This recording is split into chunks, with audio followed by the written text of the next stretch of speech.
All right, let's get right to it, guys. Yo, this is Set with Set Media, and I'm back with another one, man. Appreciate y'all for tuning in. But let's get right to it, guys, because we got a great lineup for tonight. We got Trump taking questions. We got J.D. Vance confirming that he's bringing it home for us with India. Let's get right into it. Man, I ain't gonna lie, it's a good day. It's a good day today. Well, thank you very much. And today we're very thrilled to swear in the new chairman of the Securities and Exchange Commission, Paul Atkins. He's a fantastic man and with great experience, but he's above all, he's very smart. Congratulations to Paul, his wife, Sarah, and his entire family who are with us today. Thank you very much and congratulations. Great job. That's great, Sarah.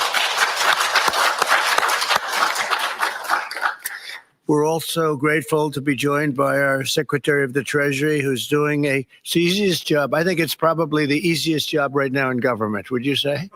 Companies are coming out of the countries, are coming from all over. They want to just sign. We're doing okay. But you're doing really well. Thank you very much. Scott's going to be doing the swearing in. No one in America is more highly qualified to lead the SEC in this exciting time than Paul. He's devoted his entire life to the cause of free, clear, pro-growth, and pro-innovation security. And, well, you know, this isn't his first time in office, so he does have experience. He, let's see here. He was also he's also Secretary in Exchange Commission, which he was there from 2022 to 2028. There we go. Yeah. So he's been in there before, and he was out during the, after Obama came in. Surprise, surprise.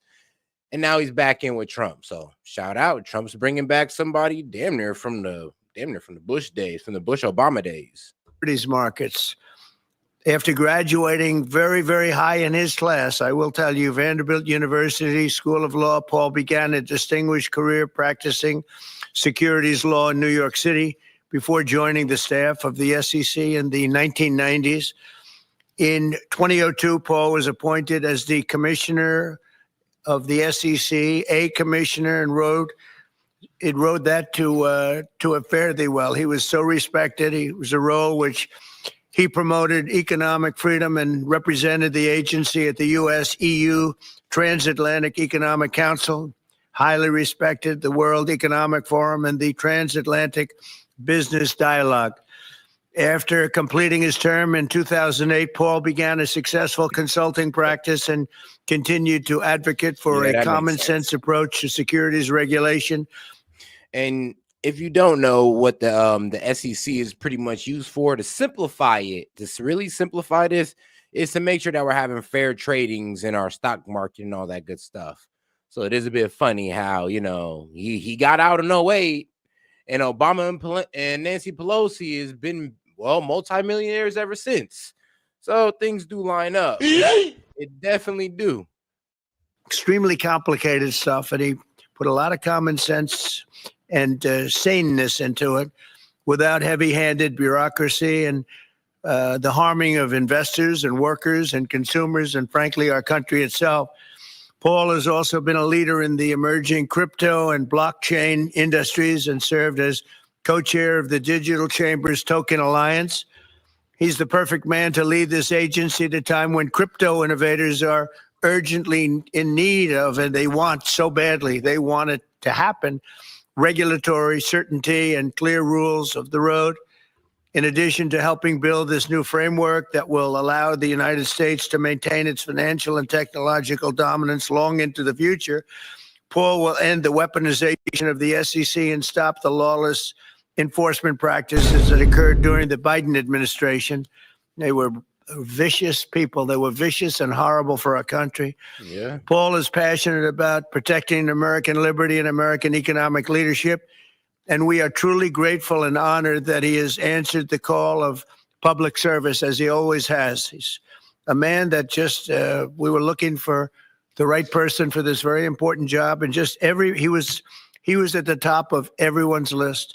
So, Paul, I want to congratulate you and your family. You have an incredible family, and you have an incredible father and husband. I can say that, I think, I'm pretty sure I'm right about that. If I'm not, please speak up now. So thank you very much, Sarah. Thank you very much. And I'll ask Scott to come up, do the swearing in. Thank you. Thank you, everybody.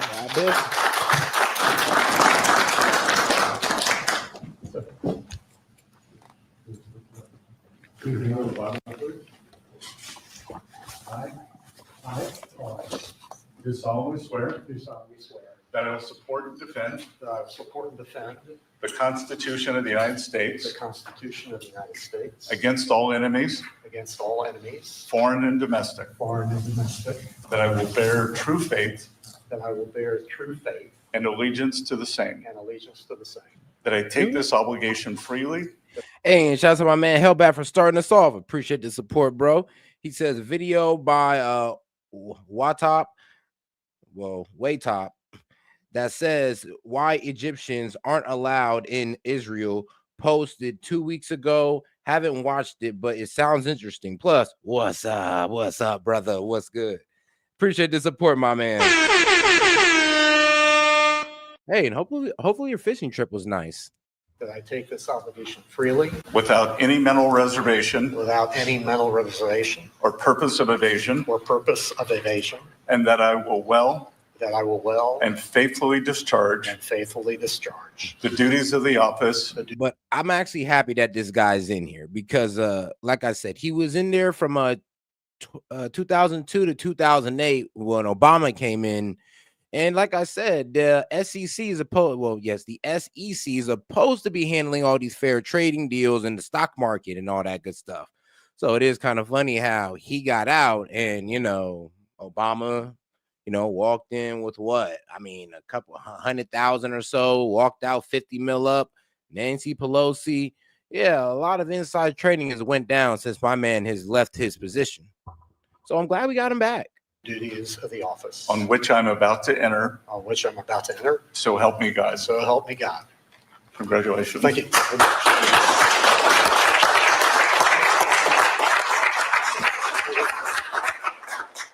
Well, thank you all very much, and especially thank you, Mr. President. I'm really honored by your trust and confidence that you've placed in me to head the SEC.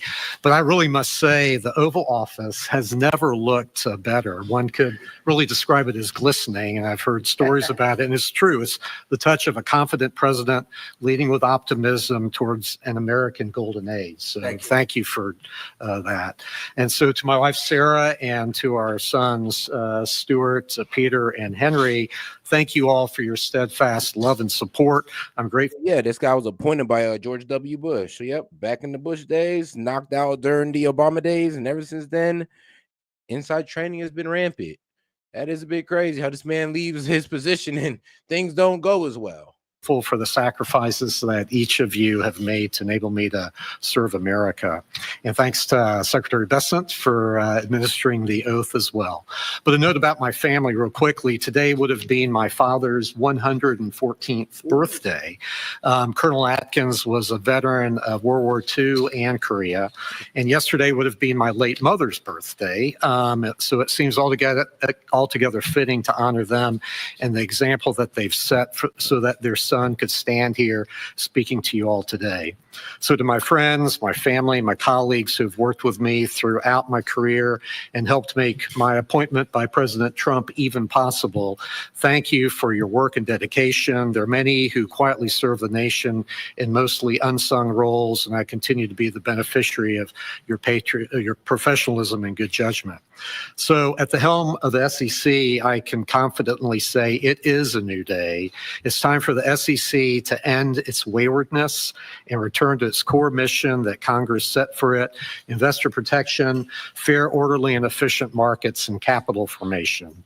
I will work to protect investors from fraud, keep politics out of how our securities laws and regulations are applied, and advance clear rules of the road that encourage investment in our economy to the benefit of Americans. Thank you. A top priority of my chairmanship will be to provide a firm regulatory foundation for digital assets through a rational, coherent, and principled approach. We will work to ensure that the United States is the best and most secure place in the world to invest and to do business. So, Mr. President, again, thank you very much for your graciousness in extending such a warm welcome to my family and me today in this storied room. I look forward to working with you, with colleagues in your administration, and with Congress to advance your agenda to bolster the economy and build on U.S. leadership of the global markets. So thank you very much. Thank you. Thank you very Congratulations. much. Thank you very much. Pleasure. Any questions for Paul? Mr. Atkins, if I may, can you provide, what is your sense of how the CFTC and the SEC will differ when it comes to crypto regulation? I hope that we won't. Brian Quintens, whom the president has nominated, is a great guy. I've known him for years. And, I intend to work closely with him, and I really look forward to his leadership there. I think there's no reason why the two agencies can't be working cheek to jowl on these issues for the American investor and the American economy. Mr. Atkins, do you have a view on Hegseth stocks?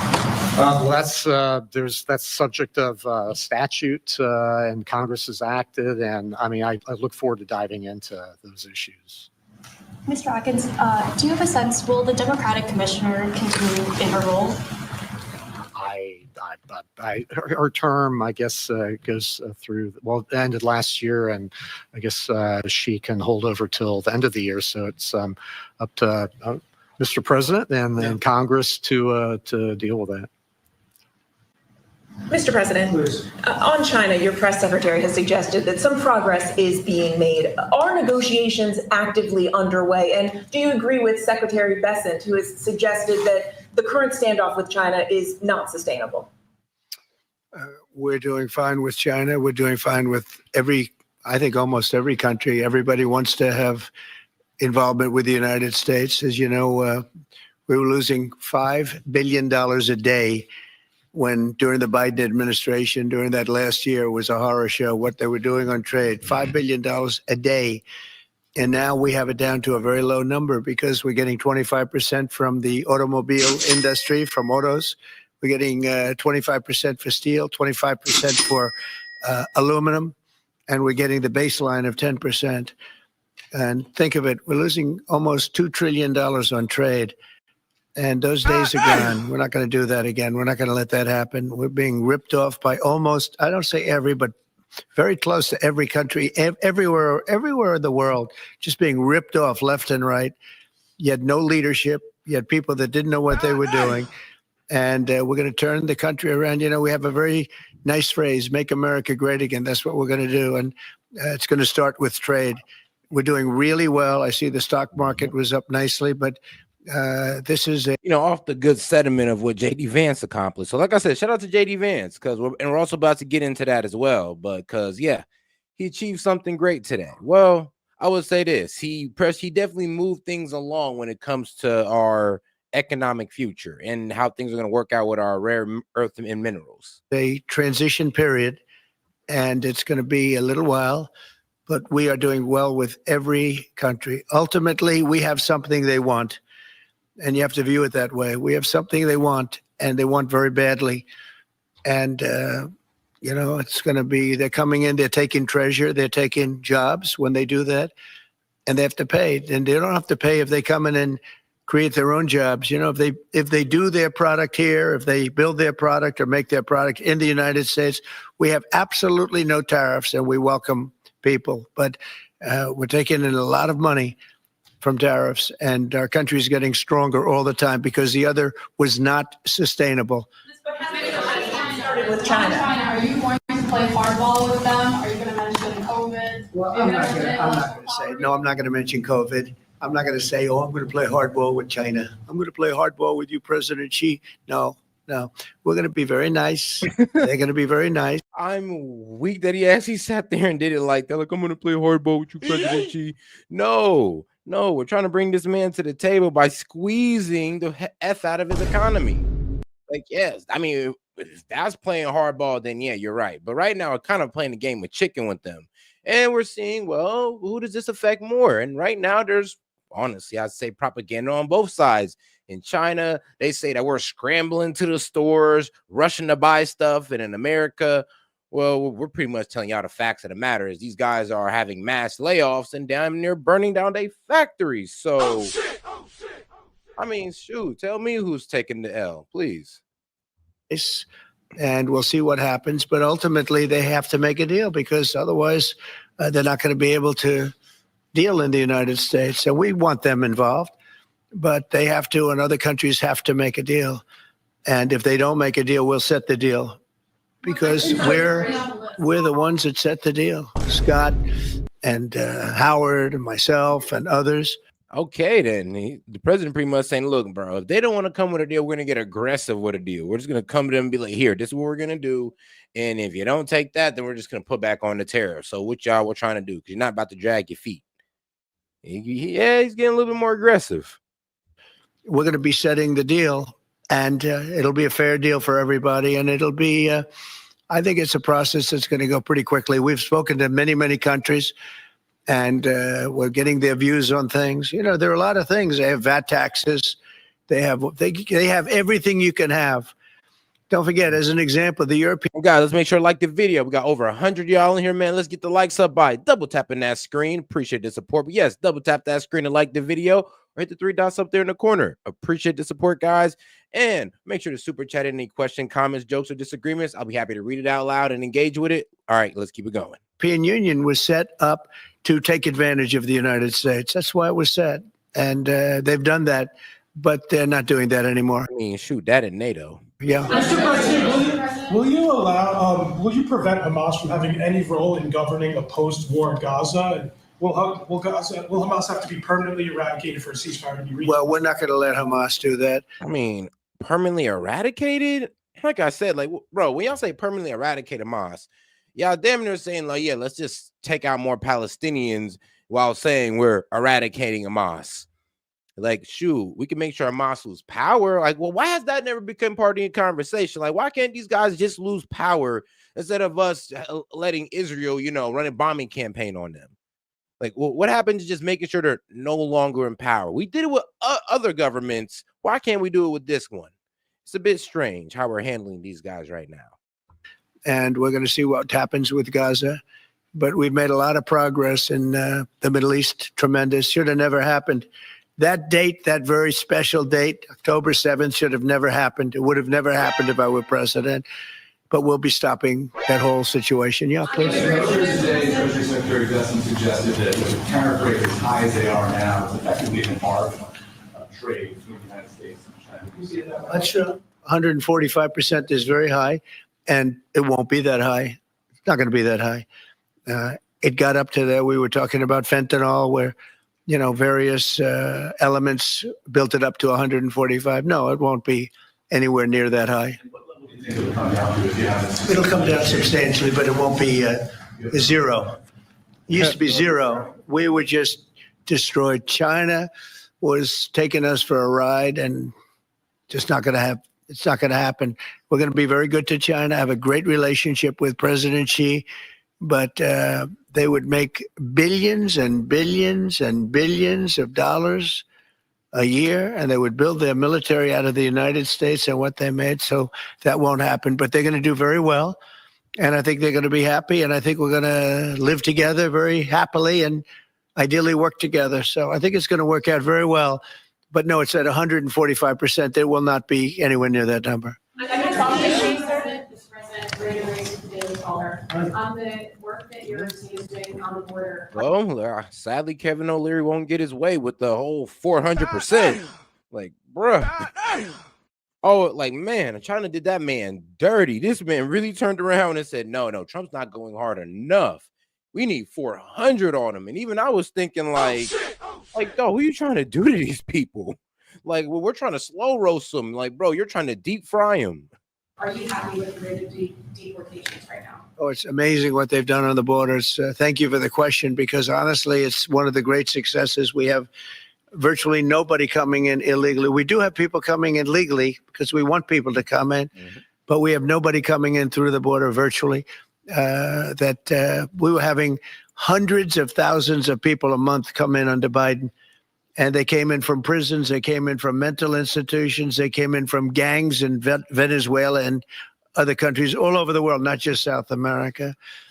They were emptying their prisons into the United States. Venezuela emptied its prisons out, but many countries emptied their prisons into the Congo, as an example, in Africa, emptied their prisons into the United States. And we're getting them out. And I hope we get cooperation from the courts, because, you know, we have thousands of people that are ready to go out, and you can't have a trial for all of these people. It wasn't meant. The system wasn't meant. And we don't think there's anything that says that, look, we are getting some very bad people, killers, murderers, drug dealers, really bad people, the mentally ill, the mentally insane.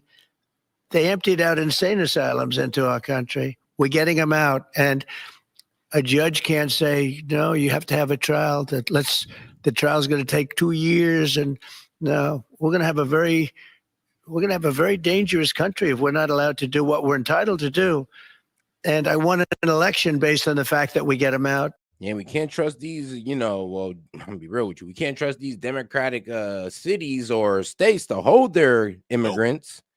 Like, even if they are legal, they won't do it. They'll sit there and let them out. And then we're going to have to scrounge. When it's their turn to finally get their recording date, we're going to have to look for these people. This is the problem. We kind of know the game the Democrats are playing. And it's either one, they're just trying to screw with us and they're trying to make us take forever to get these guys out. Or two, they're slowing it down so they can try to get as much of these guys as well legalized as possible.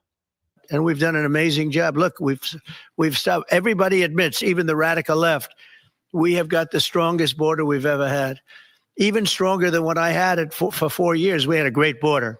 We solved the problem, but it's a tad stronger, which is, I don't know if that's disappointing or not to me. I said I beat my own record, but I appreciate the question. Thank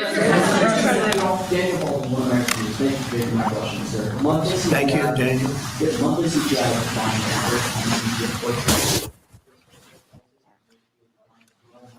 Prices down as well. Can you talk about how you manage to lower prices? Well, thank you, Daniel. The question is about prices. The prices are going down, not going up. One of the big things is energy is going down. I see that we had a couple of states where gasoline was at $1.98 a gallon. Yeah, nobody thought they'd see that for years, maybe. And that's a big thing. And we opened up our wells. We opened up our drilling. We have more product now for sale.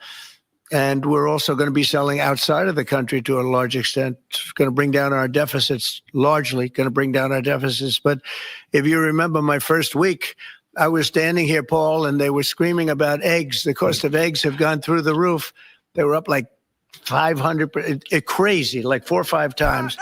And we won't have eggs for Easter, they were saying. There will be no eggs. You can't order eggs. They wanted us to order plastic in the shape of eggs. Well, yesterday we had 48,000 people at the Easter hunt. They call it the Easter roll at the White House. And we had all eggs. And as you know, the cost of eggs has come down like 94% since we took office. And they're pretty much normally priced now. Great job. Our Secretary of Agriculture, Brooke Rollins, did a very good job. But groceries have come down. It's all coming down. The only thing that hasn't come down, but it hasn't gone up much, are interest rates. And we think the Fed should lower the rate. We think that it's a perfect time to lower the rate. But according to the Fed chair, I forgot his name, but yeah, according to the Fed chair, he says, look, I don't see no reason to cut the rate. Inflation's not high. The employment rate's not, skyrocketing. So he's like, nah, we're good on a Fed cut. And I mean, I would have to hear their arguments for it. I'd have to hear Trump's arguments for it. Like, what is he trying to do with that? Well, honestly, no, I think I know what it is. He's trying to stimulate the economy by getting people to invest more through lower rates. And I get it. But due to the way the Fed works, which I don't agree with having a whole Federal Reserve. Trust me, the whole Federal Reserve thing is kind of corrupt. How, no branches of the government kind of can tell the Federal Reserve what to do. So it can let us fall into economic collapse if it wants to, like literally if it wants to, and it has. I mean, that's really how the Depression started. And would like to see our chairman be early or on time as opposed to late.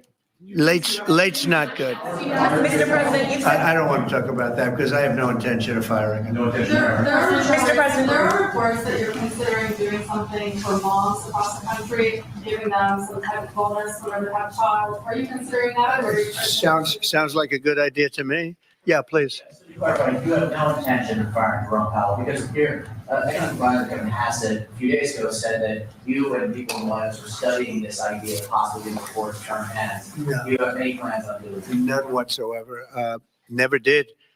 the press runs away with things. No, I have no intention of firing him.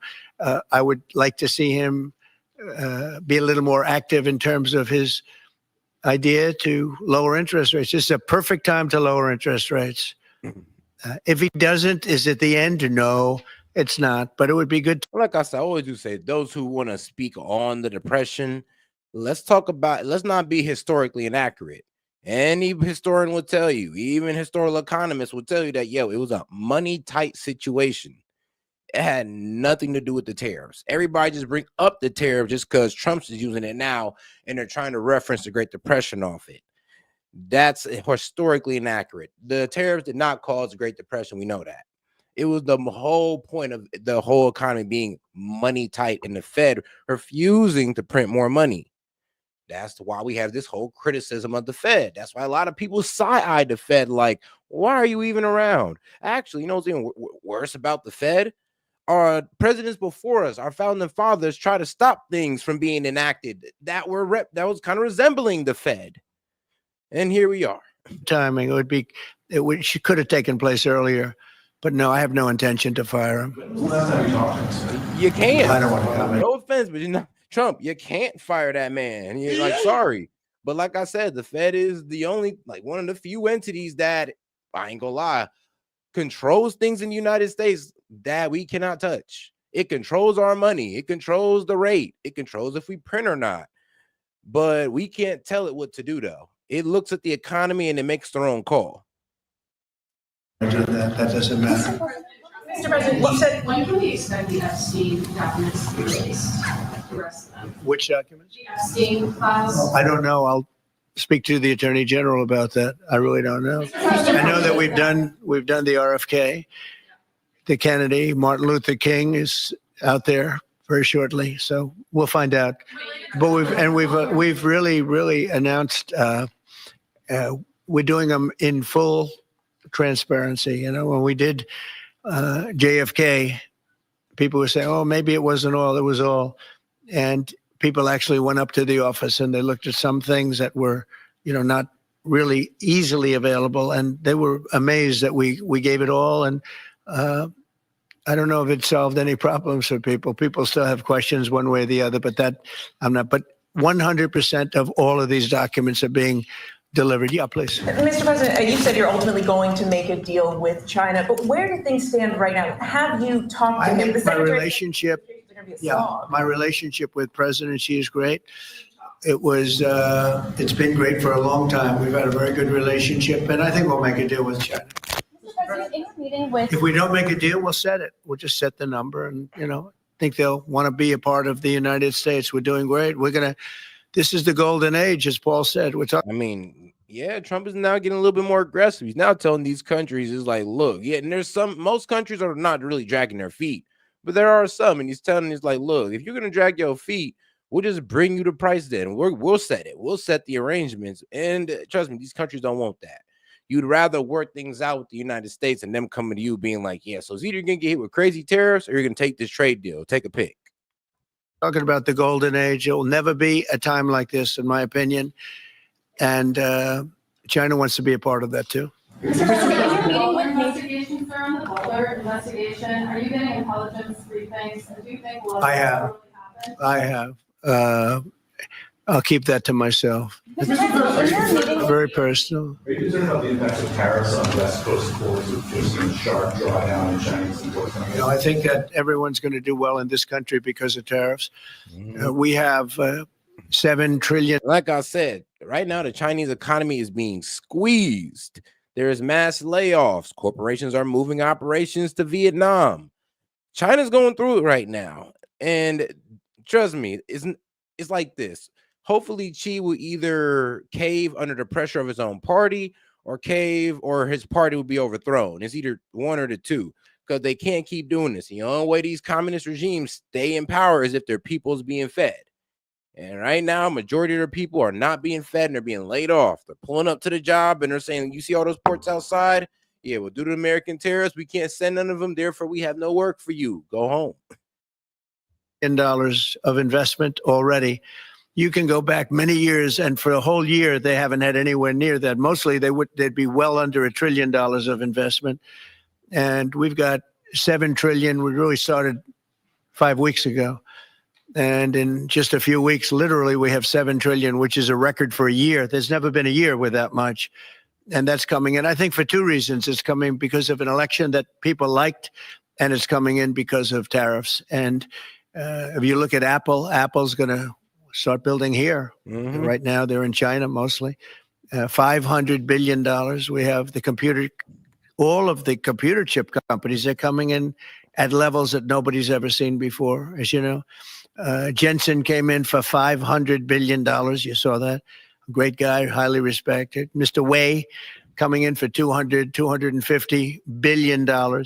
Nobody's ever seen anything. And the auto companies are coming in. I can name 8 right now already, auto plants that are either starting or about ready to start construction. There's never been, and the United Auto Workers and the non-union workers in the automobile industry, they love Trump, and I love them. And guys, we got 200 plus y'all in here, man. Do me a favor and double tap that screen and like the video. Appreciate the support, guys. Let's keep it going. Thank you all very much. And he's done. But now let's get to the next one because our man JD Vance got some remarks for y'all. Shout out to our man JD. This man done did something clutch. Hey, why everybody's waiting for a trade deal to happen? I mean, we got one of the most important people to the table, or pretty much to, well, conclude that we're going to have a deal going. And shout out to our man, and shout out to, well, President Modi. And I'm thrilled to have you all here with me. Thanks to all of you, the business leaders, decision makers, and of course the students. Shout out India. Appreciate y'all for being here. And thanks to our great team at the U.S. Embassy for everything that you guys do for our country. In the United States, we're proud of the deep connection between our nations, between India and the United States. Prime Minister Modi, as most of you probably know, was one of the first visitors welcomed into the Oval Office during President Trump's second term. And like President Trump, the Prime Minister... And I'm telling you right now, man, China is pretty much like... Well, what the heck? There you go. That's what pretty much China's saying right now.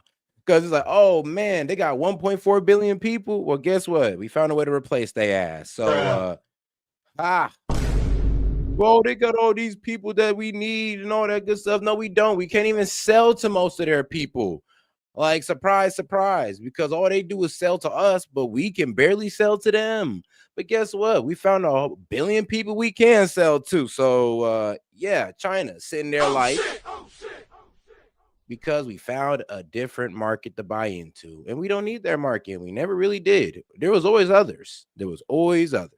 Inspires remarkable loyalty because of the strength of his belief in his people and in his country. Now, we're so grateful for Prime Minister Modi's hospitality, as well as the reception that he and everyone else in this country have given us on this first trip for me to India. This is my first time visiting the birthplace of my wife's parents, and she's, of course, in the front row there. There you are, Usha.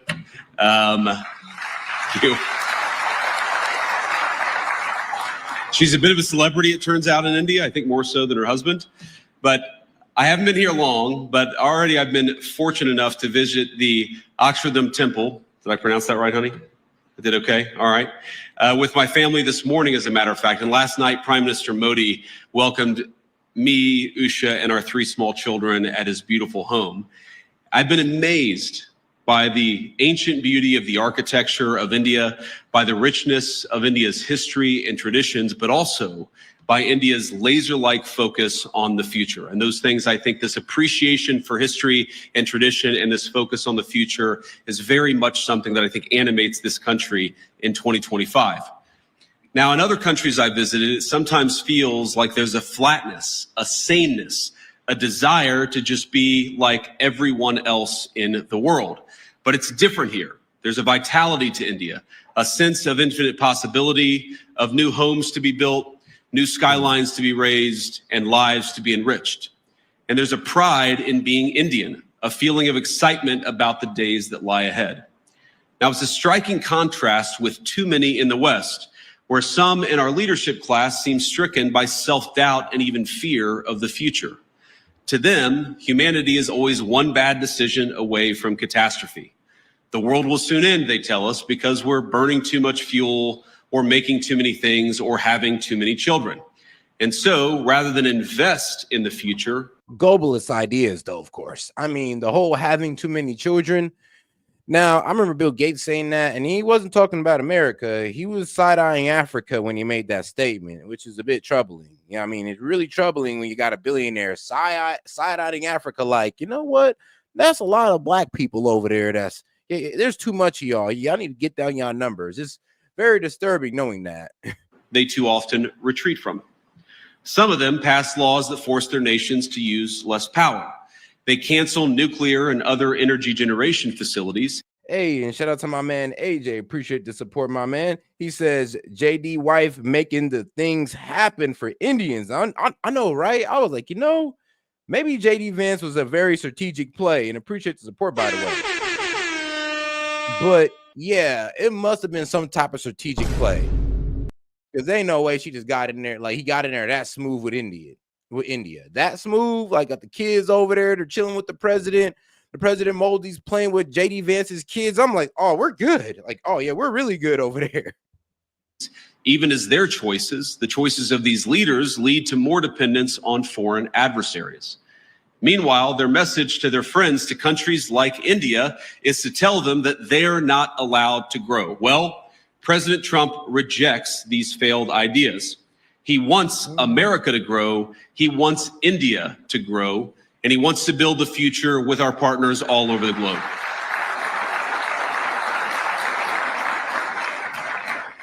And when I look at this audience, or when I visit this incredible country over these last couple of days, I see a people that will not be held back. Now, the most profound responsibility I believe that all of us have is not to ourselves, but to the next generation, to make sure we leave them with a better society than the one that our parents and our grandparents gave us. And this is the world that America seeks to create with you.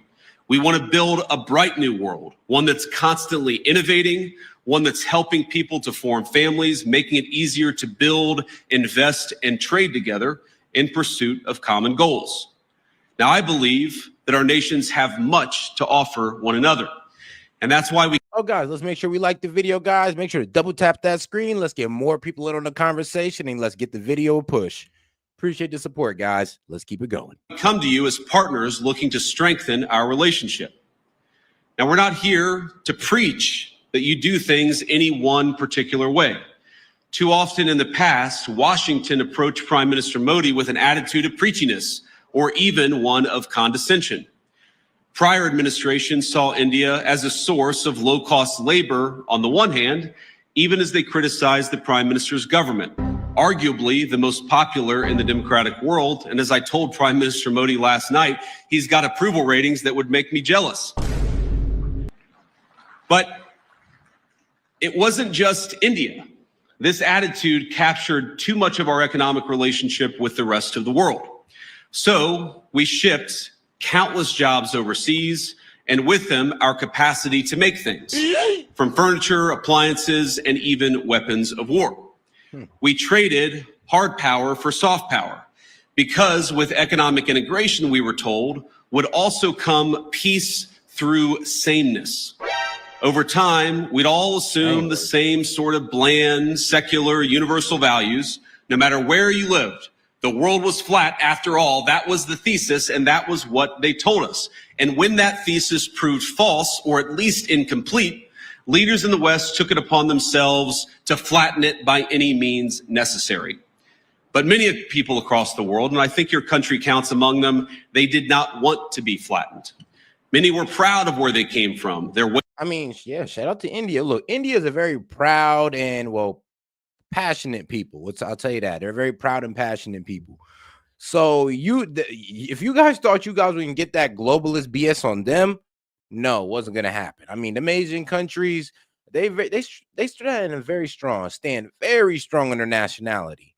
I mean, come on now, like Russia, China, India, Japan, like Vietnam, like all these countries have a strong sense of nationality that these globalists just was not going to penetrate. No diddy.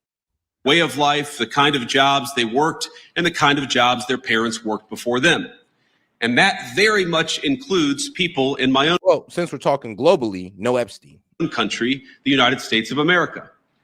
Now, some of you are aware of my own background. I actually didn't plan to talk about my background at all until last night at dinner while my children mostly behaved. We gave an A- for behavior with the Prime Minister. The Prime Minister said, I have one request. I want you to talk a little bit about your background. And so I wanted to do that. For those of you who don't know anything about me, I wanted to talk about it. I come from, and I'm biased, the greatest state in the Union, the state of Ohio, a longtime manufacturing powerhouse. Now, he ain't lying. OHIO, baby. Greatest state in this country. Okay. You know, bias, of course. Bias, of course. In the United States of America. My home specifically is a place called Middletown.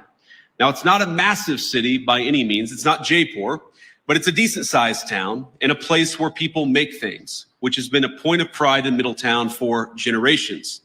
It's filled with families like my own, some of whom called us hillbillies, Americans who came down from the surrounding hills and mountains of West Virginia, Tennessee, and Kentucky. To be honest, if you're from Ohio and you're not from like what? Cleveland, Columbus, Dayton, Cincinnati. Yeah, we damn near consider you a hillbilly. No offense, guys. No offense, my country guys, but come on now. You know how it is in Ohio. If you're not from one of the main cities, you're damn near a hillbilly. To cities like Middletown in pursuit of the manufacturing jobs that were creating widespread prosperity for families all across America. They came to Middletown in search of what we call back home the American dream. In Middletown, my parents raised me. My grandparents raised me. They taught us to work hard. They taught me to study hard. And they taught me to love God and my country and always be good to your own. My granddad, who I called Papaw growing up, he typified that. Late into life, he worked as a steelmaker at the local mill. And I know India has a lot of those. Papaw's job gave him a good wage, stable hours, and a generous pension. All that allowed him to support not just him and my grandmother, but his own daughter and grandkids with him. Now, by the time I came around, money was awfully tight, but he worked hard to make a good living for all of us. Now, I know Papaw and Mamaw were grateful for the way of life their country made possible. Their generation bore witness to the formation of America's great middle class. And by creating an economy centered around production, around workers who build things, and around the value of their labor, our nation's leaders then transformed their country and made thousands of little Middletowns possible. The government supported its labor force. We created incentives for productive industries to take root and struck good deals with international partners to sell the goods made in the United States of America. But as America settled into world historic prosperity it generated, our leaders began to take that very prosperity and what created it for granted. They forgot the importance of building, of supporting productive industry. I always just say it's like the middle class took away all the middle class jobs and then framed it as low wage immigrant work. I know, right? Disrespectful as hell, but it kind of sounds like Democrats look down on any job that's, well, not a cushy office job. If you're out there using your hands, they feel like your job is, well, low class and only meant for, well, illegal immigrants. I know, right? Of striking fair deals and of supporting our workers and their families. And as time went on, I mean, what do you think they mean when they say, well, who's gonna pick the cotton? Who's gonna clean the bathrooms and sweep the floors, guys? I'm like, oh wow, you don't realize how kind of racist y'all sound. But okay though. We saw the consequences. In my hometown, factories left, jobs evaporated, America's middle towns ceased to be the lifeblood of our nation's economy. And the United States, as it became transformed, those very people, the working class, the background of the United States of America, were dismissed as backwards for holding on to the values their people had held dear for generations. Now, Middletown's story is my story, but it's hardly unusual in the United States of America. There are tens of millions of Americans who, over the last 20 or so years, have woken up to what's happening in our nation. But I believe they woke up well before it's too late. Now, like you, we want to appreciate our history, our culture, our religion. We want to do commerce and strike good deals with our friends. We want to found our vision of the future upon the proud recognition of our heritage rather than self-loathing and fear. I work for a president who has long understood all of this, whether through fighting those who seek to erase American history or in support of fair trade deals abroad. He has been consistent on these issues for decades. And as a result, under the Trump administration, America now has a government that has learned from the mistakes of the past. It's why President Trump cares so deeply about protecting the manufacturing economy that is the lifeblood of American prosperity and making sure America's workers have opportunities for good jobs. As we saw earlier this month, he will go to extraordinary lengths to protect and expand those opportunities for all Americans. And so today I come here with a simple message. Our administration seeks trade partners on the basis of fairness and of shared national interests. We want to build relationships with our foreign partners who respect their workers, who don't suppress their wages to boost exports, but respect the value of their labor. We want partners that are committed to working with America to build things, not just allowing themselves to become a conduit for transshipping others' goods. And finally, we want to partner with people and countries who recognize the historic. Oh God, you know, so funny. leave it to Democrats to defend, you know, child labor and pretty much slavery out there in China. Leave it to them to support that. I mean, you're against slavery, but you know, unless it's for cheap goods, and it's okay if it's in China. I mean, you're against children working, you know, like, oh, these child labor laws. You're against that unless it's China and you can get these cheap goods. It's like, y'all are absolutely funny. Nature of the moment we're in.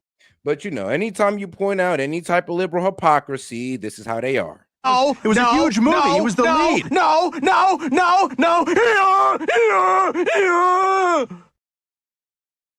Classic liberal. Of the need to come together and build something truly new. A system of global trade that is balanced, one that is open, and one that is stable and fair. Now, I want to be clear, America's partners need not look exactly like America, nor must our governments do everything exactly the same way. But we should have some common goals, and I believe here in India we do, in both economics and in national security. And that's why we're so excited. That's why I'm so excited to be here today. In India, America has a friend, and we seek to strengthen the warm bonds our great nations already share. Now, critics have attacked my president, President Trump, for starting a trade war in an effort to bring back the jobs of the past, but nothing could be further from the truth. He seeks to rebalance global trade so that America, with friends like India, can build a future worth having for all of our people together. And when President Trump and Prime Minister Modi announced in February that our countries aim to more than double our bilateral trade to $500 billion by the end of the decade, I know that both of them meant it. And I'm encouraged by everything our nations are doing to get us there. As many of you are aware, both of our governments are hard at work on a trade agreement built on shared priorities, like creating new jobs, building durable supply chains, and achieving prosperity for our workers. In our meeting yesterday, Prime Minister Modi and But the Dems don't want that. They want child labor, and they want basically slave class in China. They're okay with that. I mean, you Dems should never stand on anything that concerns humanitarian efforts ever again due to y'all stance on China. Never again. I mean, bro, the way y'all stance on immigration was and the way you was selling out the American people. I mean, humanitarians, you guys are not. and I made very good progress on all of those points.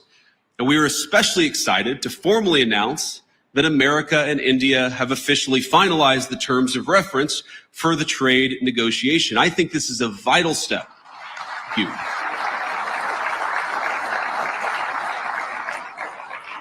And I believe this is a vital step toward realizing President Trump's and Prime Minister Modi's vision, because it sets a roadmap toward a final deal between our nations. I believe there is much that America and India can accomplish together. And on that note, I want to talk about a few areas of collaboration today, how India and the United States can work together. First, perhaps most importantly, to protect our nations. Second, to build great things. And finally, to innovate the cutting-edge technologies both our countries will need in the years to come. Now, in defense, our countries already enjoy a close relationship, one of the closest relationships in the world. America does more military exercises with India than we do with any other nation on earth. The U.S.-India Compact that President Trump and Prime Minister Modi announced in February will lay the foundation for even closer collaboration between our countries. From javelins to Stryker combat vehicles, our nations will co-produce many of the munitions and equipment that we'll need to deter foreign aggressors, not because we seek war, but because we seek peace, and we believe the best path to peace is through mutual strength. And the launching the Joint Autonomous Systems Industry Alliance will enable America and India to develop the most state-of-the-art maritime systems needed for victory. It's fitting that India this year is hosting the Quad Leaders Summit this fall. Our interests in a free, open, peaceful, and prosperous Indo-Pacific are in full alignment.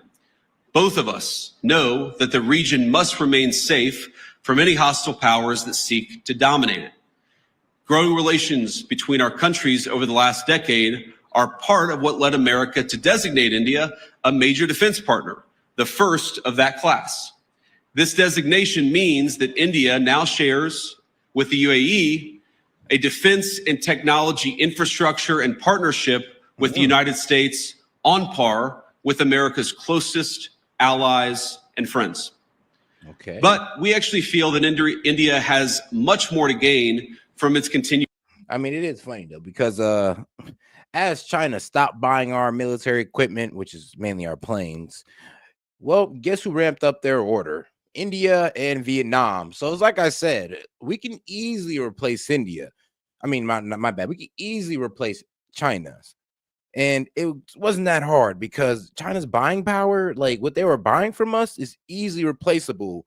Trust me. But what we were buying from them, like the money we put into them, isn't replaceable. But the money that they were putting into us, yeah, it's replaceable. The minerals, we could find other countries. I mean, we have. I mean, look at the Republic of Congo or the Democratic Republic of Congo. One of those two countries.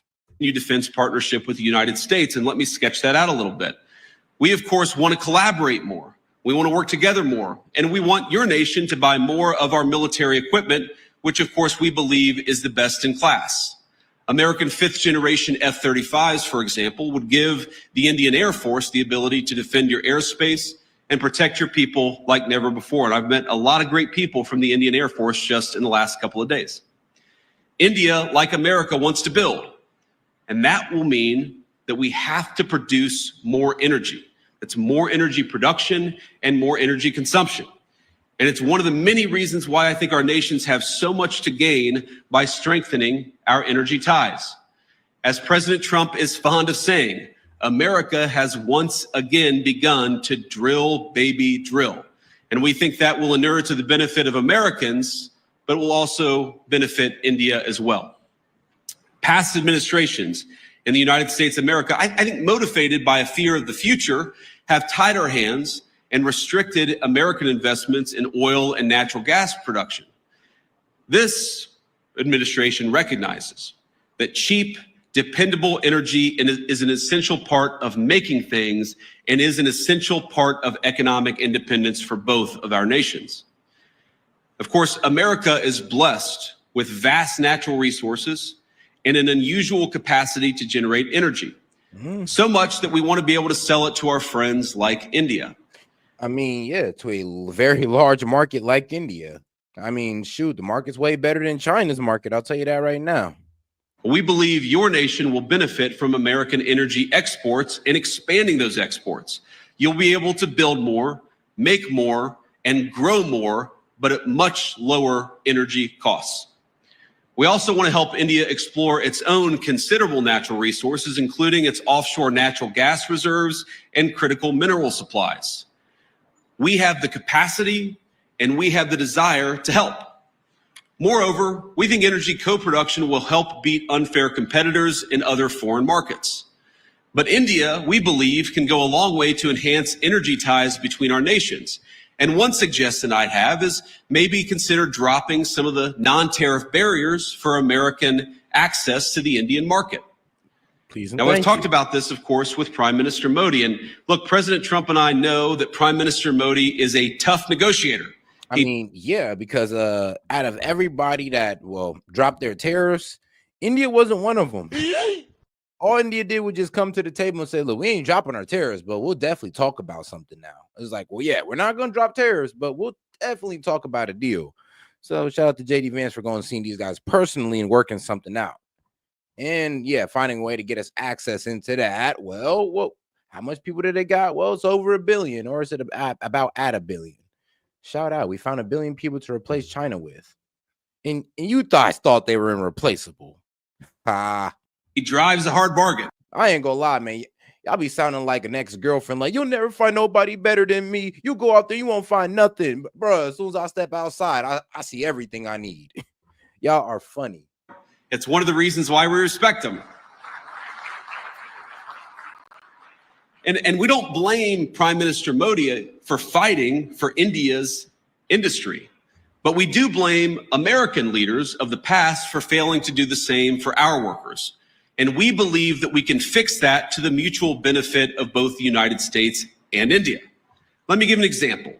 American ethanol, we believe made from the finest corn in the world, can play a tremendous role in enhancing our partnership. And I know our farmers would be delighted to support India's energy security ambitions. We welcome the Modi government's budget announcement to amend India's civil nuclear liability laws, which currently prevent U.S. producers from exporting small modular reactors and building larger U.S. designed reactors in India. There's much that we can create, much that we can do together. We believe that American energy can help realize India's nuclear power production goals, and this is very important, as well as its AI ambitions. Because now here's going to be the problem once we get things rolling with India. I mean, they're probably going to start pointing out India's caste system and how effed up it is. And they're going to say, oh, well, all these jobs are going to go to these people in this lower class. They have a whole caste system based on skin color. And who gives a damn? Okay, I think JD Vance already said that, look, we could work together and not agree on the societal things on how we, how our nation should run. But we could still work together and make some money together. And that's all that matters. The United States knows well, and I know that India knows well, there is no AI future without energy security and energy dominance. And that brings me to my final point of collaboration. I believe that the technological collaboration between our countries is going to extend well beyond defense and energy. The U.S.-India Trust Initiative that President Trump and Prime Minister Modi have launched will be a cornerstone of the partnership in the future. It'll build on billions of dollars of planned investments that American companies have already announced across India. In the years to come, we're going to see data centers, pharmaceuticals, undersea cables, and countless other critical goods being developed and being built because of the American and Indian economic partnership. And I'll say it again, I think that our nations have so much to gain by investing in one another. America investing in India, and of course, India investing in the United States of America. And I know that Americans, our people, are excited about that prospect, and that President Trump and I are looking forward to stronger ties. Americans want further access to Indian markets. This is a great place to do business, and we want to give our people more access to this country. And Indians, we believe, will thrive from greater commerce in the United States. This is very much a win-win partnership. It certainly will be far into the future.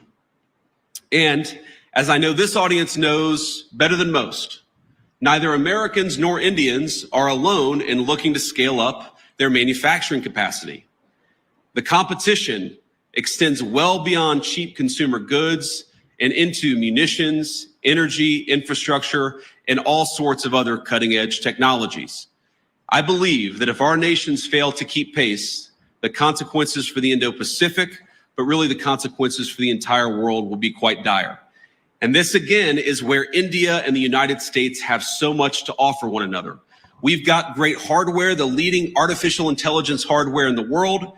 You have one of the most exciting startup technology infrastructures anywhere in the world. There's a lot to be gained by working together. And this is why President Trump and I both welcome India's leadership in a number of diplomatic organizations, but of course in the Quad.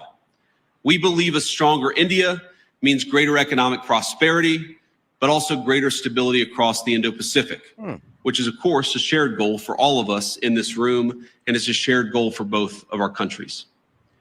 I want to close with one last story, or maybe a couple of stories. So, you know, my son Ewan is 7 years old. He's our firstborn son. And yesterday, after we had dinner at the Prime Minister's house, the food was so good and the Prime Minister was so kind to our 3 children that Ewan came up to me afterwards and he said, "Dad, you know, I think maybe I could live in India."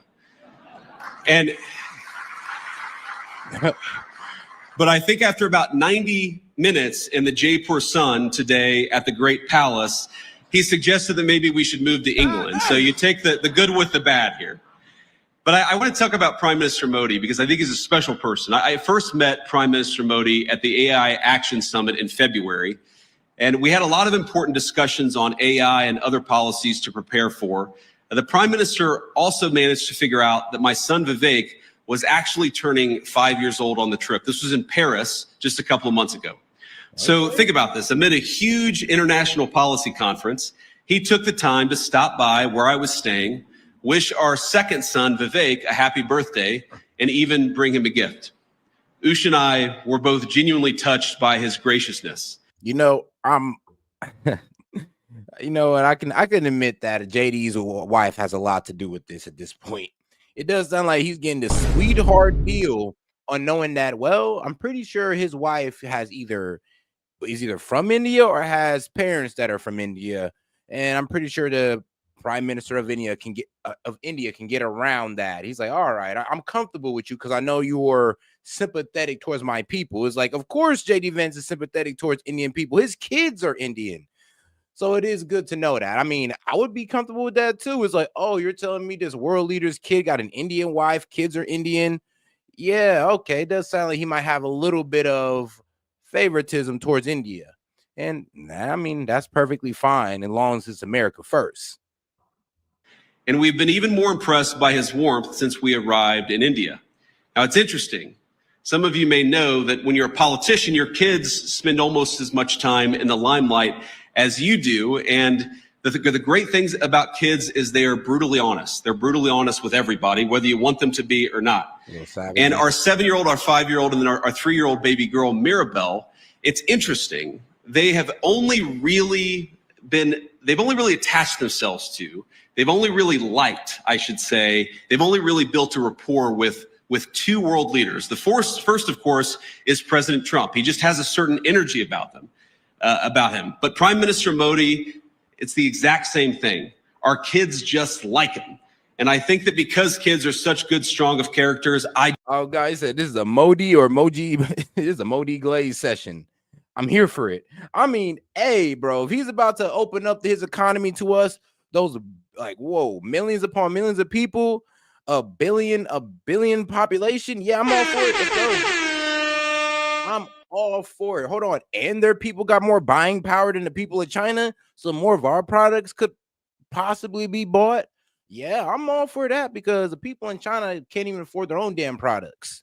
At least the people in India can afford their own damn products. Just like Prime Minister Modi too. And I think it's a great foundation for the future of our relationship. I could tell when Prime Minister Modi came over. Is it Modi or Modi? Like a couple of months ago.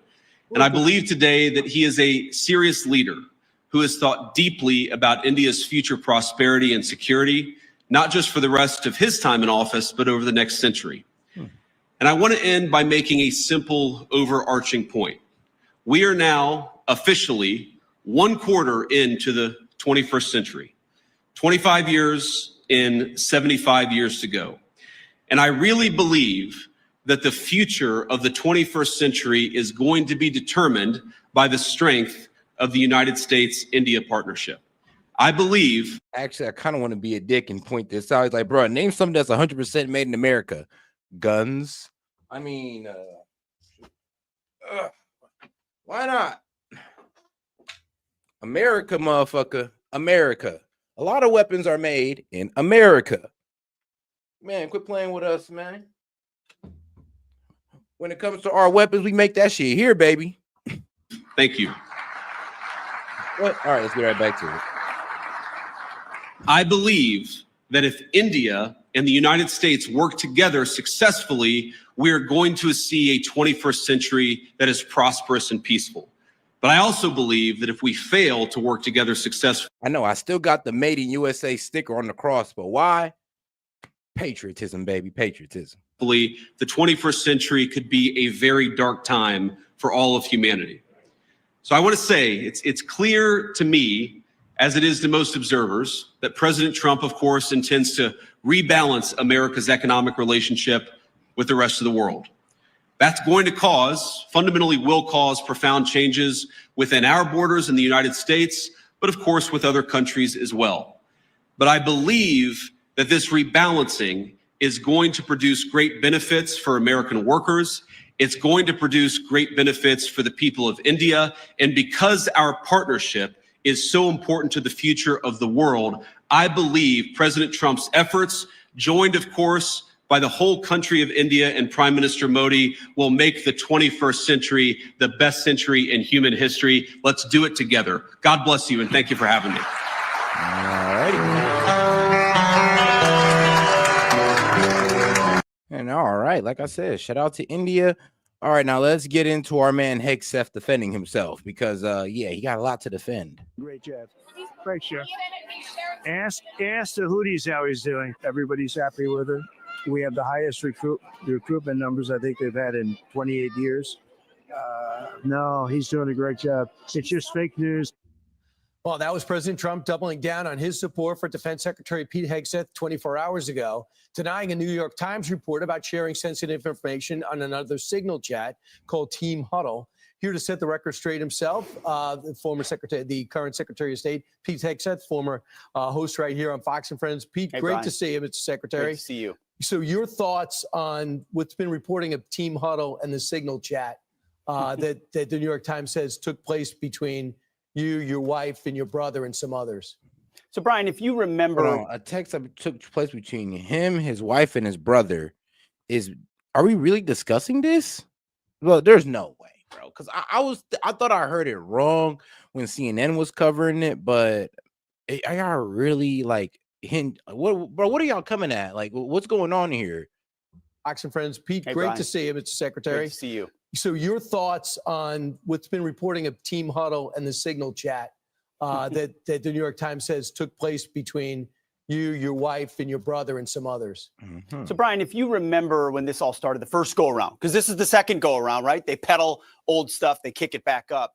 I said repeatedly, no one's texting war plans. You know why I said that? Because I'm in the bowels of the Pentagon every single day. Just 10 minutes ago, I was looking. And I'm like, come on now. If you want me to show these war plans that he allegedly texts, I got you. And trust me, they're not war plans.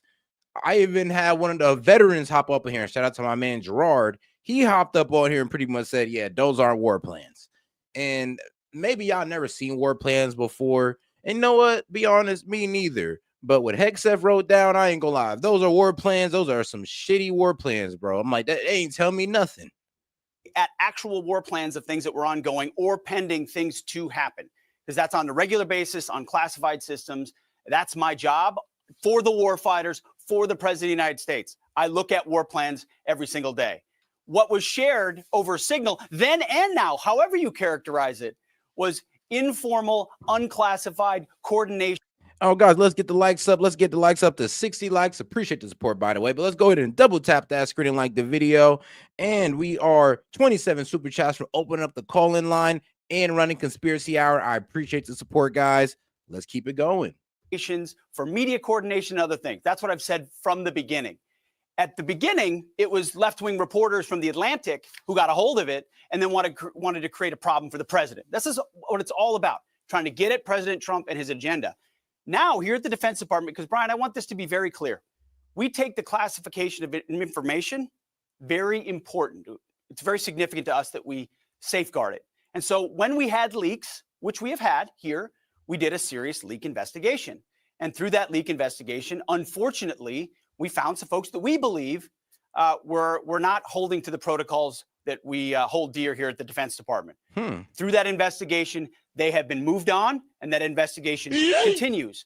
As a result of that, everything we do here is above board, trying to make sure that we safeguard information. In this point, those folks Pretty much Hegseth looked at him and said, You're fired. yeah, You're fired. get up out of here. who were leaking, who have been pushed out of the building, are now attempting to leak and sabotage the president's agenda and what we're doing. And that's unfortunate. It's not what I do. Hey, that's wild. So we're pretty much dealing with disgruntled Pentagon workers who are upset and they just want to release everything that they ever had, that they ever came in contact with. They're just going to release it all and just say that, oh, yeah, Hegseth's being irresponsible with information, when it's really just a bunch of disgruntled employees just dumping, just having an info dump, which is, well, isn't that kind of against the law? Well, the Dems will never bring them up on it. And that investigation continues. As a result of that, everything we do here is above board, trying to make sure that we safeguard information. In this point, those folks who were leaking, who have been pushed out of the building, are now attempting to leak and sabotage the president's agenda and what we're doing. And that's unfortunate. It's not what I do. It's not how we operate. And so you've got another allegation being pushed again, not based on how we're operating around here. We're for the warfighters. We're for the president. And none of this is based in reality. So, Mr. Secretary, I guess I can conclude this. We know some bizarre situation with Michael Waltz happened with the first time the whole thing with the Signal app came out. You believe this came out, they said it was called Team Huddle, because one of the people who work for you, one of the three who no longer are there, leaked this out as a way to get back at you? That's right, Brian. When you dismiss people who you believe are leaking classified information, and again, the investigation is ongoing and that will take time, and when the evidence is produced, it will go to DOJ, why would it surprise anybody, Brian, if those very same people keep leaking to the very same reporters whatever information they think they can have to try to sabotage the agenda of the president or the secretary? So once a leaker, always a leaker, often a leaker. And so we looked for leakers because we take it very seriously. And we will do the investigation. Right. And if those people are exonerated, fantastic. We don't think, based on what we understand, that it's going to be a good day for a number of those individuals because of what was found in the investigation. So if they want to keep leaking and pushing and peddling things that try to sabotage the president's agenda, that's unfortunate. But that's how leaking works in this town. We're focused on recruiting, on rooting out DEI, on securing our southwest border, on the president's agenda, and it's going very well at the Pentagon, and I'm proud of it. Right. So the Signal app is what everyone uses. We're all finding that out now because of the Chinese have infected and sabotaged, gotten involved in almost every other communications apparatus over the last 4 years. So that's where you're communicating. You say it took place, but there was no classified material in it. Over the last few days, your senior advisor, Dan Caldwell, Darren Selnick, Colin Carroll, who was your chief of staff, deputy secretary. I mean, damn. See, it's like crazy. It's like bro can't even have a conversation with his wife and his brother without becoming, well, front page news. Vance, the other one, Darren, is now former deputy chief of staff, were let go. Did you let them go? Right. It was a result of an investigation ongoing at the Pentagon where we identified there was sufficient evidence, potentially, again, there's an investigation ongoing that will have to complete itself, sufficient evidence to believe that they or others near them were party to leaking. And then I have a statutory responsibility, Brian, if I believe that's the case, to ultimately ensure they no longer have access to that and that the investigation commences. There are a lot of ways to communicate in this building. I do it every day. I was just doing it this morning. Official channels by which we communicate classified information. If you want to do it and do it the right way, you should. If we think you are leaking to the press, that's a very real problem. We take that very seriously at the Pentagon. I'm here to do one job. One job for the president and the American people. Secure the country. America first, peace through strength. I don't have time for leakers. I don't have time for the hoax press that peddles old stories from disgruntled employees. We should be talking about the decimation of the Houthis, how we're pushing back the Chinese, how we have a new defense area at the southern border. Instead, disgruntled former employees are peddling things to try to save their ass. Did you? And ultimately, that's it's not going to work. Mr. Secretary, did you find this out, or did they come to you? Because I know you know these guys. Like these are the guys you picked, especially Caldwell, and they work for you for your previous job. It is wild. We turned the Houthis into like a 1 week problem. I know, right? Everybody was having trouble with them. America comes through and clears them in a week.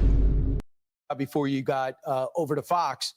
And they said that they have not been asked to their phones. They weren't asked about communications. They didn't go through, they didn't take a polygraph. So why would they be let go and not be investigated? Well, Brian, when there were a series of serious leaks at the Pentagon, which there were, Panama Canal plans, Elon Musk's visit, you name it, any number of things, and there's 4, 5, 6, 7 things. We said enough is enough. We're gonna launch a leak investigation, which we did, which was then handed over to OSI, which is the special investigators here at DOD. Right. Through that investigation, information was surfaced, which created a responsibility to take action. That's how it works when you invest, when you actually investigate leaks, Brian. So it's easy to say, oh, we asked everybody and everybody said they're good. Or you can take it seriously and say, we don't think leaks are okay at this department. So we're going to investigate. And when we investigate, we'll take it anywhere it leads. And unfortunately, Brian, to your point, and again, if 1 or 2 of these guys is exonerated after an investigation, great. That's what investigations are for. But we took it seriously. It led to some unfortunate places, people I have known for quite some time, but it's not my job to protect them. It's my job to protect national security, the president of the United States. And hey, now that is actually crazy. He said, yo, the people who got caught up is people that I've known. So bro just coming to the conclusion that, yo, some people that I've known or I've worked with actually work for the deep state. They're warmongers and they want to get Hegseth fired. Why? Because they want to start a war. Because what's Hegseth's rule? Peace, what? Peace through power? I don't know. They kind of want to show their power and then ask for peace later. You know, the way the warmongers want it. Let the investigation go where it is. So when that evidence is gathered sufficiently, and this has all happened very quickly, it will be handed over to DOJ, and those people will be prosecuted if necessary. The leakers know who they are, and we know over time the truth will be told, and we stand firm behind that. Leaking is not okay in national security policy, and we will stand behind that every day of the week. It looks like Carol and Selnick intend to sue for wrongful termination. And again, they didn't ask to take a polygraph test. Do you know Joe Casper? Is he still your chief of staff? Is he leaving? Oh, Joe's a great guy. He's a great American.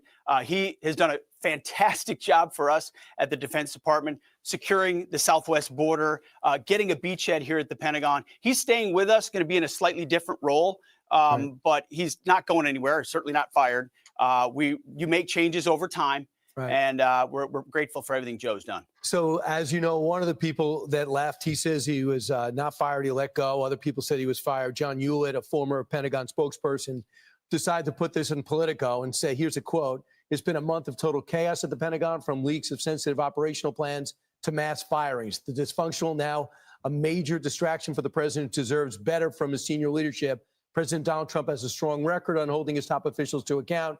Given that, it's hard to see Defense Secretary Pete Hegseth remaining in his role for much longer."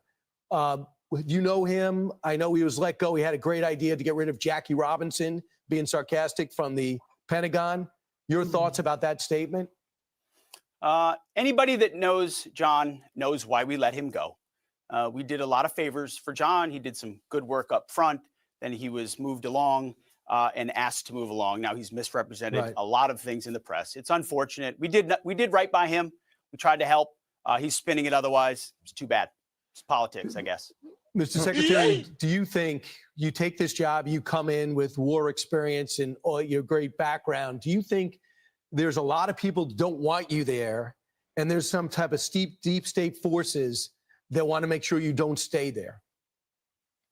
They've come after me from day one, just like they've come after President Trump. I mean, I've gotten a fraction of what President Trump got in that first term. What he's endured is superhuman. It's not hard for me to do this job. I know exactly. I mean, here's the thing. They was on Hegseth's ass since the beginning. I mean, they was losing their mind over Pete Hegseth. That's why we really wanted them in there. We also wanted Matt Gaetz in there, but I mean, that turned into a whole controversy and he bowed out, and now we got Pam Bondi. So it is what it is. But I am happy that we got Pete Hegseth in there, and I wish we'd have got Matt Gaetz too, because they was losing their mind over him as well. Why I'm here. To bring war fighting and the war fighting ethos back to the Pentagon, to rip out the insidious ideologies and not compromise and not back down, to bring in new press voices into the Pentagon, which we've done, to reestablish standards and accountability, to not tolerate leakers, to 100% operational control of our border, to get rid of trans lunacy in the military. We haven't backed down. See, here's the thing. A lot of people come to Washington and they just play the game. And it's you punch their ticket and get along to go along. And, you know, start doing meet the press and go into the Council on Foreign Relations and spending time with all the new cocktail sipping crowd. That's not why I'm here. No, every time there is a politician, I want to say something bad about the Trump administration. Is meet the press or face the nation? Yeah, I give him that one. I'm here because President Trump asked me to bring warfighting back to the Pentagon every single day. Right. That is our focus. And if people don't like it, they can come after me. No worries. I'm standing right here. The war fighters are behind us. Our enemies know they're on notice. Our allies know we're behind them. And that, in this dangerous world for the American people, is what it's all about. I've been on 2 bases over the last 2 months. They're overwhelmingly, anecdotally support for you. And they talked about recruiting going up. So I asked for official numbers. They are through the roof. Take a look at these numbers with the Army, Air Force, and Marines. You are up 108% in November, 119% in February, 108% after the election, 105% with the Navy, with the Marines up 112% and 100%. They are through the roof. The U.S. Air Force, 100% of its goal, same thing in February. And Space Force is also booming over 100%. I think the warfighters are happy to have a warfighter up top. Mr. Secretary, with all this controversy, everything swirling around, have you ever doubted your decision to take this job? Oh, not for a minute. I didn't hesitate when the president asked me, and I haven't hesitated for a moment, because those numbers are a reflection of why we're here. We call it the Trump bump internally. The reality is when war fighting and lethality is... Oh, guys, let's make sure we like the video, guys. Make sure we double tap the screen. Let's get those likes up, and let's make sure we support the stream, guys, by sending in a super chat with any question, comments, jokes, or disagreements. I appreciate the support, and we're still 27 super chats away from opening up the call-in line and running Conspiracy Hour. All right, guys, let's keep it going. Brought back, and it's serious. That what we're doing here is serious about getting after soldiering and warfighting. American people want to come back in. They want to sign up. These recruiting numbers don't surprise me. They don't surprise me one bit. They're a reflection of a yearning from the American public, of young people to be proud of their country, to be proud of their military, to make sure when they serve, they're given everything they need. That's why I've fought for the budget that the Defense Department requires.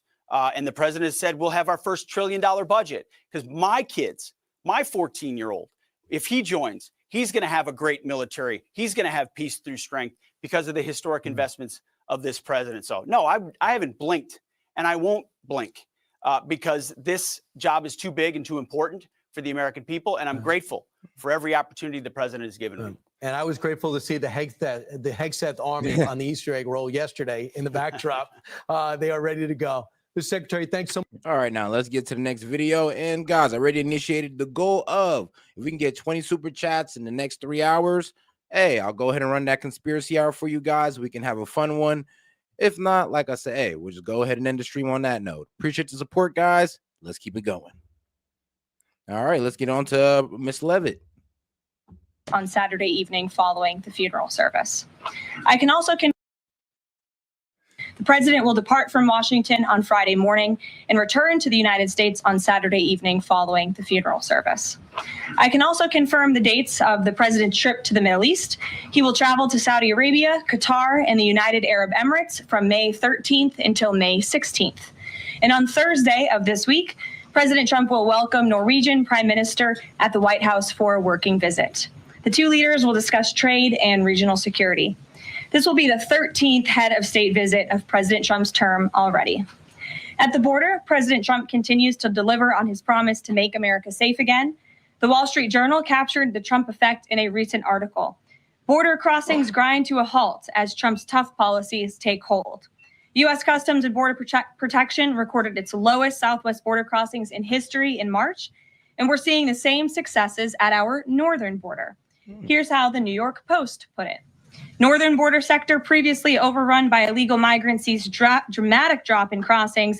We haven't seen anyone since November, end quote. According to U.S. Customs and Border Protection, just 54 illegal aliens were apprehended in the Swanton sector of our northern border, which stretches more than 300 miles in March.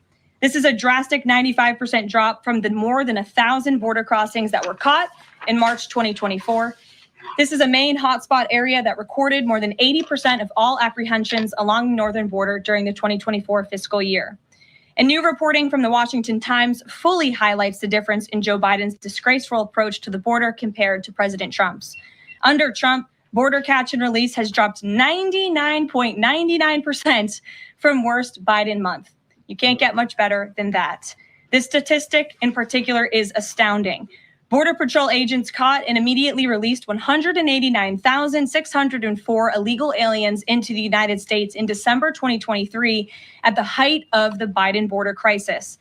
But under President Trump, Border Patrol agents caught and released only 20 illegal aliens into the U.S. in the month of February. Thanks to President Trump, operational control of the border is becoming a reality, and the administration's historic enforcement measures are yielding huge results. Illegal aliens are finally getting the blunt message. If you cross the border illegally, you will be swiftly deported and never return to the United States of America. Efforts to arrest the criminal illegal alien invaders are continuing to ramp up. ICE Chicago arrested a Mexican national convicted of predatory sexual assault of a child in Cook County, Illinois. This week, ICE Denver arrested a Mexican national convicted of sexual assault of a child in Houston County, Texas. ICE Miami arrested a Nicaraguan convicted of aggravated battery in Hillsborough County, Florida. ICE Houston arrested a Salvadorian national convicted of attempted sexual assault of a child and escape in Dallas County, Texas. And ICE Chicago arrested a Mexican national convicted of aggravated sexual abuse of a minor in Illinois. Despite the Democrats' insane objections, President Trump will continue to embolden law enforcement officers to arrest dangerous legal alien criminals and keep our communities safe. And also, thanks to President Trump's America First economic approach, investments continue to pour into our country. Swiss pharmaceuticals company announced they will be investing $50 billion in the United States over the next 5 years, creating 12,000 new quality jobs. Regeneron Pharmaceuticals also agreed to pay Fujifilm Technologies more than $3 billion over the next decade to help manufacture its medicines in the United States. It's a top priority for President Trump to ensure we are producing critical medicines and pharmaceutical drugs right here in America, and that is exactly what we continue to see happen every day. In other news, the Trump administration has announced we will put an end to Joe Biden's illegal student loan bailout attempts. No student loan has been referred to collection since March of 2020. That comes to an end. On May 5th, the Department of Education will resume involuntary collections for borrowers with defaulted federal student loans. The student loan portfolio controlled by the federal government is nearly $1.6 trillion, but fewer than 4 out of 10 borrowers are in repayment. This is unsustainable, unfair, and a huge liability for American taxpayers. Debt cannot be wiped away. It just ends up getting transferred to others. So why should Americans who didn't go to college or went to college and responsibly paid back their loans pay for the student loans of other Americans? The Trump administration will never force taxpayers to pay student loan debts that don't belong to them. Student loan borrowers need clarity, and we're finally giving it to them. Borrowers will now be clearly expected to repay their loans, and those who default on their loan obligations will face involuntary collections. The government can and will collect defaulted federal student loan debt by withholding money from borrowers, tax refunds, federal pensions, and even their wages. America is $36 trillion in debt. We must get our fiscal house in order and restore common. And that one is going to anger some people because, yeah, that might actually turn the students against Trump, or those who are paying their student loans, who are complaining about them. Because I know a lot of people who have recklessly defaulted on their loans with the promise of, oh no, Biden's gonna forgive it, never forgave it. So yeah, guys, let's not let that happen, because you won't get a tax return. All your tax returns will go towards paying off that student loan. And then some of y'all who actually got to pay taxes anyway, because you actually make a decent amount of money. I mean, you're making it worse on yourself. Common sense to our country. If you take out a loan, you have to pay it back. It's very simple. President Trump will not kick the can down the road anymore. Before we open it up to questions today, I want to commend our pool photographer who is in the room with us today. ABC News photojournalist Melissa Young is retiring after 44 incredible years on the job, covering here at the White House.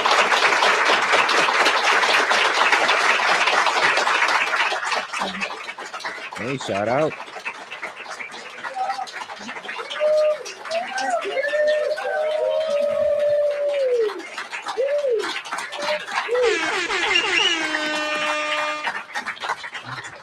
Melissa, congratulations. You have the largest round of applause I've ever heard in this room. So there's something we can all agree on, and you've had an incredible career here covering the White House. So congratulations to you, and we hope you enjoy retirement. I'm sure you will. And everybody else in the room will be very jealous of you as you're enjoying your rest. All right, let's get to it. We have an individual in our new media seat today. His name is Tim Pool. He's a political commentator and a media entrepreneur with millions of followers, a very big platform. Currently hosts Timcast IRL, a daily news and discussions show, and The Culture War, a weekly podcast exploring cultural and political issues. His programs feature in-depth conversations on topics such as free speech, censorship, identity politics, and societal change, often engaging with a diverse range of guests. He's in Washington today because we are also hosting a local media row across the street in the Eisenhower building, which is a testament to our commitment to bring new voices into the White House to cover the president and this administration. So, Tim, why don't you kick us off today? Yes. Many of the news organizations that are represented in this room have marched in lockstep on false narratives, such as the Very Fine People hoax, the Covington smear, and now what's being called the Maryland Man hoax, where an MS-13 gang member adjudicated by 2 different judges, I believe, is just simply being referred to as a Maryland Man over and over again. Now, in an effort from the White House to expand access to new companies, you've created this new media seat. So I'm wondering if you can comment on following this expansion, you've had numerous outlets disparage the companies that you've had sit here, as well as the reporters. I'm wondering if you could comment on the unprofessional behavior, as well as elaborate if there's any plans to expand access to new companies. Sure. Well, we certainly welcome diverse viewpoints in this room, which is one of the reasons we have you in here. And there's many new faces in this room in comparison to the previous administrations. We want to welcome all viewpoints into this room. We welcome unbiased journalists who really care about the truth and the facts and the accuracy. And you rightfully pointed out the Maryland Man story, which I, from this podium, when the Atlantic published it on that very first day, Bro, it's kind of wild. Like, the Maryland Man story is like the most dumbest thing that the libs has fell for. This guy, yes, is an MS-13 gang member. He was asked to leave in 2019. He has obvious gang ties. He was rounded up in a gang sweep. There's no debate on this. Yes, he deserves to be in El Salvador. The only reason why they want us to facilitate a return, which we can't because the El Salvadorian president's not going to pretty much send back a criminal or his own citizen. He's not doing that. But the only reason why they want us to facilitate it is because we told them that we wasn't going to send him to El Salvador off the pretense of, oh, there's some gang over there that wants his head. That no longer exists over there because, well, Kelly done locked all these guys up. Came to this podium and said, this is wrong. The press in this room have this story wrong. And we have seen more and more evidence come to the table that we have had all along. We were always right. The president was always on the right side of this issue to deport this illegal criminal from our community. And it is despicable to see the media continue to refer to this individual as someone who is just a peaceful man living his life in Maryland. This was and always has been an illegal criminal, an MS-13 gang member, and a designated foreign terrorist. And I'm sorry, but it's not about due process. Bro had a lawyer. Bro has been through the courts. He's been investigated, and his things, his files have been looked over by multiple judges. Yeah, he got due process. That's the problem that y'all are not understanding. It's not a due process debate. It's a clerical debate. That's what it's all about here. You guys want to hinge on due process when he's been through the court system. He's been convicted already. The evidence has been looked over, and they've proved that he's a member of MS-13. I'm sorry, guys, but this is the wrong guy. Like, if you guys really want to champion somebody, man, look, go talk to the Arab that we snatched off the campus to speaking on Israel. That's the guy y'all should be championing. I don't know why the hell you championing behind this savage here. Like, you guys are not. Honestly, you guys are off focus. You're honestly off focus. And I believe we're distracting you. Well, I believe the Trump administration it's kind of distracting you guys from the real problem. The administration maintains our position to deport these individuals from our community. So thank you for being here, Tim. It's great to see you.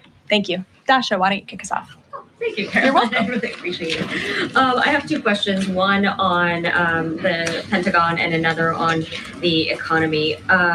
You said on Fox News that the entire Pentagon is working against Secretary Hegseth, but the people who were fired were Hegseth's own guys. So how do you square that, and what do you say to concerns that that's bad management? They were Pentagon employees who leaked against their boss to news agencies in this room. And it's been clear since day one from this administration that we are not going to tolerate individuals who leak to the mainstream media, particularly when it comes to sensitive information. And the Secretary of Defense is doing a tremendous job, and he is bringing monumental change to the Pentagon. And there's a lot of people in this city who reject monumental change. And I think, frankly, that's why we've seen a smear campaign against the Secretary of Defense since the moment that President Trump announced his nomination before the United States Senate. Let me reiterate, the president stands strongly behind Secretary Hegseth in the change that he is bringing to the Pentagon, and the results that he's achieved thus far speak for themselves. Is there an FBI investigation into the leaks? The secretary said that these people would be prosecuted. So is the FBI investigating? You have to ask the FBI, you have to ask the Department of Justice on what they plan to do, but certainly we take leaks with the utmost seriously across this administration. You've seen people fired from the Department of Homeland Security. The president has made it clear it's an unacceptable behavior. And on the economy, Caroline, Peter Navarro said that it's perfectly possible to do 90 deals in 90 days. We haven't seen one just yet. How soon might we see a deal, and what evidence can you share that progress is being made in these trade negotiations? Sure. Well, I spoke to our entire trade team this morning. There is a lot of progress being made. We now have 18 proposals on paper that have been brought to the trade team. Again, these are proposals. And considering what JD Vance said, that everything's moving along perfectly fine with India. So like I said, shout out my man JD Vance. On paper that countries have proposed to the Trump administration. And you know what's so funny about that? All right, I know it. What constitutional right was violated on Mr. Garcia? Because it wasn't due process. I'll tell you that right now. It wasn't due process. Like I said, if the man has court records, if he's been investigated by like what was it, Prince George County gang unit, the Department of Homeland Security, he was investigated by ICE as well. I mean, and went through the court system. Like, come on, bro. You guys are not arguing for the right person, bro. Like I said, focus on the guy that we yanked off campus for talking about Israel. I mean, that'd be a way better point y'all can make. To our government. You have Secretary Bessent, Secretary Lutnick, Ambassador Greer, NEC Director Hassett, and Peter Navarro, the entire trade team, meeting with 34 countries this week alone.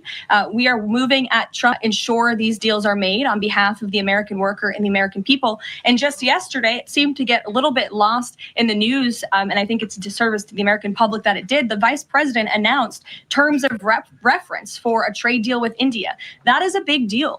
We know when we look at the numbers, the monetary trade barriers and the non-monetary trade barriers from India, they have been ripping off the United States and American workers for a very long time. So the fact that the vice president with Prime Minister Modi on that trip in India announced these terms of reference, which is essentially a framework to move the ball forward to sign a good trade deal between our two nations, is great progress. And it speaks to the work ethic and the real labor that's being put into this effort by the president's trade team. Sure. Hey, not blow. Okay, Lincoln, you can't speak on this no more, dog. Are you serious? Are you serious? He's been convicted of being a gang member. He's been convicted of crimes, even traffic violations, my man. Bro, they already gave him in 2018 saying that, yo, yeah, you need to get deported. What are you talking about, bro? He has a lawyer. He had a lawyer speak for him. You don't really get a lawyer unless you're going through a court procedure, the due process. Is like, bro, you don't know enough, and it's okay, bro. Look up bro's Supreme Court file. Go ahead and read that. Look up Prince George County Police Department. Go ahead and read that. I'm giving you references here. I'm not just talking out my ass, my friend, because I've actually read the stuff. Obviously, you're just going off mainstream media. Go ahead. The proposals that you talk about, is that enough to extend the pauses on these reciprocal tariffs, or does the president need to see, these deals inked and signed to offer any sort of additional extension beyond the 90 days? Well, look, ask me in July when the deadline hits. I know I'll be answering those questions from all of you in this room. There's a lot of time left, and the president's trade team is working again at Trump speed as quickly as they can to ensure that these deals can be made. Are any of those conversations yet with China happening? I actually do have something to share on that. I asked the president about this before coming out here, and he wanted me to share with all of you that we're doing very well in respect to a potential trade deal with China. As I mentioned, there have now been 18 proposals in more than 100 countries around the world who are wanting to make a deal with the United States of America, and the president and the administration are setting the stage for a deal with China. So we feel everyone involved wants to see a trade deal happen, and the ball is moving in the right direction. Sure. Setting the stage for a deal with China, what does that mean? Has the president spoken directly with Xi yet? I don't have anything to read out on a direct talk between the president and President Xi, but we will continue to keep you updated. And Secretary Bessent reportedly today told investors that. And please, guys, let's not incorrectly state the 14th Amendment, because this is what you'll never find. You'll never find where the 14th Amendment says that, hey, yeah, you can come over here illegally, you can break our laws, but then we got to give you due process. The 14th Amendment does not say that. The 14th Amendment also doesn't say that you can break our laws, have a kid here, and they become a citizen. The 14th Amendment does not say that. And there was never a court case deciding it. That's why we say you guys got it effed up, because I ain't gonna lie, you guys are kind of construing the 14th Amendment to fit your agenda, which is wild, but here we are. I mean, no, go look it up. Go look up any time where the 14th Amendment was pretty much used on any of those cases. On a case where people came over and said, oh, yeah, we're having a kid here. It's a citizen now. The 14th Amendment does not protect that kid, to be honest with you. It was supposed to be used for slaves, but here y'all are using it for people who violate our laws. This trade standoff with China, he expects will be de-escalating soon because, as he described it, reportedly, the situation is unsustainable. Is the president considering taking steps to de-escalate the situation with China? Again, I just read you words directly from the president of the United States. Those are moments ago. That's where his head is at right now. Caroline. Sure. Caroline, I have two questions, one on immigration and one on China. First on immigration, roughly how many illegal immigrants and aliens do we have in our country, and how many does the administration plan on deporting? Sure. Well, you'd have to ask the Department of Homeland Security for a specific number, but we suspect it's definitely in the millions, perhaps upwards of 20 million people that were allowed into the country illegally by the previous administration. And the president and his team are focused on deporting as many as we possibly can, and they are moving as quickly as possible. The president's team has made it clear we need more funding from Congress to do more. We need more ICE agents out on the ground doing this very important work. And we also need rogue district court judges to stop acting as judicial activists, trying to block the. And that is what the, because some of y'all got y'all information wrong. That's one of the things that Supreme Court voted unanimously on, was that the district judge had no right to tell Donald Trump what to do with that plane. He had no right to tell Trump to turn the plane around. And that's what the Supreme Court voted 9-0 on. Like, yeah, because Trump is within his, executive powers to do that through the Alien Enemies Act. 9-0, guys.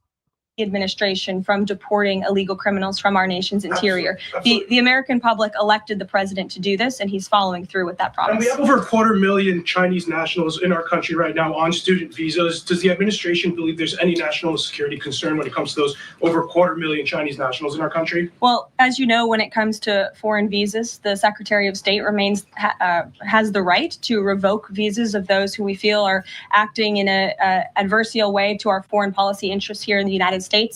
He has that authority according to the Immigration and Nationality Act. So I would defer you to the State Department for any individual case, but they are looking at individuals who are given the privilege of being on a visa in our country. And if they are acting, again, adversarial to our foreign policy interests, their visa can be revoked, and they should be aware of that. Sure. Go ahead. Yes.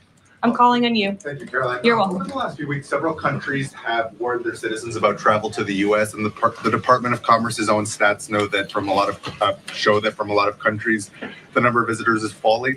Does the White House have any message for people that might be reconsidering business or tourism travel to the U.S.? Where did you see that report? This just come from the Department of Commerce. Said what? It's hard to hear you. Sorry. That visitors from a lot of countries have fallen from a lot of countries have fallen in the last 3 months? I'd have to look at that report to comment on the merits of it. I think most people around the world recognize the United States of America is a great place to do business. It's a beautiful place to visit, and they should certainly come here because it's a much safer country than it was 4 years ago under the previous president. Libby, good to see you. Caroline, a question about this upcoming announcement from HHS to ban food dyes. During the first week of the administration, the FDA announced that it's pulling its plan to ban menthol cigarettes.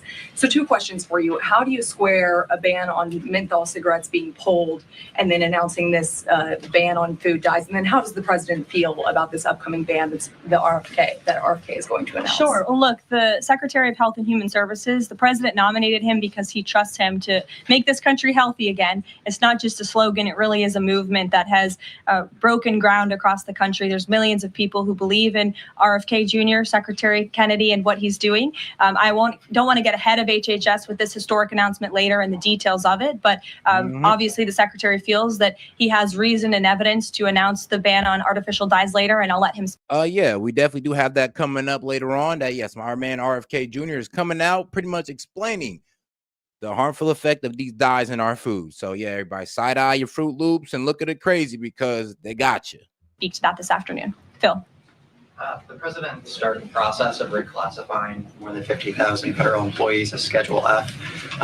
We've already seen him march through a number of government agencies. I'm curious, should we expect mass firings, or is this a case-by-case approach, a scalpel or a sledgehammer? Well, look, as you saw on Friday, the president put out a statement about it. The Office of Personnel Management reclassified workers. They're now called scheduled policy/career. And all the president is trying to do is ensure that federal workers are being held accountable for corrupt behavior. If they are engaging in corruption as a government worker, they should no longer have their job. I think that's pretty common sense. He also believes that bureaucrats should be acting in accordance to the will of the American public, who duly elected this president. Not just this president, but all future presidents. If you work for the government, you should be adhering to the will of the American public and advancing the administration's goals and interests. And if you are not doing that, then you should go find another job whose interests you align with. So as for specific firings, I would defer you to the specific agencies, but the president in this move and Office of Personnel Management, it will make it easier to get rid of rogue bureaucrats who are engaging in corruption. And then another quick question about Google real quick. A federal court ruled last Thursday that Google's dominance of online advertising and ad tech markets violated U.S. antitrust laws. I know the president has spoken to a number of folks in big tech, and Google CEO was even at his inauguration.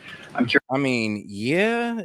Come on now. Google has turned into a conglomerate. I mean, well, not conglomerate, but a monopoly. So that's fair to say. It is fair to say they do need to get broken up. But so does Facebook. They need to get broken up. Like, monopolies aren't good for the economy, and it ain't good for competition. So I get it.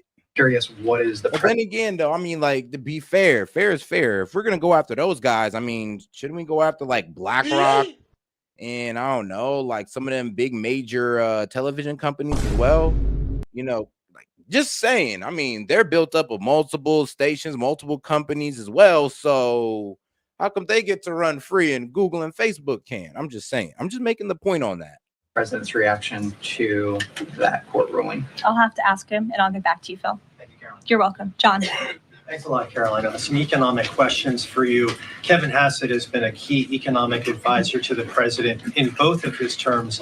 In 2022, And he still is. And he still is. He was just in my office. Absolutely. In 2022, he said that the independence of the Fed is super important. That's a direct quote. Is that something that the president subscribes to? Does he still believe in the independence of the Federal Reserve? Well, look, I think the president has made his position on the Fed and on Powell quite clear. The president believes that they have been making moves and taking action in the name of politics rather in the name of what's right for the American economy. The president has the right to express his displeasure with the Fed, and he has the right to say he believes interest rates should be lower. He believes Americans should be able to borrow money cheaper than they currently are right now. And I also spoke to Kevin Hegseth about the Fed as well, and he has called into question the Fed's independence and whether they are actually doing things, again, out of the best interest of the economy. I mean, for real though, everybody calls on the Feds like, bro, we all look at the Fed suspiciously because it's like, dog, one of the reasons why we got into the Great Depression was the Feds. Actually, it was the main reason we got into the Great Depression, because we were money tight. We needed them to print money. They're supposed to be helping the American people out, but they let us suffer. Yeah, ever since then, trust me, a lot of people looked at the Fed with the side eye, like, what is this foreign agents? Well, not foreign agency, but what is this separate agency outside our government that no branch has any jurisdiction over? Why are they able to just control our money the way they are? Like, how does that make sense? And then here's the craziest part. I believe one of our forefathers, Alexander Hamilton, was pretty much fighting this off every step of the way during his presidency. Bro literally came out of retirement just to stop something like the Fed from coming into power. So obviously the Federal Reserve was never a good idea. So why the hell is it here today? Economy, or are they doing it for partisan reasons? The president wants to see interest rates lower. He has made that quite clear. We've also seen, if I may, I'm sorry, one more, Caroline, just about, I said 2 economic questions, about the dollar. We've seen the dollar at multi-year lows versus the euro and other currencies around the world. Is it the administration's policy for a strong dollar? How does it view the dollar versus other currencies around the world? The president wants to see the dollar remain as the world's reserve currency for our long-term fiscal stability and our. And guys, make sure you send in any questions, jokes, comments, or disagreements in the super chat. $2 or up. I appreciate the support. I'll be happy to read it out loud and engage with it over stream. We can have that debate. Appreciate the support, guys. Let's keep it going. Economic growth. He's been quite clear about that. Sure. 2 questions. And then to the woman behind you, who I haven't seen before, welcome. Go ahead, Mary. Earth Day and then the Supreme Court, if that's okay. That's right. It's Earth Day. Yes. Happy Earth Day, everyone. I saw the president truthing about the garbage pileup from China in the Pacific, and then I believe Lee Zeldin is headed to San Diego to investigate the pile of sewage from Mexico. Can you speak to what the White House has planned for Earth Day and anything in that arena? Sure. I do have points from the EPA. Administrator Zeldin is doing a fantastic job, and they are always sharing their accomplishments with the White House, which we very much appreciate. He will be traveling. I believe he's in California today for sewage situation. Here you go. Administrator Zeldin met with his Mexican counterpart to discuss steps Mexico needs to take to ensure the water entering the United States is clean and safe. And he's holding a press conference in San Diego today with elected officials and local stakeholders on the Tijuana River sewage crisis. I would also add from the president himself, he has always maintained he wants America to have the cleanest air and the cleanest water. And we want to do what's right for our environment and for our earth. And a lot of that is making sure that we have clean and sustainable energy, and we know that we produce natural gas cleaner and more efficiently than any country in this world, and the president wants to see that continue. Thank you. And then on the Supreme Court, I know the court is hearing a case dealing with parents who don't want their kids having to read gender ideology books in schools. Can you comment on that case and what the Trump administration hopes to see come from that? Sure. We hope the Supreme Court will do the right thing, and the president has been very clear. He stands on the side of parental rights, and he believes strongly that parents should have a greater say in their children's education and the content, if you will, that children are being exposed to in our public school system. Sure. Go ahead. Caroline, thank you. Hi. I'm Carolina Lumetta with World News Group. The administration ended some temporary protections for Afghans, including several hundred Christians who have been punished by the Taliban. Is the president considering any exceptions for Afghans who could face death or torture if they return to their home country? So let's just be clear about one thing. We didn't end that proactively. It expired. And it's because the previous administration illegally paroled millions of people, or hundreds of thousands of people, into the country, and then gave them temporary protective status, which again is a temporary status. It's not a permanent status in this country.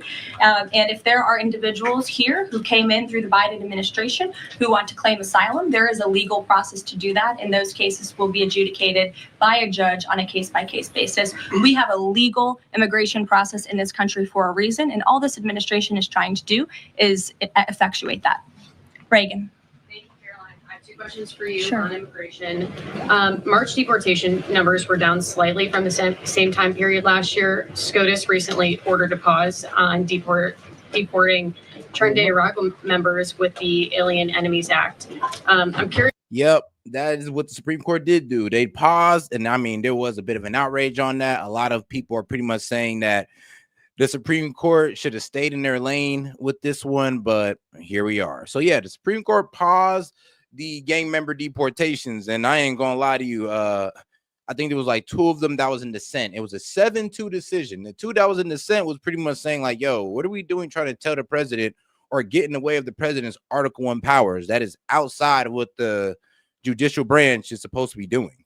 Like I said, it's supposed to be, acting as a referee, and the president is within complete rights to do this through the Aliens Enemy Act, through the fact that it's a designated terrorist organization. Like, everything's in the clear. But they paused it, and it is what it is as they look over both arguments. So, I mean, it should be coming out soon, whether they'll continue it or they'll go against it. They'll be like, nah, we got to stop it. We got to have all these gang members in trial. So, we'll see what the Supreme Court comes up with, because, like I said, it was 7-2 that they paused it. But it was, 9-0 that the district court had no jurisdiction, no right to tell the president what to do with those flights. So it is a bit funny that they paused it, though. So, hey. Curious what other tools the administration is looking at to boost those deportation numbers. Sure. Well, we are obviously complying with the court's order. However, it was a temporary pause. The Supreme Court basically said, sit tight, and they will follow up with an order. And we're confident that the Supreme Court will rule on the side of law and recognize the president absolutely has the executive authority to deport foreign terrorists from our nation's interior under the Alien Enemies Act. Yep, and that's what's being reviewed right now. Like I said, both cases have been heard out. So the courts are looking over the Aliens Enemy Act. They're looking over everything and seeing if the president does have power to do this. Now, it should be pretty clear cut that he does. But like I said, the criticism of the Supreme Court was stopping the process of executive power. And yeah, that's not checks and balances, to be honest with you. It's pretty much the judicial and the legislative branch teaming up on the executive branch. And that's not checks and balances. Just because it works out in your favor or because it's against Trump, your guys are willing to ignore, honestly, the disruption of our government, to be quite honest. Because like I said, checks and balances, guys. So like when when 2 branches are working against one, that is not balanced. We feel very strongly about that, and we're confident the courts will side with the president and his executive authority. As for deportations, we continue to deport illegal criminals under Title 8, which is an immigration authority given to our Border Patrol agents and the Department of Homeland Security to deport illegal criminals from this country. And the administration continues to do that at record speed as quickly as they can with the resources that they have. DOJ recently dropped charges against the MS-13 leader caught in Woodbridge, Virginia. Nah, here's the problem. They weren't supposed to pause his the flights. They weren't supposed to do that. They were supposed to have that debate while things were going down, and then they found it unconstitutional. Then you go. But by them stopping his Article 1 executive power, that is going outside of their lane. Like, it really is. Like I said, if they wouldn't have paused it and they came to that conclusion, then cool. All right, Bill President, you got to stop this right here because we found out it's unconstitutional. They can't stop them mid-process. As much as y'all like it, as much as y'all like him doing that, it kind of goes outside the checks and balances here. Yeah, with the idea that this will expedite the deportation process. Does the administration... And remember, to explain it, the Supreme Court acts as a referee. They act as a referee. So if Congress don't like it, but the president is doing it, they're supposed to act as a referee, pretty much saying like, all right, well, they're in the right. They're in the right to follow the Constitution, to following our laws. Nothing going outside of that. Or Congress is pretty much right. You guys are kind of going outside the Constitution. This is unconstitutional. Nothing about this has been proven unconstitutional to where this needs to be paused. That's the only time the Supreme Court can pause something if it's proven to be unconstitutional, not mid-process, because that is low-key going outside their lane and subverting the executive power. Administration plan to drop charges against other criminal illegals to speed along the deportation process? You'd have to ask the Department of Justice. Obviously, that's within their purview, and I can't speak for them. However, it is our goal to deport as many illegal criminals and aliens from our country as we possibly can, as quickly as we can. Jackie. Thank you, Caroline. We've heard so much about this Saudi trip planning, and the president's mentioned it himself before, but I don't think we've ever heard on the record what he hopes to achieve in Saudi Arabia. Think about it like this, okay? Like Biden, when Biden did his when he was trying to forgive student loans, he was actually able to get student loans forgived. It was actually going down. People actually had theirs like 20,000 scrubbed off their student loan. but the Supreme Court stopped it. They said it was unconstitutional. But you know what the Supreme Court didn't do? They didn't pause it and said, hey, yo, nah, wait right here, bro, until we get done. Nah, it was complained about. They went ahead and deliberated about, and they're like, all right, yeah, we got to go ahead and stop it. They didn't pause his operations midway and then said, okay, now let's wait until we get it done. No, they paused it right there and then once it was found unconstitutional because Biden was already getting it done. Arabia and what the purpose of the trip is. Sure. Well, the president looks forward to this. It was supposed to be his first foreign visit, but of course now he is going to Rome this weekend to honor the Pope and attend the funeral. The president looks to strengthen the ties between the United States and these countries in which he will be visiting. He'll be having many bilateral meetings and talks, and we look. Like I said, it's not like Donald Trump went and asked the Supreme Court, hey, yo, can I do this? And they said, let us deliberate. No, he was doing it already, just like Biden was doing the student loan forgiveness already. And then they determined it was unconstitutional and stopped Biden. They needed to do the same thing they did with Biden. They need to do with Trump. It's like, all right, well, let us deliberate over while you go ahead and getting it off. And then if we find it unconstitutional, then we can stop it. Look forward to the trip and hope to see many of you there. And the meetings in London this week, do they have any nexus with the plans in Saudi Arabia? I can't speak to that. However, I do have an update on meetings when it comes to the Russia-Ukraine war. I was just in the Oval Office with the president, Steve Witkoff, and they wanted everybody to know that the negotiations continue. We feel, again, we're hopefully moving in the right direction. And the special envoy, Steve Witkoff, will be heading to Russia again later this week to continue talks with Vladimir Putin. Is that why Rubio is not heading to London? Is he accompanying Witkoff to Moscow? I can't speak for the Secretary of State's travel schedule. I'd defer you to the Department of State. And then more broadly, just about the peace agreement, the talks that are ongoing. Secretary Rubio had said that if things don't go the right way, that the U.S. might need to take a step back. What does stepping back look like? Is that a step back from brokering peace, or would that imply a broader withdrawal from U.S. support for Ukraine and the war? Look, I think it would be unwise for me to broadcast that from this podium. Ultimately, that's a decision for the president to make. But he's made it very clear he wants to see peace. He wants to see this war end, and he wants to stop the killing on both sides of this war. And he's been very clear about that for quite some time. And he has grown frustrated with both sides of this war, and he's made that very known. Brian. Thank you, Caroline. Last week, the president talked about nonprofit groups, specifically taking on Crew, and he hinted that there could be further actions taken against nonprofits.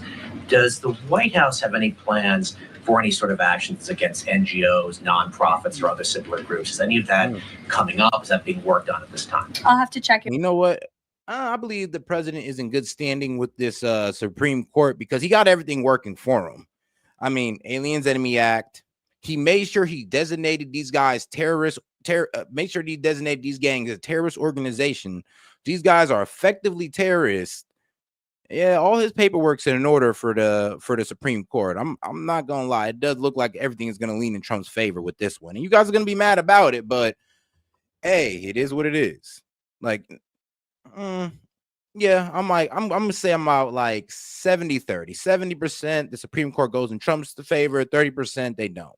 And because it's very hard to kind of deny the Aliens Enemy Act, and it's very hard to deny the fact that these are now not just gang members, but members of terrorist organizations. With our policy team and get back to you. Sure. Thank you, Caroline. Travis Gilmore with the Epoch Times. Are some colleges using taxpayer funds to further political agendas? And what is the administration's response to Harvard's lawsuit? Sure.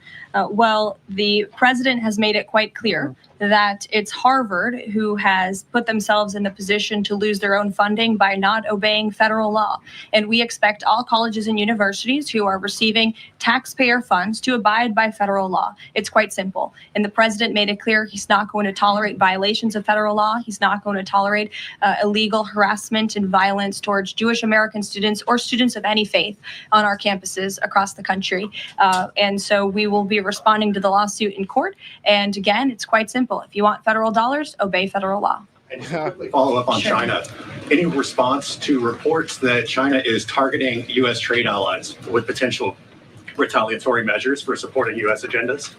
I think the numbers and the sheer number of countries that have reached out to the United States and reached out to this administration to cut good trade deals speak for themselves. The entire world knows that they need the United States of America and they want to do business here. And so we'll stay focused on cutting good trade deals on behalf of the American worker. Stephanie. Thank you, Carolyn. Can you give us any additional details from the president's call with Netanyahu today? I did speak to the president about it. It was a good call. They spoke particularly about Iran and the negotiations that are underway with Iran and the United States. And the president has made it very clear repeatedly, but I'll reiterate, there is no daylight between the United States of America and the state of Israel. He stands strongly behind our ally. He's made it quite clear when it comes to Iran that we want to see a deal, and Iran has a choice to make. But the president has also made it very clear, and he reiterated that in his call with Prime Minister Netanyahu today about the need for Iran to never obtain a nuclear weapon. I do have one more bit of news that Yep. And then, but here's the thing about, well, Mr. Netanyahu is that it's not just enough for Iran not to have nuclear weapons. He wants the whole government of Iran to be overthrown. And that's just doing too much. Just like he need to calm down with that. Because if he's not willing to put his own soldiers out there, then he just need to shut up. Like the same attitude I'm giving Europe about Putin is going to be the same attitude I give in Netanyahu about Iran. Like, bro, go ahead and deal with it yourself. You want it that bad, but we ain't going to help you. And if you want to start problems like that, hey, don't get mad when these when the Middle Eastern countries want to dogpile on y'all. Okay. I would like to share with all of you. Just give me 1 second to find it. And it's in regards to the terrorist attack that took place in India earlier today. The president has been briefed by the National Security Advisor, and he's being kept up to speed as more facts are learned. What we know already is dozens were killed and even more were injured in a brutal terrorist attack in a popular tourist location in South Kashmir. President Trump will be speaking with Prime Minister Modi as soon as he possibly can to express his heartfelt condolences for those lost. And our prayers are with those injured and our nation's support for our ally, India. Man, all right. All right, now let's get on to the next one, guys. This should be a fun one. The prognosis is in. The prognosis is in. 50% of the people in the world have Trump derangement syndrome. And they still have a really hard time understanding why he's back in the White House. So there's nothing you can do about it. He was elected with a majority. Let's get over the derangement syndrome. Let's focus on the policy and get stuff done. Because I got to tell you, there's a lot of people that go out of their mind. Because a lot of y'all just want America to fail just because Trump's in office. Like, that is so sad and pathetic. That's the most pathetic way of thinking. Yes, I want everybody to fail because somebody I want's not in office. I mean, grow up. Mr. Wonderful should have been a doctor because he just accurately diagnosed half the globe as cuckoo. And if you've ever been around someone crazy, you know there's nothing you can do. Crazy's going to crazy. You can't let it affect you. So when I hear Al Gore say he's living under the Third Reich, he must really believe that because he believes he invented the internet. I understand very well why it is wrong to compare Adolf Hitler's Third Reich to any other movement. It was uniquely evil, full stop. I get it. But there are important lessons from the history of that emergent evil, and here is one that I regard as essential. The Nazis, and I quote again, attacked the very heart of the distinction between true and false. The Trump administration is insisting on trying to create their own preferred version of reality. Here's the thing, though. How can y'all compare, like, Trump to Hitler when it's kind of like this? Who's the targeted group of people he's going after? Last time I checked, that man Hitler had a hard-on for the Jews. So who's does Trump have a hard-on for? He ain't rounding up black people. He ain't rounding up okay, well, okay, just because a majority of the mass deportation people are being mass deported are Hispanics doesn't mean he's rounding up Hispanics into concentration camps. We understand that, at least. I would hope. I would hope. Al Gore and the people like him can't accept that Trump won. And the reality is he's president. Again, and Gore never was. Trump's living in reality. He's living in the White House. He preferred that version and made it a reality. It's people like Gore who can't accept reality, who can't accept that Trump won. And that's where we are today. These people have convinced themselves that when they're not in power, they're going to die. Or if you don't do what they tell you to do, like buy an electric car, you're going to die. But nobody's dying. They never do. So even though we can't change crazy, we can tell them to chill. Some in our leadership class seem stricken by self-doubt and even fear of the future. To them, humanity is always one bad decision away from catastrophe. The world will soon end, they tell us, because we're burning too much fuel or making too many things or having too many children. And so, rather than invest in the future, they too often retreat from it. Well, President Trump rejects these failed ideas. When a crazy guy comes up to you and says something bad's about to happen, you don't take him seriously. You say, "Oh, I'm sorry." You slowly back away. But when half the world is screaming something bad's going to happen, you can't let yourself get worked up. You just have to learn to live with these people. You learn to live with crazy. The stock market was up 1,000 points today, but they keep saying we're on the brink of a recession. Well, the CEO of Chevron, kind of a big deal, says, no, we're not. We're not even close. You don't think we're headed into a recession in your plans at this point? You know, there's no signs that we see at this point that we're in or close to a recession. They said the world was going to side with China, and China was going to eat our lunch. Man. No one wins a trade war, they said. So why are all these countries flying here to do deals with us? Yeah, I know, right? Like, oh, China, everybody's going to go towards China. China's the best of this. China's the best that. And I'm just looking at y'all and why don't y'all go move there? And also, this makes it even more funnier because it's like, bro, how can China replace our economy? Because I'll tell you right now, they can't. They cannot replace our buying power. They can't do it. They can't replace our dollar because our dollar has a pretty good conversion rate. And the only conversion rate better than our dollar is the euro. And guess what? The European Union or all of Europe really doesn't have as much buying power as the U.S. They lose out. And the reason why they lost out so much is because they focus too much on production and they're at the mercy of the consumer. And let's be real. I mean, it is kind of crazy how we got economists out here going like, yeah, it's okay for a business to lose their biggest client and it's all right. Yeah, they'll be just fine. That's literally the logic they're selling you with Canada. I mean, not Canada, but China. Like, yeah, they could lose they could lose their biggest client, their biggest buyer, and everything's going to be okay. It's like, when in business has that ever been true? When in economics have that ever been true? Like, that is hilarious that people think that. You have the entire trade team meeting with 34 countries this week alone. We are moving at Trump speed to ensure these deals are made on behalf of the American worker and the American people. 34 countries. Well, they say China's the big kahuna. They have 1 billion people. Well, we just found 1 billion more. Yes, we did.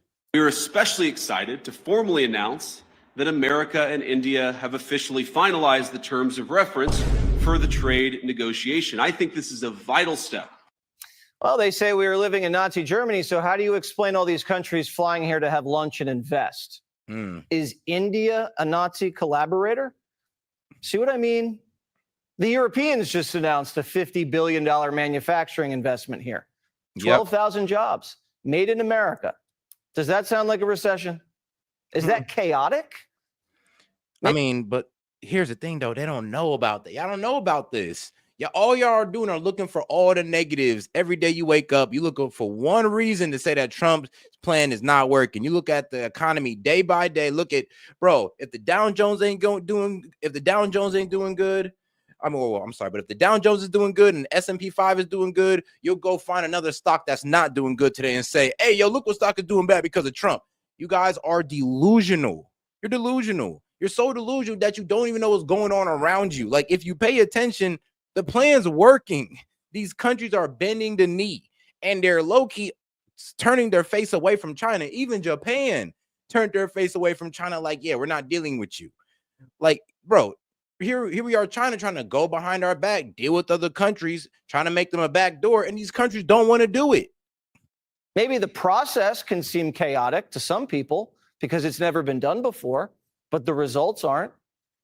Trump's the first president in 40 years to cut waste, fraud, and abuse. Democrats are jealous that he's doing things that they ran on and never did. That's what's making him crazy.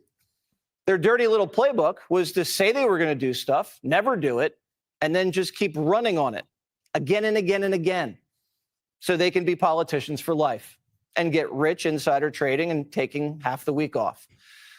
But Trump's fixing the problems and finding their fraud. So the jig's up. And when they say the world's going to end, yeah, their world's ending. Their reality's over. And they never thought it would happen. So they're having a hard time coming to grips with reality.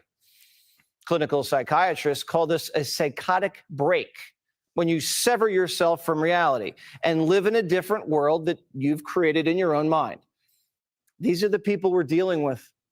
I mean, and that explains you guys. It's like you live in your own reality where everything is just going bad, nothing's working out, when everything is going swimmingly. Everything is going great, guys. I'm telling you right now, like I have not hopped on here and been sad one time about what's going on. It's been nothing but good news.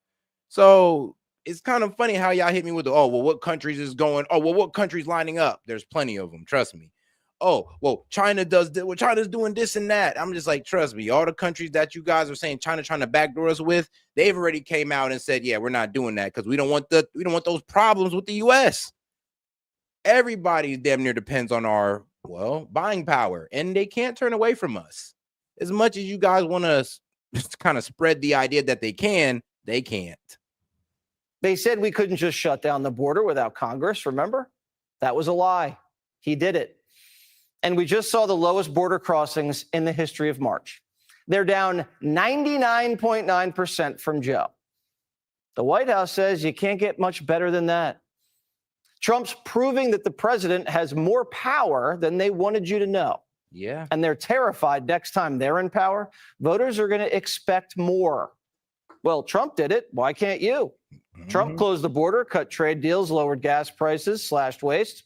Yeah, I mean, it doesn't have to take this long. That is the funniest part about it. Trump is proving that a lot of these presidents were dragging their feet purposely. They'll tell you one thing, get the operation started and never finish it, and just wait for the next president to do it. That president never picks it up. That's a reason why a lot of trade deals didn't really get done, because a lot of presidents would say they're trying to do something and just drag their feet on it, and it wouldn't get done until probably the next term or some other president picks it up. I ain't gonna lie, the man Trump is proving that, yeah, the president has a lot more, well, executive power than we realize. I mean, bro, the way these executive orders have been coming out has been making these Democrats' heads spin. Y'all didn't even know executive orders could be used like this. Why can't you?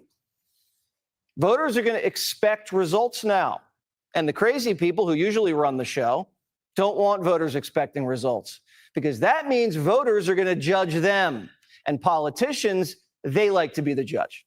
Once you flip it on them, it's game over. They're all about debating the process. It's got to be done this way. No, it has to be done this way. Oh, we're going to sue. No, we're going to have a commission. We're going to have legislation. That keeps everybody arguing and distracted and lawyered up. Why do you think they're flying to El Salvador to undeport MS-13? Even though he ended up out of the country, they didn't like the process.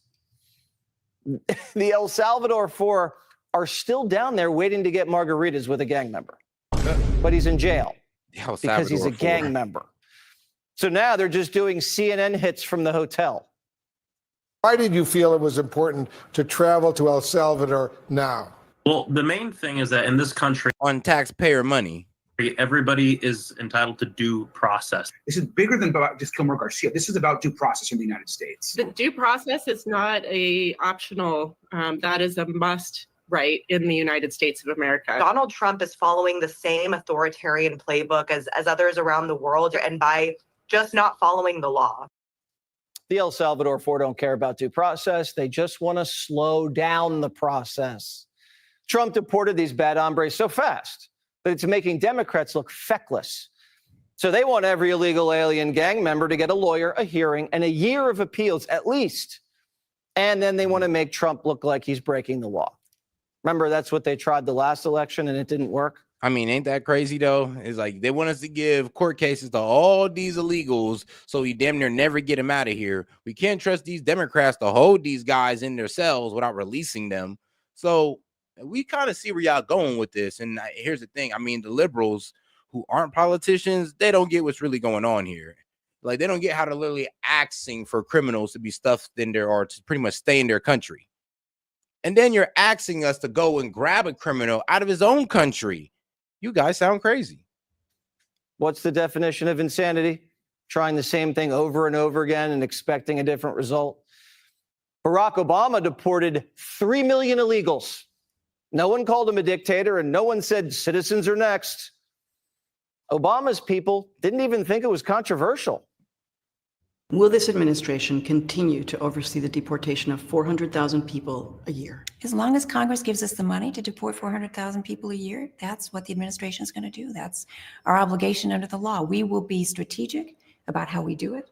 And the number of those folks who are either criminals or recent arrivals will continue to go up. But yes, this is our obligation under the law. We must enforce it, and we will do that. Barack Obama drone striked an American citizen overseas. What has more due process?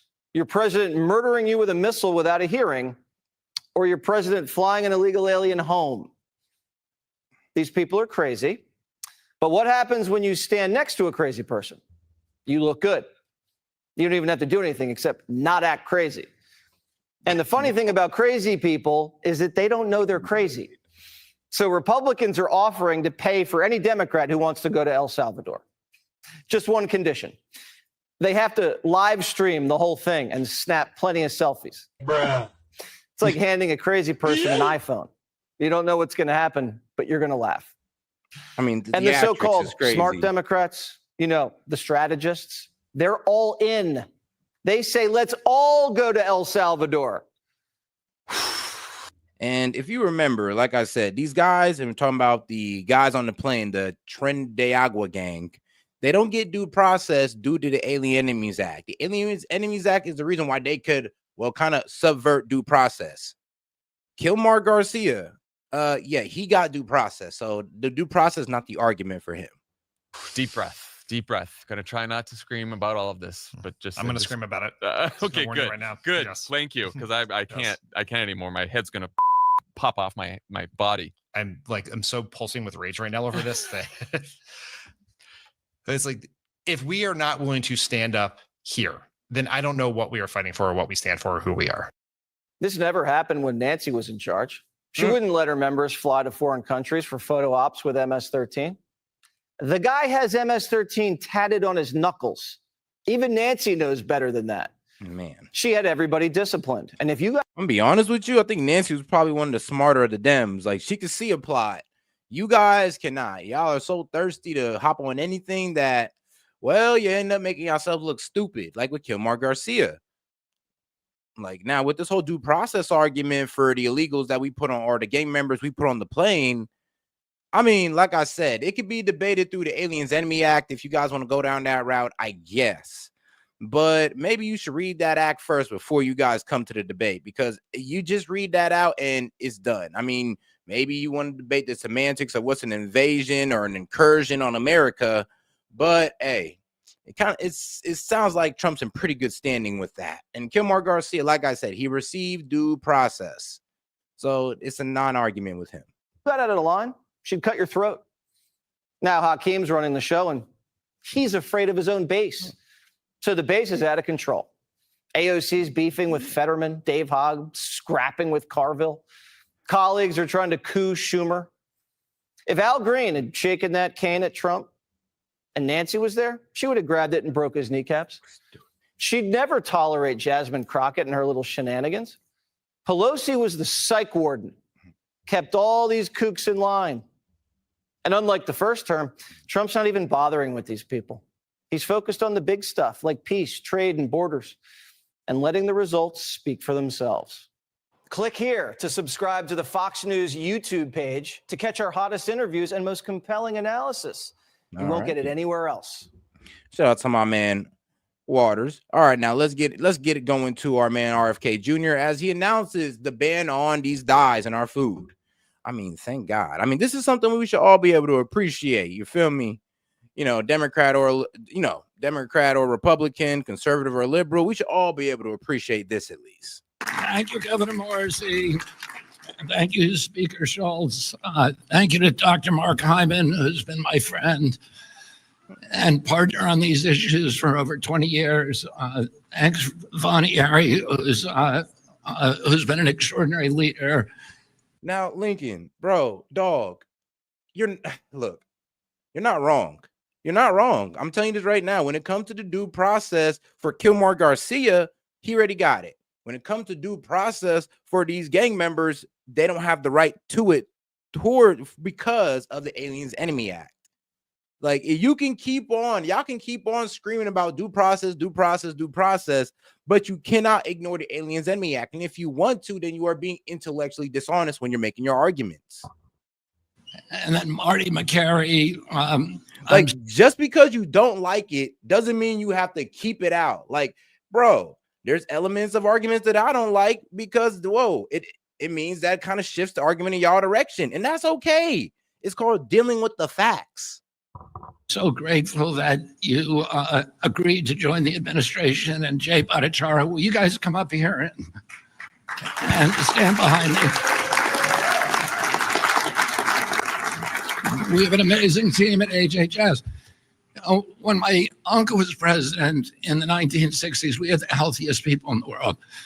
And one of the basic assumptions of our country was that because we were robust people, because we were vigorous, because we were tough, we had what my uncle called this beef jerky toughness that was responsible for our country being the land of the brave and the home of the free, the greatest industrial power in the world, the wealthiest country. We owned half the wealth on earth when my uncle was president, and part of that was because of the vigor of our society. And that's one of the reasons he started the Presidential Council on Physical Fitness, because he saw that Americans, he felt. And make sure you support the stream by sending any questions, comments, jokes, or disagreements, $2 and up. I appreciate the support. And we are still 27 super chats away from opening up the call-in line. We can go ahead and get some of y'all on here, disagreeers and supporters alike. That Americans were getting soft and was going to steal from us and erode all of our leadership, our moral authority, and our values, and our role as an exemplary nation. And since his death, we've had this extraordinary chronic disease epidemic. When my uncle was president, 3% of American kids had chronic disease. Nah, Lincoln, they're not. That's what I'm saying. You got to read the Aliens Enemy Act. They are not. It is the only way. I mean, I'm dead honest with you. This is the only way they was able to subvert due process. Like, bro, when I tell you that, I'm surprised that they pulled this off. I'm surprised. And I'm a Trump supporter, and I'm surprised about this. So I get why everybody's like, what the fuck? Like, what do you mean Aliens Enemy Act? But when you read it, you're damn near like having oh shit moment, like, whoa. Oh shit, oh shit. So a long time ago, this was damn near planned out to where the president could just send off terrorists and illegals without due process. Yes, the one time in certain situations it was written into law. And I ain't gonna lie, the way Trump set this up, he made sure that it matched up to the Aliens Enemies Act perfectly. He made sure these guys were proven to be enemy of the state by making these gang members terrorist organizations. It was low-key a masterclass move what he did with this. Like, he made sure everything lined up so when he enacted this, nobody could say nothing. Like, it's really hard to say something now. Today, it's around 60%. And these are a broad category, the ones that Marty mentioned, like ADHD, the neurological disorders, ADD, ADHD, speech delay, language delay, tics, Tourette's syndrome, narcolepsy, ASD, and autism. All of these are injuries that I never heard of when I was a kid. They were not part of the nomenclature. They weren't part of the dialogue. There was zero spent in this country treating chronic disease when my uncle was president. Today. And shout out to Seth. She says, I'm here, Seth, just doing a couple of things before 10 a.m. Hey, before the doc at 10 a.m. All right. Appreciate you, Seth. Hey, shout out Seth for pulling up. And man, it was getting crazy in here. I was wondering where all my mods were at. It's about $1.8 trillion annually. It's bankrupting our nation. 74% of American kids cannot qualify for military service. So how are we going to maintain our global leadership? Because, man, you gotta let these kids get fat. We let these kids eat unhealthy. I mean, bro, I've been over to, fuck it, I'll just say it. I've been over to single mothers' houses, and I have not seen they kid eat not one fruit, one like a bottle of water or some vegetables, not ever of all the times I've been there. And I'm always sat there and be like, no wonder your kid's a fucking fat ass. Like, no wonder he's misbehaving, a fat ass. Look what the hell you feed him. And what you feed your kid, man, that helps to his mental development as well. So when you feed your kid trash, his mental becomes trash. Like, bro, y'all gotta start, watering y'all kids right. Treat your kid like a damn plant. Like, nurture it, damn it. With such a sick population. It's like y'all watering y'all, like, bro, it's like you're watering a plant with piss or something. Like, what's wrong with y'all? We have all these autoimmune diseases, these exotic diseases. Again, I never heard of juvenile diabetes, rheumatoid arthritis, lupus, Crohn's disease, and 100 others that were just unknown when I was a kid. I never knew anybody with a peanut allergy. I never knew anybody with a food allergy. Why do 5 of my 7 kids have allergies? I never knew of anybody who had eczema. I knew of a very small number of children who had asthma, but that has exploded as well today. And our fertility is dropping dramatically.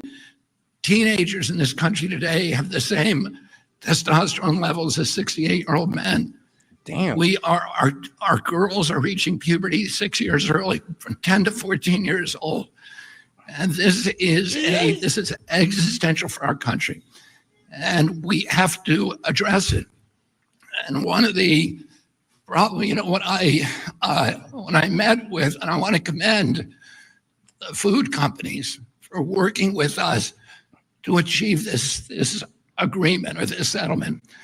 And when I went in a few months or about a month ago to meet with a few food companies, I was talking with my staff about these petroleum-based dyes. And I said, if they want to add petroleum, if they want to eat petroleum, they ought to add it themselves at home.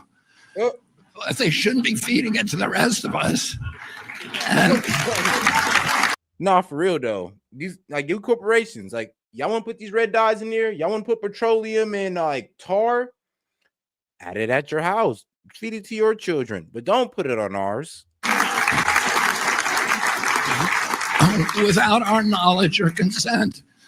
And unfortunately, we're gonna get rid of the dyes, and one by one, we're gonna get rid of every ingredient and additive in food that we can legally address. One of the problems is that the industry, which all of these industries cast a dark shadow historically over this agency. And there's so many conflicts that we are now systematically eliminating. That has allowed them to suppress the science. There's shockingly few studies, even on food dyes, and on all these other ingredients as well. And Jay Bhattacharya, who is here and who is running the director of NIH, is now narrowly targeting these kind of food additives for scientific study, so that one by one we can start eliminating them where they can. Where we can't, there's things that we'll never be able to eliminate, like sugar. And sugar is poison. And Americans need to know that. It is poisoning us. It's giving us a diabetes crisis. When I was a kid, I always say this, a typical pediatrician would see 1 case of diabetes in his lifetime. Today, it's 1 out of every 3 kids who walks through his office door. In our most recent study from NIH, 38% of American teens, half our adult population. This is existential. We are spending as much on mitochondrial disorders like diabetes as we spend on our military budget. God damn. We can't continue to exist like this. For real, low key. Hey, maybe JFK, my bad. Maybe RFK is going to open up those fat camps that, people's been fear mongering about. Fat concentration camps. That's what we need, guys. We need a Fiddler out here. We need a fat concentration camp for all you fat asses so you can start being, better people. And I didn't want to go too far into it because I didn't want to hurt too many feelings. Problem is, industry is making money on keeping us sick. As Jay pointed out, ADHD is associated with all these behavioral disorders. But those disorders are treated not by changing our diet, but providing medications to treat our kids. And they get medicated, and that's the only solution.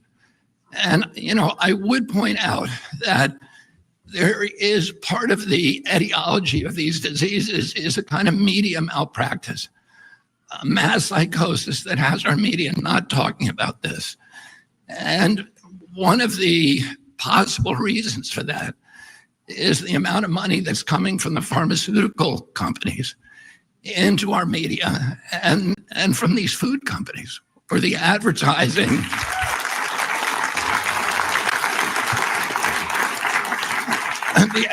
The advertising has at least plays a factor. So that revenue, that extraordinary revenue stream, in disabling their capacity or their inclination for skepticism and for critical thinking. So Americans don't know what they're eating. Yeah, I mean, let's be real. And if they start putting warning boxes on this stuff, I mean, can you imagine looking at something Pop-Tarts and it saying could possibly cause DNA damage? You're just like, wait, what? Would you really still eat that Pop-Tart if it says this product contains BHT, which can cause damage to your DNA? Like, bruh, I don't think I would do that. I'm gonna be honest with you. I mean, the label on a cigarette sounds safer. And they don't know the implications of those things. And for those products, Mark Hyman says in his book, the 10-day sugar detox diet, which I'll give a plug to, is a very good book.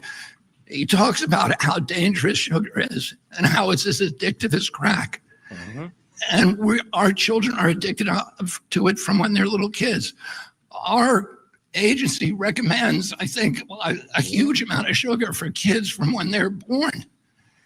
And it's hurting them and it's addicting them. And I mean, no, that's true though. You can have what we call sugar withdrawals. Yes, when you stop eating sugar, you just have like a withdrawal of like a weird one. Like when I stop eating sugar, it's kind of weird, but what usually happens? I'm trying. It's funny, but what was it? I'd say I would smoke more tobacco, pretty much. More tobacco, and I don't even smoke cigarettes for real. But when I'm not eating any sugar at all, when I go on one of my sugar cleanses, it's like I have a weird craving to smoke, like, well, tobacco for some reason. Never do, but I do. It's just a weird craving that I haven't had since like what, college? It's changing their taste buds so that they crave it, and it's disabling our population. So for those ingredients that we can't ban legally, we're going to start informing Americans about what they're eating. And we're going to try to work with Congress and the White House. Hey, y'all stop making fun of my man Kennedy's voice, man. It's really hard when you do crack for that much time. Like, come on now.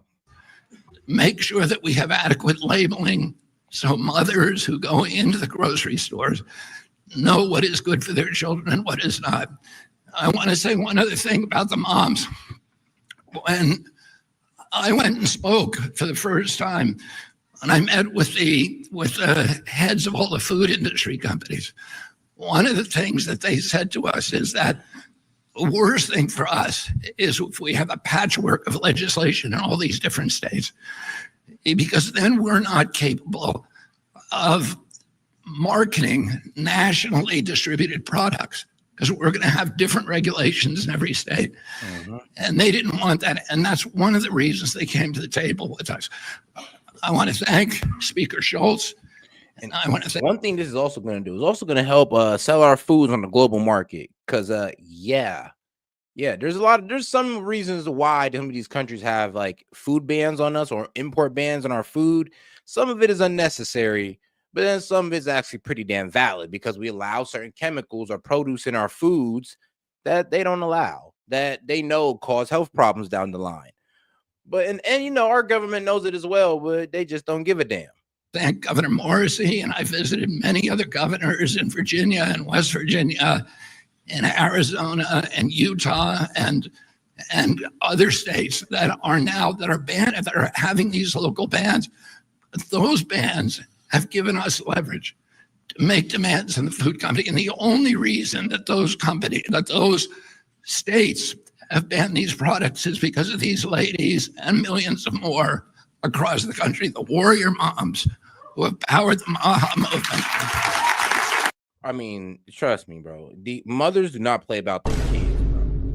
I mean, look, if you threaten a kid's health, and if their mother has anything to say about it, they will literally scorch the earth scorched the earth for their kid in their healthier options, scorched the earth to have better options for their kids through healthy food, like great education. I mean, shout out mothers. And just having that, I mean, if you had a good mother, they just have that natural, like, I don't know what it is, that natural feel to make sure that their kid just has the best of everything. So shout out to the mothers, because if it wasn't for y'all, we wouldn't have this. Or life in general. So shout out moms.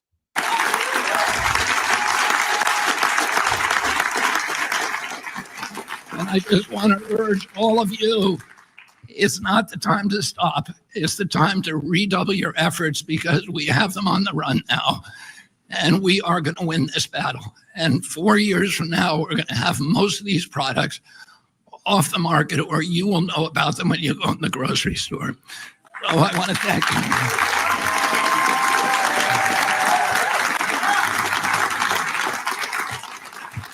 And finally, and most importantly, I want to thank President Trump. President Trump often, says that he's going to make America great again. But he knows that he cannot make our country great again if our country is weak, if we're not healthy, if we don't have vigor, if we're not a robust people. He says that he's going to restore the American dream. And a healthy person has 1,000 dreams. The sick person only has one. And right now, there's 60% of the people in this country who have only one dream, that they can make it through a day without pain, with energy, without having to take medications. And we are going to change that for our country. And I want to thank the moms and thank President Trump for his confidence in my leadership and for allowing me to surround myself with such an extraordinary team of scientists who are going to restore transparency to this agency. We're going to do replicated science. We're going to restore gold standard science so we know what's in our food and we can eliminate it. Thank you all very much.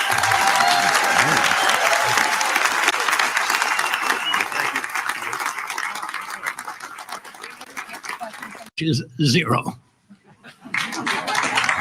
The press for attending today. We're going to take some questions from the press. If you can please say your first, last name, and outlet when I call on you, that would be great. Sarah, CNN. Here. I got it. Okay, yeah. Hi, Sarah Overmall from CNN. Secretary Kennedy, you talked about how sugar is poison and how it's addictive. Is that the next step for you, looking at policies to reduce or even eliminate sugar in food products? I don't think that we're going to be able to eliminate sugar. But I think what we need to do probably is give Americans knowledge about how much sugar is in their products. And also, with the new nutrition guidelines, we'll give them a very clear idea about how much sugar they should be using, which is zero. Yes. Hi, Helena Bottomiller-Evich with Food Fix. You mentioned the goal is to work with the food industry to get the most of the major synthetic food dyes out. What is the plan if the food industry does not voluntarily agree to do that? And what are the next steps if you can't get agreement within the industry? Thank you. Well, here the industry has voluntarily agreed. And so, I think as we move forward, we are going to work with the industry. They've shown a lot of leadership on this right now. And in fact, we're getting food companies now and fast food companies who are calling us almost every day and asking us, how do we do this? What do you want us to do? Will you do a press conference with us? And so we're really happy with the reception. Because Steak and Shake, I think they've seen a rise in business since they got that RFK certification. Like, so y'all cooking the fries in the tallow and that beef tallow? Perfect. Certified. Yeah, they cooking with the beef tallow now. They threw away the seed oils and now they're on to beef tallow. And forgive me, I just like the word tallow. And I think they're ready to change the industry. They have children too. There's no such thing as Republican children or Democratic children. Their children are going to the same schools. They're eating the same foods as the rest of us. And I think most of them really want to have a healthier America. They want clear guidelines, and they want to know what they can and can't do, and we're going to give them that.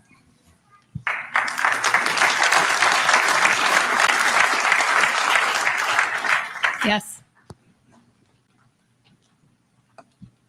Hi, Margaret Manto with Notice. I'm wondering if there's any pharmaceutical additives that you'd like to eliminate? Fentanyl.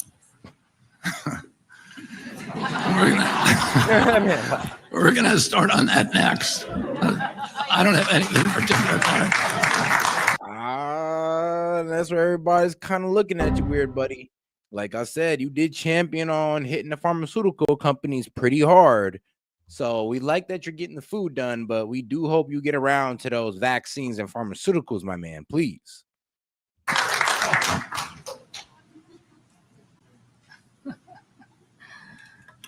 Yes, in the white. Hi, Emily Kopp, Daily Caller. When will HHS FOIA offices be restored? This is important for many of your stated priorities, adverse events, food. We're working to restore all of them. What? FOIA. Oh, when is our FOIA? Oh, we're restoring all the FOIA offices, and we're going to make it much easier for people to get the information. We're going to try to post as much as we can. We're going to start a website with all former. Man, y'all need to look it up yourselves, man. Look all up. Look up the dyes, BHT. I mean, phosphates. Like, look up all of that. Because trust me, I learned about this on my own before RFK made this crazy crusade on it, which I thank God he did, because it is a very concerning problem. And I thought I was gonna have to stay away from these foods the rest of my life. I was like, damn, I can never eat like cereal carefree again. I can never eat Pop-Tarts carefree again, man. It's rough out here.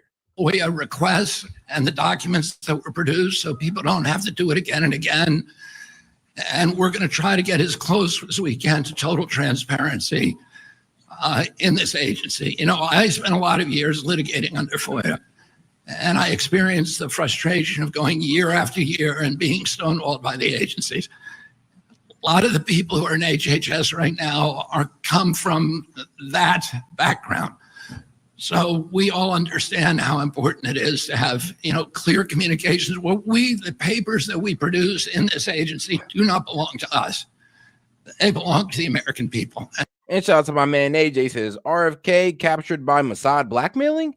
Bro, I'm thinking the same thing, G. Well, I wouldn't say thinking. I'm not sure if you're thinking it, but trust me, I have these suspicions, bro. Because he came in hard lining on the pharmaceutical companies. Then he kind of, steps up with the food, and that's nice and all. But I mean, we really wanted you in here because you was gonna put your, you're gonna put your necks on the pharmaceutical company, put your foot on the neck of the pharmaceutical company, and you're kind of hitting us with the, we'll talk about that later. I'm like, no. Let's talk about that now. Let's learn about these harmful chemicals now. And we need to be honest with them.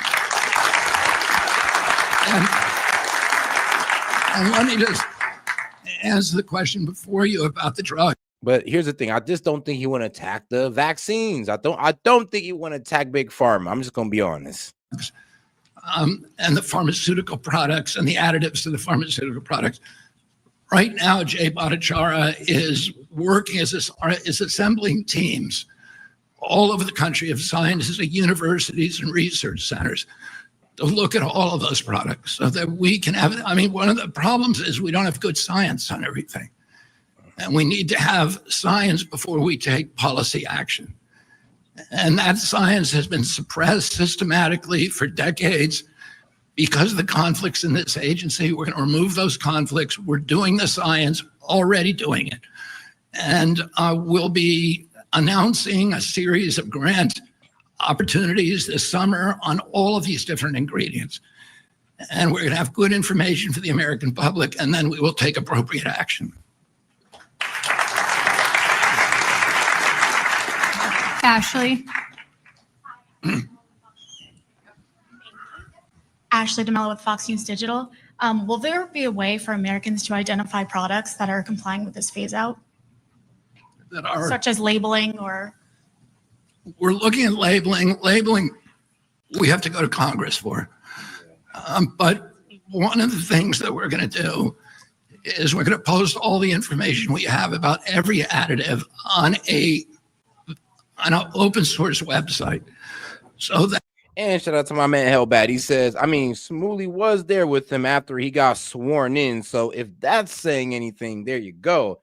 Yeah, I know, right? I said the same thing. Like, he has a lot of questionable people around him. And then, I mean, what is it? What was he trying to say? The biggest mental health crisis is what? Anti-Semitism? Like I said, I'm like, bruh, like hopefully he ain't being blackmailed. But then again, the type of life he lives before politics kind of left him open. I mean, I wouldn't be surprised if they had something on RFK Jr. because he lived a pretty wild life before this. And I know he turned away from it, got a wife, went through a crazy past, turned his life around, but that doesn't mean that he wasn't still open to being blackmailed. That, and we're going to encourage companies that develop apps. There are a number of other apps out there today, like Yucca is one, but there are a number of others. I use Yucca, and my wife used it in our home. Those apps, then you can use. Those companies will develop apps in the private marketplace so that mothers can go in, they can scan a barcode of every product in their grocery store, and they can know what's in it and what's not. I would say they could scan the barcode and let you know of everything that's like dangerous, like all the dangerous ingredients that you should know about. Those should be highlighted. Nah, because trust me, we can already look at the ingredients and read everything down the line. What we need is them be able to scan it, put out every dangerous thing that's on there and the effects of it. Like, the stuff that cause inflammation, the stuff that cause DNA damage. I mean, the stuff that can cause cancer if taken for long enough. If you eat it long enough all your life, yeah, you'll develop cancer. So, I mean, crazy, right? Some of these foods, some of y'all got cancer from, well, the food that you was eating. Wild. Thank you. Jan? So, Secretary Kennedy, you have a lot of issues on the MAHA agenda, obviously. And I'm very curious if you could share some of the logic of choosing, for example, autism and food dyes and things as some of the kind of inaugural issues that you're coming forward with. I would say, we're in a triage situation now. So we're choosing our priorities based upon the issues. The food dye is just a no-brainer. Nobody wants to eat petroleum. Everybody knows there's enough science out there that we know it's terrible for you. That causes health problems, but also behavioral problems. And so we can act on that now. Anything that we can act on, we're going to act on immediately. Some stuff we need science for. We just need to do more science. But a lot of times you hear people say, oh, we're going to do more science on that. And then 10 years go by. That's not going to happen. President Trump wants dramatic change. President Trump wants dramatic change in the next 2 years, and we're going to deliver that for him. In terms of autism is a priority. We've gone from 1 in 10,000 now to 1 in 31, 1 in every 20 boys.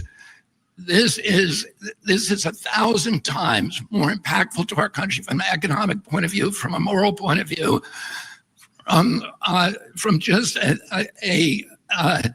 from the perspective of just our national well-being.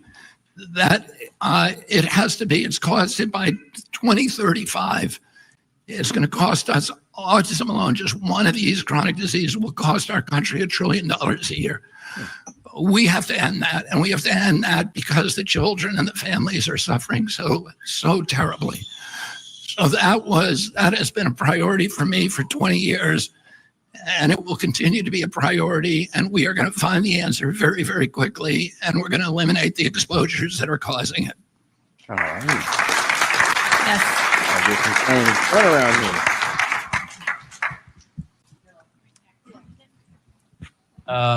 Secretary Kennedy, Issam Ahmed here from Agence France Presse. Just on the political dimensions, do you sort of give credit to the former President Joe Biden for getting the ball rolling with Red Dye 3? And as far as the labeling goes, you mentioned you have to go to Congress. Are you in discussions with lawmakers on both sides of the aisle regarding improved labeling around food? Thank you. we have not yet, the time has not yet come for us to put our legislative proposals before Congress. Labeling will be a top priority proposal for us. In terms of the credit, I credit President Biden for getting it done. I wish it hadn't taken him to 1 week before I came into office before he did it. Let's give credit where credit's due. Okay, one more question right there in the pink. Thank you, Secretary Kennedy. Cheryl Gay Stolberg from the New York Times. I just want to make sure we understand the parameters of this agreement with the food companies. Do you actually have a settlement with the food companies and a formal agreement for them to adhere to these guidelines? And if so, why don't we have anyone from the food industry here? I would say, that's actually a pretty damn good question, ma'am. I'm glad you asked that one. Like, why do we we'll have them lined up eventually, but you're talking about all the lobbyists that sold out, the American people. We really need to find those lobbyists who are connected to these food organizations, and then we really need to figure out the people in the FDA who approve this stuff to be in our food, because they gotta go. And I ain't gonna lie, some of them should be brought up on criminal charges, but hey, that's just my opinion. But all right, let's get into some lefties losing it. Let's get into a bit of a comedic relief here. And then we're going to get right back into some serious stuff. Shout out to Hellbat. Your video's coming up next, brother. Lefties losing it. Let's hear from TDS sufferer and Quisling Adam Kinzinger, who spent 4 years crying about January 6th. Remember him? Well, he's now calling for Americans to take to the streets because they are in unbelievably uncharted territory. I don't know about you, but this all sounds a little bit insurrection-y to me. Listen, we are in unbelievably uncharted territory here. And, we're approaching the point where, honestly, it's like we're all going to have to take to the streets or something. Now to the Democrats' latest star, Congresswoman Jasmine Crockett. She wants you to know that she is a serious lawmaker and she's a Black woman. I want y'all to know that every day that I walk in those halls, regardless of whatever rhetoric they put out about me, I am a very serious lawmaker. At the same time, are you sure? If you try me, you will find out. I don't want to be with things, but I am truly a Black woman at the same time. Why is she telling us she's a Black woman? Here's the thing. When you use the term, I'm a Black woman, like that, you kind of make it look like it's a ghetto type of, lacking class type of thing. I'm gonna be honest with you. It's not a good look when you kind of sit there and say, oh, yeah, and I'm a Black woman. I'm like, bro, this is not the pinnacle of Black women. I'll tell you this right now. And this is not the most educated Black woman. I'll tell you that right now. And there's plenty of Black women that'd be way better than Jasmine Crockett. But the Democrats are a bunch of racists and they like to perpetuate the worst of us. Can see that. And why should that be contrasted against her being a serious lawmaker? These Democrats are so race obsessed that sometimes they inadvertently are racist against themselves. Now to the woman many Democrats want to see as a presidential candidate, Michelle Obama. Here she is on her woefully low rating podcast talking about how hard married life is. Well, it is when you're married to Barack.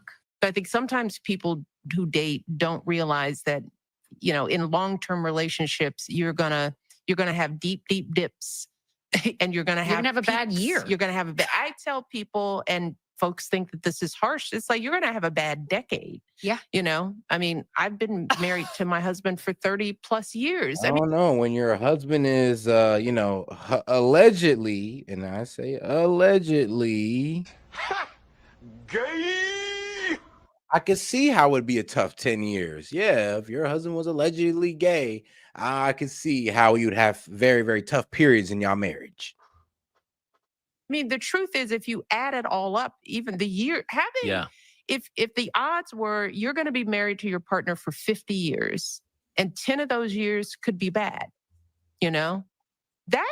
You'd sign up for it. You'd sign up for it. No thanks, Michelle. A miserable decade. Think I'll give that a pass. It's not the 1820s anymore. Women can be single nowadays.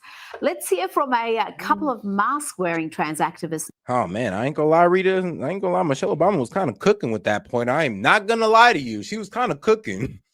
But you know, like I said, a lot of these conservative women kind of neglect the fact that they're feminists themselves. Ironically, I know. Did they forget that they kind of neglect the fact that because they're not this left woke feminist, they kind of, you know, look over their own feminist tendencies themselves. Because I'm like, well, 50 years of marriage, 10 years bad. I mean, like, yeah, sweetheart, I ain't gonna lie, that kind of sounds like old school marriage. That's not a bad thing, but okay. All right. Now, one of them is hailing Satan, while the other is talking about love and tolerance and solidarity. What? I'll burn in hell. Hell Satan! Really afraid of authenticity and people being their own true selves? You're afraid of love? You're afraid of solidarity? Y'all are crazy. Absolutely crazy. She's calling others crazy, bless. Man. And the lefties are turning on it. I mean, like leftists, when you are a fat ass with colored hair, you're not really convincing anybody of your points. I mean, when you look unhealthy and deranged, trust me, you're not helping you're not bringing nobody onto your side. It's like, bro, if you thought that you're gonna bring people onto your side by being a fat ass and a narcissist with colored hair, I mean, trust me, you're turning away a lot of people. And this is why a lot of people went to the Trump party, because people like this took over the Democratic Party. No offense to those guys. Each other. It seems even members of the LGBTQIA++ community fail to be sufficiently sensitive to pronoun preferences. It is one thing to get misgendered by like straight cis people, but it is another thing going into a queer space and getting nothing but misgendered there. Like that pisses me off so bad. I was at the gay bar last night. The gay bar is always the scene of the crime, okay? And I'm in line waiting for the bathroom, and like there's stalls and there's urinals, right? All right, so you're liberal and you're fat and you're gay. I mean, yep, that's basic liberalism right there. There you go, right there. Fat and gay, liberal. Right. And like anybody that's using the urinal, I just let them go in front of me, and then I'm waiting for a stall. And some guy comes out and he's like, he says something about the urinals, and he was like, oh, you're waiting for the stall? And I was like, yes, I am. And he was like, and that is a woman's right. What gave him the audacity to say that to me? Here is a mother who claims that her child told her at the age. It's like they just want to be outraged. It's like y'all just want to have a bad day. You ever been a person who, like, no matter what, they find something to be mad at, somebody new to beef with? It's like, bro, y'all just want to have a bad day. You just want to be in a negative like spirit. I don't get you people. That's why everybody ignore y'all and let y'all cry in y'all quarter, because it's like y'all just negative people. Like, why would anybody want to think like y'all? Of 18 months that they're trans. They've been trans. Like, for real. And he's like, pick a struggle. It's like, come on, you got to be fat and gay and you got the colored hair. Like, what? What's this? And the funny thing is, girl, like, I know a lot of women would be a whole lot more happier if they just drop the weight and get some dick or something. Like, well, the gay girl, the fat gay girls at least. Drop some weight and get some dick or something, and your life will turn around. You might even come to Jesus. And not just in the bedroom. Since birth. What age do you think most trans kids determine that they're trans? Violet told us when she was 1.5. She's been What? telling us since she could speak. What? So. Nah, sis, you groomed your daughter. Nah, somebody lock her ass up, bro. Nah, that's wild. She groomed her daughter. That's pretty much what you just said. 1.5 years old. You've been trying to turn your daughter's trans since she was 1.5 years old, pretty much what you're saying. So FBI, open up! send her ass to jail. That's grooming. She knew since birth. And while we're on this issue, there's been more fallout from the UK Supreme Court decision last week, the unanimous landmark ruling that defines what a woman is. And guess what? It's an adult female, as we've always told you. It's a biological female. They have to be born. They can't be made. But not everyone is taking the decision well. You've probably heard Negative, about the Nancy. Supreme No. Court's ruling on the definition What of the- the word woman. bro, like y'all have too much time on y'all hands. Y'all obviously got too much time because brother, what's that? What's that, brother? I mean, how y'all think to convince people when you look like this? What sane person want to look like this? This is why you got the younger generation turning conservatism, because nobody wants to look like a weirdo.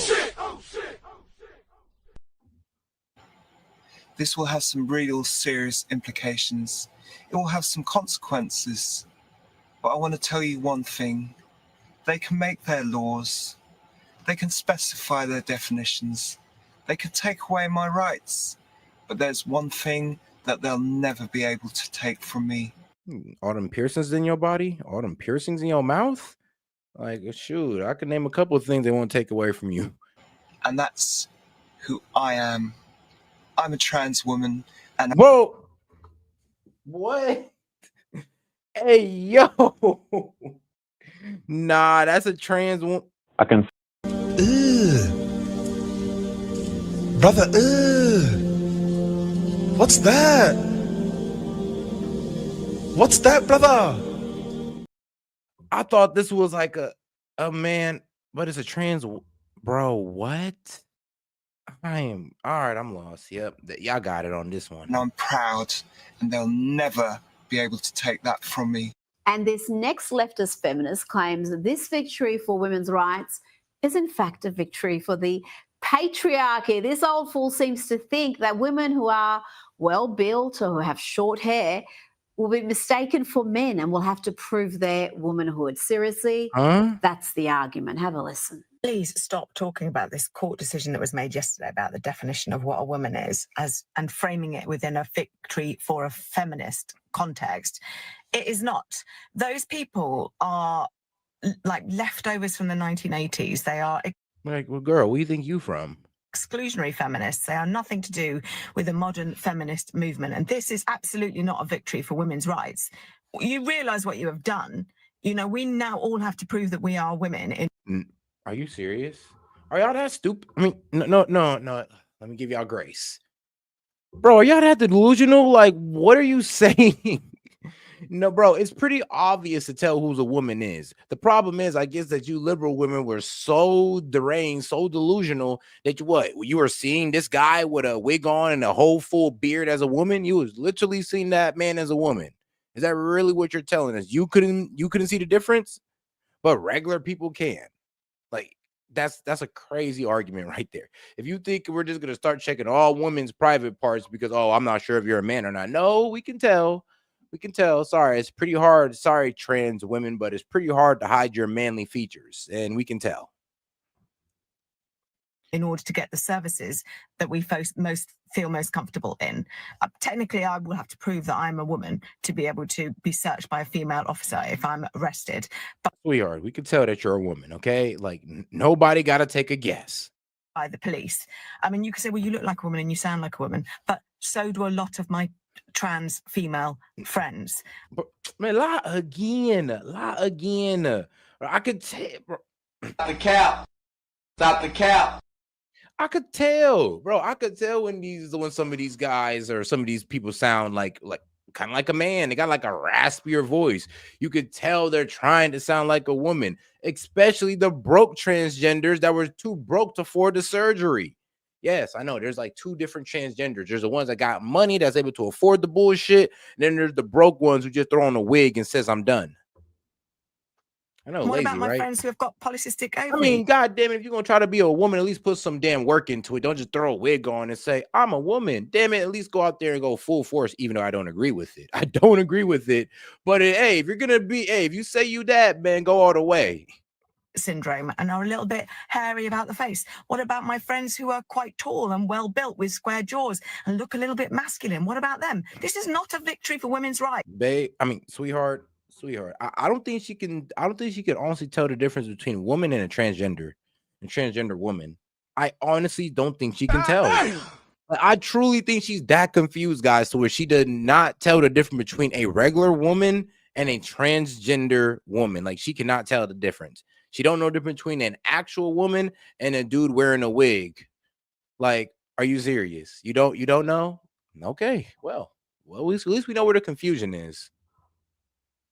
This is a victory for the patriarchy. Yep, that's the argument. That's Sure, why how not? desperate and illogical they're getting. That's what they think is a winning argument in this debate. Why not? Now, let's go to the US and a heartbreaking case of senseless violence and a broken justice system. Carmelo Anthony stabbed to death a 17-year-old boy, Austin Metcalf, at a track meet in Frisco, Texas. Austin died in his twin brother's arms. Afterwards, we had the vile spectacle of people defending this teen killer. People raised hundreds of thousands of dollars for him. He walked free from jail on April 14 after his bond was reduced from $1 million to $250,000.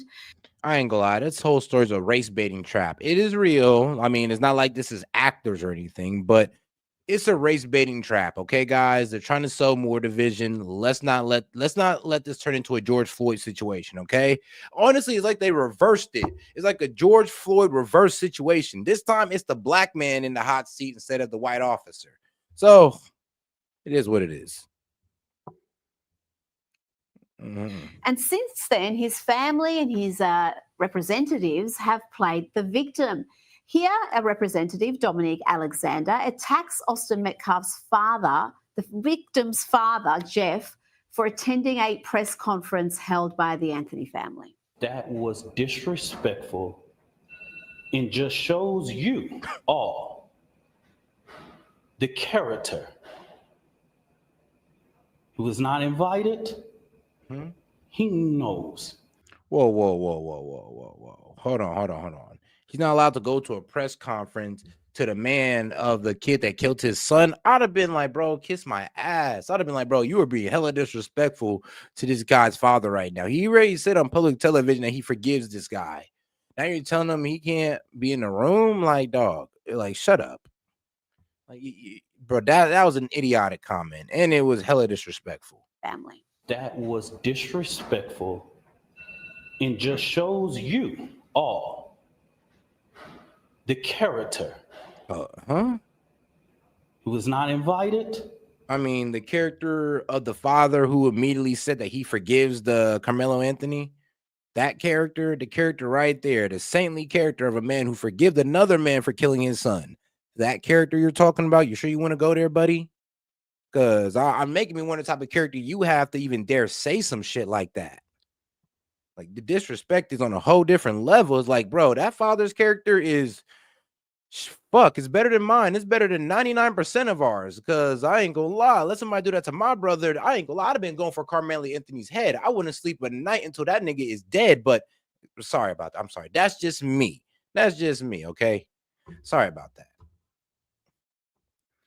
He knows that it's inappropriate to be near this family, but he did it. And so I say to people, actions speak louder than words. Yes, the grieving father being there is apparently a disrespect to the dignity of his son. The father was asked to leave, and guess what? He left. He didn't stab anyone because he was asked to leave. Oh, shit. Oh, shit. I ain't gonna lie. That was a banger point. I mean, I'd have walked out without, at least I could leave without stabbing nobody. Like, I mean, somebody need to bring that up during the court case. I mean, damn, hey, at least his father left without somebody having to walk up there and, ask him to leave, and he just stabbed somebody. The father, the same father that said on national television, I forgive this young man for taking my son's life. I'm not even in that hateful spirit. That guy, you trying to insult that man's character is insane. It's insane. Now, this press conference, we also heard from the accused's mother. The lies and false accusations that have been said about us. No, well, the lies and I mean, look, sweetheart, the false accusations, there is no false accusations for your son here.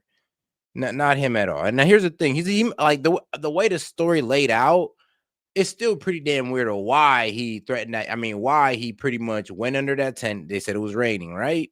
They asked him to move, even though it was raining. He should have just walked away and found somewhere else to sit. Or, I don't know, get a teacher's assistance or something like that. Who knows? But the fact that that man asked him to get up, he told him, well, what you gonna do about it? And then stabbed him after is crazy. And anybody who's trying to defend that, like, I'm sorry, but you're an idiot. No offense, but you are an idiot. Especially over the past week, has been overwhelming. And then we were back to Dominic Alexander, the family's representative, blaming the school for wanting to expel this thug. And then he unbelievably blamed the weather for what happened that day. Frisco ISD has notified of their intent to expel Carmelo Anthony from school 1 month before his high school graduation. I'm sorry, but this lady in the back looked like the basic hood mom. That and you like what? My nigga. Bro, you can get expelled just for, I don't know, smoking on school grounds, fighting on school grounds. Like, there's a lot of things you can get, like, you know, expelled for. Bro, murdering somebody? Yeah, I mean, that should fall along the lines of it. And it's funny because the school is probably seeing what's going to happen, and they're seeing how the media is running. They're going like, yeah, I ain't going to lie. Bro, if you get off, you cannot come back here to this school. Because I guarantee you, people in that school do not share the same sentiment the black community shares, and they're going to kick that kid's ass. And I ain't going to lie, I'm be cheering them on while they're doing it. No offense.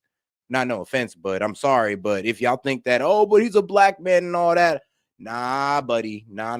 I can't stick up for this one. He sold himself down the way. And if he gets off with this, whatever happens to him happens. If the black community want to sit here and champion this young man for what he did, I mean, whatever happens to him, we all got to sit there in silence and don't bitch about it. Don't call nobody racist either. That just shows me that Frisco ISD is trying to push off the blame. And what I have not heard the media say, as many media outlets have asked us what went on, I'm trying to find how many of y'all have asked the superintendent or one single board of trustee, why didn't you cancel or postpone? To real black guys. With weather in that magnitude, you couldn't have a track meet in rain or thunderstorm or clouds. Y'all are the media. Ask your journalists, your weather journalists, how the weather was that day and that time. Y'all do that research. Are you trying to say that now is Sky News contributor Kosha? Bro, what's the argument? Are you really trying to say that the school set them up? They shouldn't have been holding that track meet, so they set him up to sit there and kill Austin McCaff? Bro, do you hear yourself? Like, bro, there's no way you're making that argument. Stupid. Like, oh my goodness. These guys are ridiculous. This man is ridiculous. This makes the black community look terrible. I hope y'all know that. Like, any black people want to sit here and defend this, you're making us look absolutely terrible. Gator, Kosha, this case is incredible. If the races were reversed here, I think the media coverage would be dramatically different. And the manner in which Carmelo Anthony's boy, if a white boy was to stab a black kid when a black kid just would try to get him to move out of his spot, yeah, it'd be George Floyd all over again. It'd be George Floyd 2.0. Y'all be asking for this your white boy to get the death penalty, this imaginary white boy to get the death penalty. So it is a bit wild how we're trying to have all the excuses in the world for a kid who brought a weapon onto school grounds and ended up stabbing a kid. Like, what? Family is playing the victim, raising money, holding press conferences. I mean, that's quite incredible as well. It really is. I mean, it's so brazen, this whole flipping of victimhood, and the culture has just turned into this victimhood Olympics, and now you're seeing it in its worst possible place when you've got this just senseless, depraved, heinous act, murder, that was conducted, and even that's being wrapped up along racial lines, which has nothing to do with it. The spokesperson, Dominic Alexander, that they hired, he himself has a criminal record. He's a convicted felon from 2011. He's out there with some nerve saying the things that he said, kicking out the father, and then the mother wrapping all of that up again. No. See, I was about to say the same thing, but I didn't want to speak out of turn because I wasn't one of them track guys. But I was like, last time I checked, I know my cross country guys was running in the rain. So, and I'm almost sure if it's sprinkling or if it's nothing too crazy, I think they'll still continue. So yeah, like that whole rain argument, it sounded dumb as hell. And if you're about to say that shit in court, Bro, if they let that man say that shit in court, bro, oh my goodness. We really lost our minds. And how the hell he passed the bar? At this point, I want to take the bar. At this point, bro, we need a difficulty check at the bar, okay? How are these guys becoming lawyers, being this stupid? Like, nah, we need a difficulty check. I need one of y'all to walk in the bar exam and just take that mug at this point, because this is insane. Making the lawyer sound like an easy job. Awareness at all, or even acknowledgement of what the actual victim's family is going through. It's beyond me. I thought most things wouldn't shock me anymore, but this one shocks me too.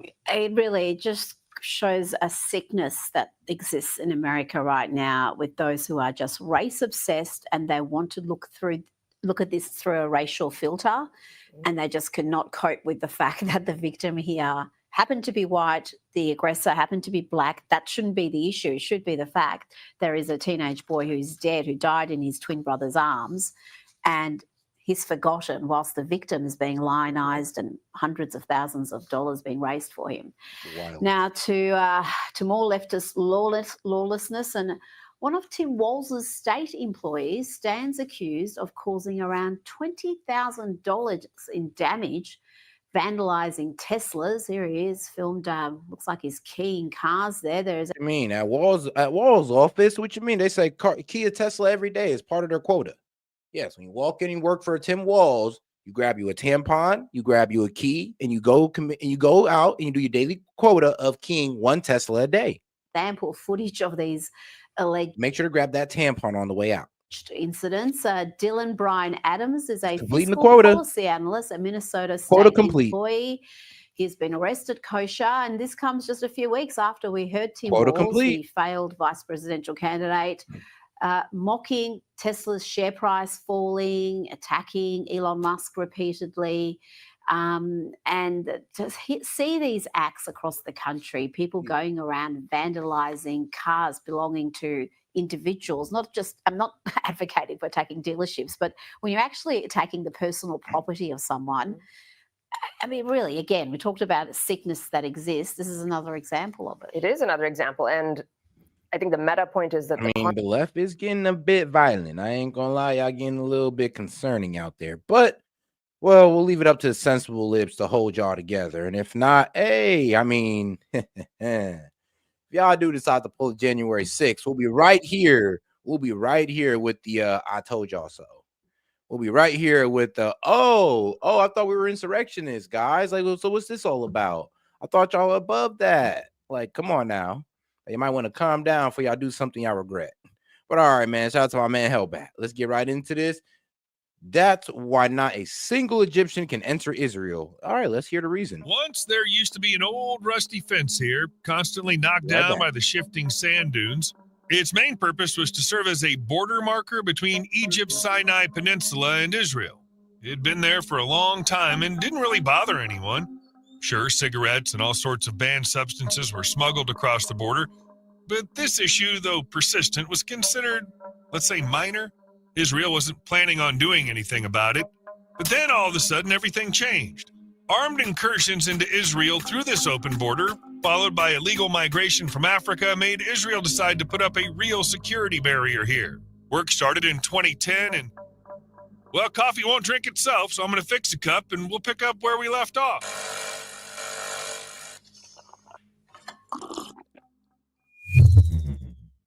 Just an unobtrusive reminder to do something.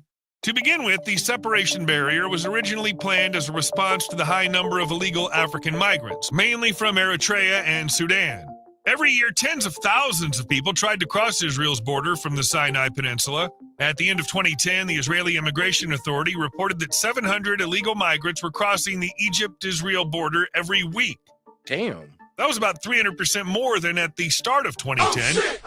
Overall, from January to November, the number of migrants reached 10,858.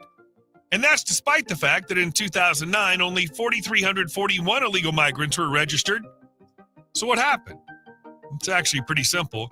A deal between Libya and Italy in 2009 shut down a popular sea route to Europe, and everyone who didn't make it in time rushed to Israel instead. People cross the border illegally for different reasons, and the consequences can be different too. Some come for work, others to escape political persecution. Some end up in jail, while many just get sent back. So like I said, the barrier's initial construction kicked off on November 22nd, 2010, just as the number of illegal border crossings shot way past any reasonable limits. According to the original plan, the fence was supposed to be built in just two areas. One section was meant to stretch south and east of Gaza for about 30 miles, while the other was to run north from the Israeli city of Eilat, also for the same distance. The idea of building two separate sections instead of one solid fence seemed a bit strange to many at the time, but according to defense officials, the rest of the border already has natural obstacles that make it hard for intruders to get through. Besides, it was the upper section where, based on analysis, most intrusions happened. But that was back then. Today, the fence stretches from the Israeli city of Eilat in the south to the border between Gaza and Israel in the north. It's a continuous barrier, and it was built because of the Egyptian crisis after the 2011 revolution. Back then, Israel's southwestern border with Egypt saw a surge in militant activity. In response, Israel upgraded the steel barrier, which is called the Project Hourglass. As part of this project, the fence received new cameras, radars, and motion detectors, and by January 2013, the construction of the main section of the barrier was completed. The final section was finished almost a year later in December of the same year. Now that the work is done, it's time to take a look at what this fence is all about. The international border between Israel and Egypt is 129 miles long. The length of the separation barrier built by Israel along this border varies between 150 and 152 miles, according to different sources. It took 3 years to build, and the estimated cost was 1.6 billion shekels, or about $430 million, making the fence one of the largest projects in Israel's history. The barrier has 2 layers of fencing, one of which is equipped with barbed wire. One layer is steel and the other is a mesh, but not the usual wire mesh. In the photo, you can see a massive structure made of galvanized. Crazy bro must have been banned off here before, because that's one of the real reasons why you cover up your face. I wonder why. He must have been banned off YouTube before. Bar. The height of the fence is generally around 16 feet, but in some areas it was raised at the request of the Israeli Defense Forces and reached up to 23 feet. By the way, it's interesting that despite the unnatural type of this border, it's clearly visible from space. See for yourselves. The soil on the Egyptian side is lighter due to the activity of the Bedouin herds there. In any case, no modern fence can be just a simple barrier. After all, we're not in the Middle Ages. That's why the fence is supported by cutting-edge surveillance and control systems that warn of an approaching threat in advance. This is what a typical watchtower along the border looks like. Unlike the Egyptian Border Patrol, which operates from fortified complexes scattered along the border, Israeli control is mostly carried out using optical and electronic surveillance tools. Along with the towers, a military access road has been laid along the entire barrier so that border guards can respond to a potential breach as quickly as possible. Another measure used by security forces is blocking the drainage holes in the fence. This is also done to prevent people from entering the country. This is what it looks like. The water moves under the system road and fence, but the pipes are covered with sturdy grids, which can be opened if needed for cleaning. In short, the border is as secure as possible. For an ordinary person, getting close to it's so difficult that it's practically impossible. Even if you're a complete... I mean, electrified fence, cage, tunnelways, you gotta love it. I mean, damn, why can't we do this? I do see what people are talking about. Well, Israel has a nice border. Why can't America have one? I'm like, yeah, that's a good argument right there. Completely law-abiding Israeli. For example, since August 2011, after the tragedy in which several people lost their lives, the road along the border has been closed to civilian traffic. Even local journalists are only allowed to travel the route when escorted by the military, and only after a long series of approvals. But let's get back to the construction process. In March 2012, 30 contractors built about 65 miles of fencing, with all the contractors working simultaneously and putting up several hundred feet of fencing every day. They had an important goal: to finish the remaining 84 miles, including those passing through the mountainous Sinai area in 2012.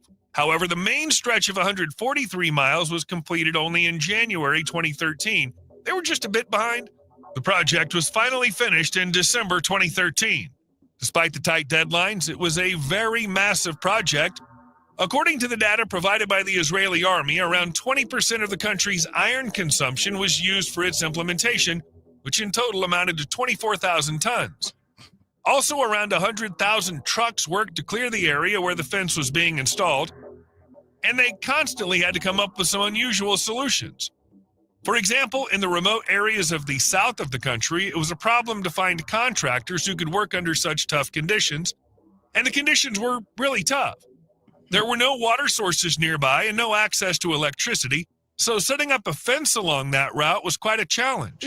Also, the areas in the south and north are different. For example, in the sandy zone, a barrier was built to handle the issue of sand migration. Sand wasn't the only issue. The southern part also has a nature reserve, so the construction had to be done in a way that would minimize harm to it. By the way, it's a pretty interesting experience because they made the barrier in such a way that it doesn't interfere with the migration of animals. With the Ministry of Defense's approval and in cooperation with and under the guidance of the Israel Nature and Parks Authority, special wildlife crossings were built in the fence. Usually, such fencing over a large area along political borders leads to the separation of wildlife populations. This never ends well for the animals as it deprives them of the ability to move around normally. Cameras installed along various border fences on the Israeli side capture almost daily attempts by large and medium-sized mammals to cross the barrier. However, in areas where the fence lacks crossings, even small animals like reptiles and arthropods can't get through. That's why the passages that were created actually help. There's another thing to note. The barrier exists not only in a physical form, but also in a virtual one. Well, at least back in 2012, they promised to build it as an addition to the usual double fence. At that time, the scale of the project wasn't revealed, but sources estimated the virtual fence to be worth several $1 million. There are also some other details. Along the border between the two countries, they were planning to lay down 149 miles of fiber optic cable. This was supposed to become the infrastructure for all the information and data that would be transmitted through it. They were also planning to set up guard towers along the... Like, yeah, that internet was going to be, well, too fast, a little too fast. They got the fiber optics cables under the fence so they can make sure and get their intelligence like that. And the Wi-Fi is incredible. Borderline with personnel on duty or 1 gigabyte per second, like whoop. Surveillance cameras, and there will be various sensors installed on each section. And these towers are actually there. Does this mean the virtual fence has indeed been built? Well, it sure looks like it, because the data coming from the cameras and sensors is being sent to intelligent command centers where they're analyzed in real time. After receiving and analyzing the data, border guards can be sent to the site, as I mentioned before, for example, in case of an attempt to break through the fence. Also, the gathered data will be passed on to other units of the Israeli Defense Forces, the Air Force, Intelligence, and the Home Front Command, as well as to the Israeli police if they need the information. Well, it's been over 10 years since the construction was completed. I guess it's about time to draw some conclusions about how effective the barrier actually is. What do the numbers say? Well, in the first half of 2012, 9,570 citizens of various African countries entered Israel illegally. In the first 6 months of 2013, after the main part of the barrier was finished, only 34 people did the same. Yeah, that's how effective it was. Honestly, I was so surprised that I double-checked the information. After the entire fence was completed, the number of border crossings by migrants dropped to 16. These were the figures for 2016. Nevertheless, attempts to smuggle forbidden substances over the high fence of Israel were frequent. These operations usually involved a group of smugglers on the Egyptian side who would toss packages over the border, where Israeli Bedouins would pick them up.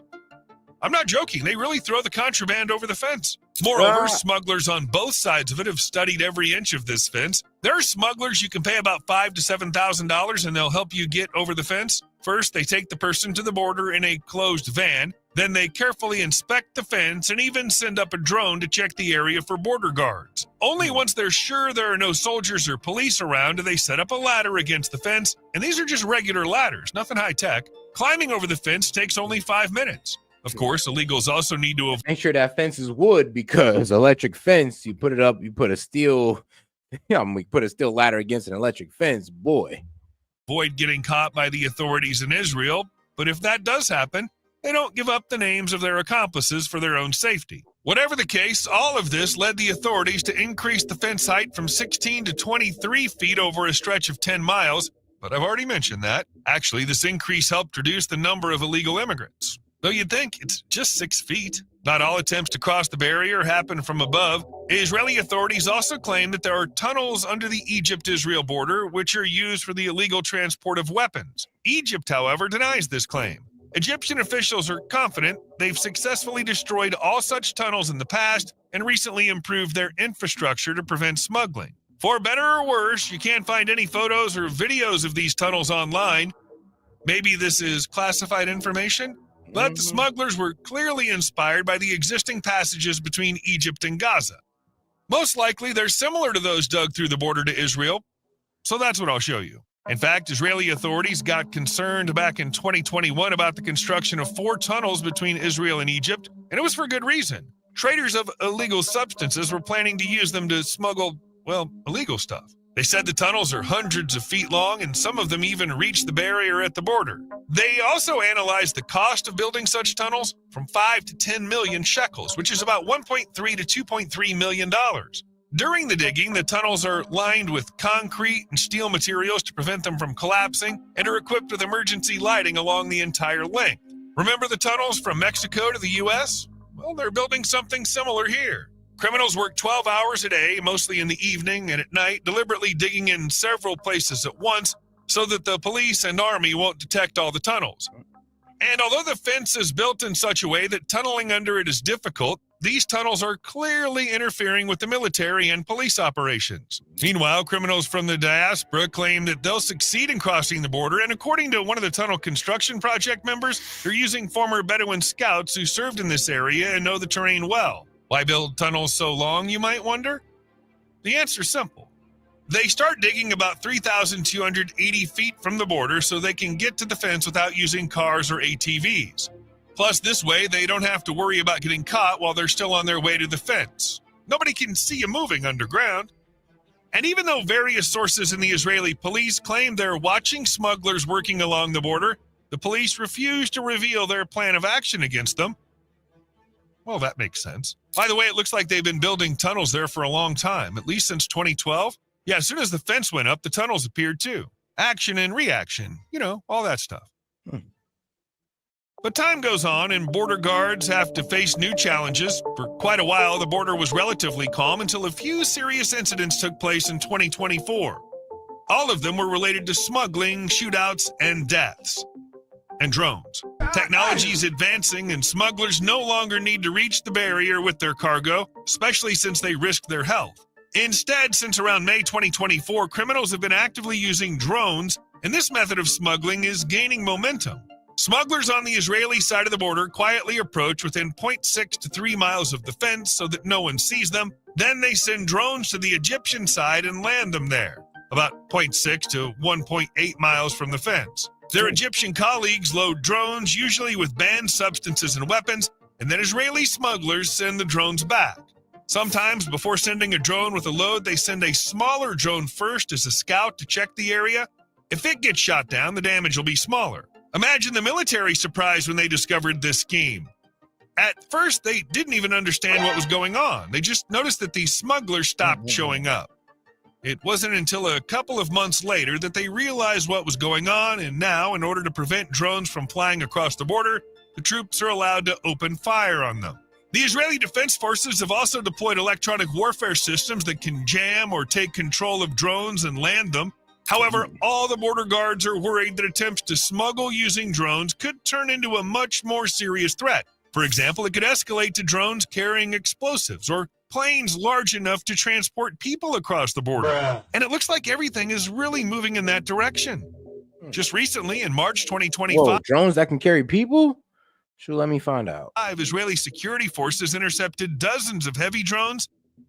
It started with small drones that could carry just several pounds at most, but now Israel's uncovered a more advanced method of smuggling, big agricultural drones that can carry dozens of pounds of cargo. Technological improvements in drone production have allowed smuggling networks between Egypt and Israel to drop heavier weapons and large quantities of banned substances across the border. And these drones can not only lift heavy loads, but also carry them over a distance of 3 to 6 miles. A military source located near Egypt also reported that from October last year to February 2025, dozens of drones capable of carrying dozens of pounds were intercepted along the border. However, it's difficult to get more accurate data since most infiltration attempts go unnoticed, and some information seems to be classified. Everyone involved in counter-drone defense describes the conflict as a multi-dimensional chess game or an endless game of cat and mouse. Both sides are constantly changing strategies and tactics to try to outsmart each other. So what does the international community think about this? Well, it turns out that the example of Israel's barrier could be really inspiring. Several countries, including the US and India, have sent delegations to Israel to observe its border control capabilities and the various technologies used by the Israeli Defense Forces for protection. For example, the Trump administration pointed to Israel's border strategies as an inspiration for the barrier built by the US along the border with Mexico. Indian officials were discussing the implementation of the Israeli model for the barrier built by India along the border with Pakistan. Ooh. They also have Israeli Ooh, model. that looks painful. Ooh, if you miss that jump, oh my God. I ain't saying you're going to die, but you're going to be in pain. Oh, man. Can you imagine missing this jump right here? You need to go from here to here. You miss that, you end up right in the pit of the spikes. I mean, man, talk about a failed mission. Yep. I mean, shout out to them, but ooh, falling there. That's India's design? Man, I think we need to get that. Now, that's going to make some people fearful. Like, they're going to be afraid to make that jump. I mean, you F that jump up, boy, that's your ass. Like, obviously, we're going to get you out of there, but it's going to hurt. For the barrier built by India along the border with Pakistan, they also have tunnels and all sorts of smuggling there. And finally, it's probably worth mentioning that these fences aren't meant to make it impossible to climb over. The main purpose of such a barrier is to delay violators, making crossing harder and slow them down enough for the Border Patrol to respond. And it looks like the Israeli barrier does a good job of this.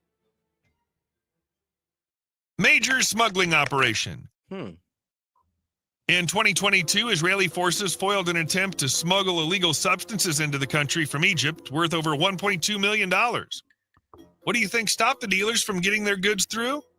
It was that very wall. According to the Israeli Defense Forces, soldiers monitoring the surveillance cameras spotted an attempted smuggling and sent troops to the scene. The suspects on the Egyptian side tossed banned substances over the fence, so their accomplices on the Israeli side can pick them up later. However, it didn't work out. The barrier did its job perfectly. Israel claims that Egyptian smugglers basically work like this. They toss the goods across the border to their accomplices, who then sell the stuff in Israel. But let's be honest, when you're under the watch of dozens of cameras, it's a lot harder to carry out illegal activities. Yeah. New fans. Do you think one barrier is enough for Israel? Well, think again. In 2024, Israel's Ministry of Defense announced that it had started work on building a fence along the entire border with Jordan. Damn. Yes, there were attempts to fence off before, but they didn't work out. Now Israel has new hope. It's worth noting that at some points along the Jordanian border with Israel and the West Bank, there's a fence, but it's old and flimsy. There are sensors, but not along the whole perimeter, which make the border even less secure. And as you can guess, it's not just migrants who get through the old net, but also arms dealers and traffickers of illegal substances. So it was critically important for Israel to protect itself. The new barrier will be 192 miles long and will stretch from Eilat through the West Bank to the end of the Golan Heights. Word has it that they're doing careful engineering planning this time, which costs a lot of money. Patrol robot. Well, to make sure all these... I ain't gonna lie, I'm kind of hating on their border. I mean, this border is official. Bro, like, what? Like, who's getting in there? Like, dog, they can barely get in, but they can throw stuff over. Then they got the surveillance team to meet them there. And now they're talking about building a second border along what? Like Jordan? I mean, dang, Israel trying to make sure they are locked off, like officially locked off.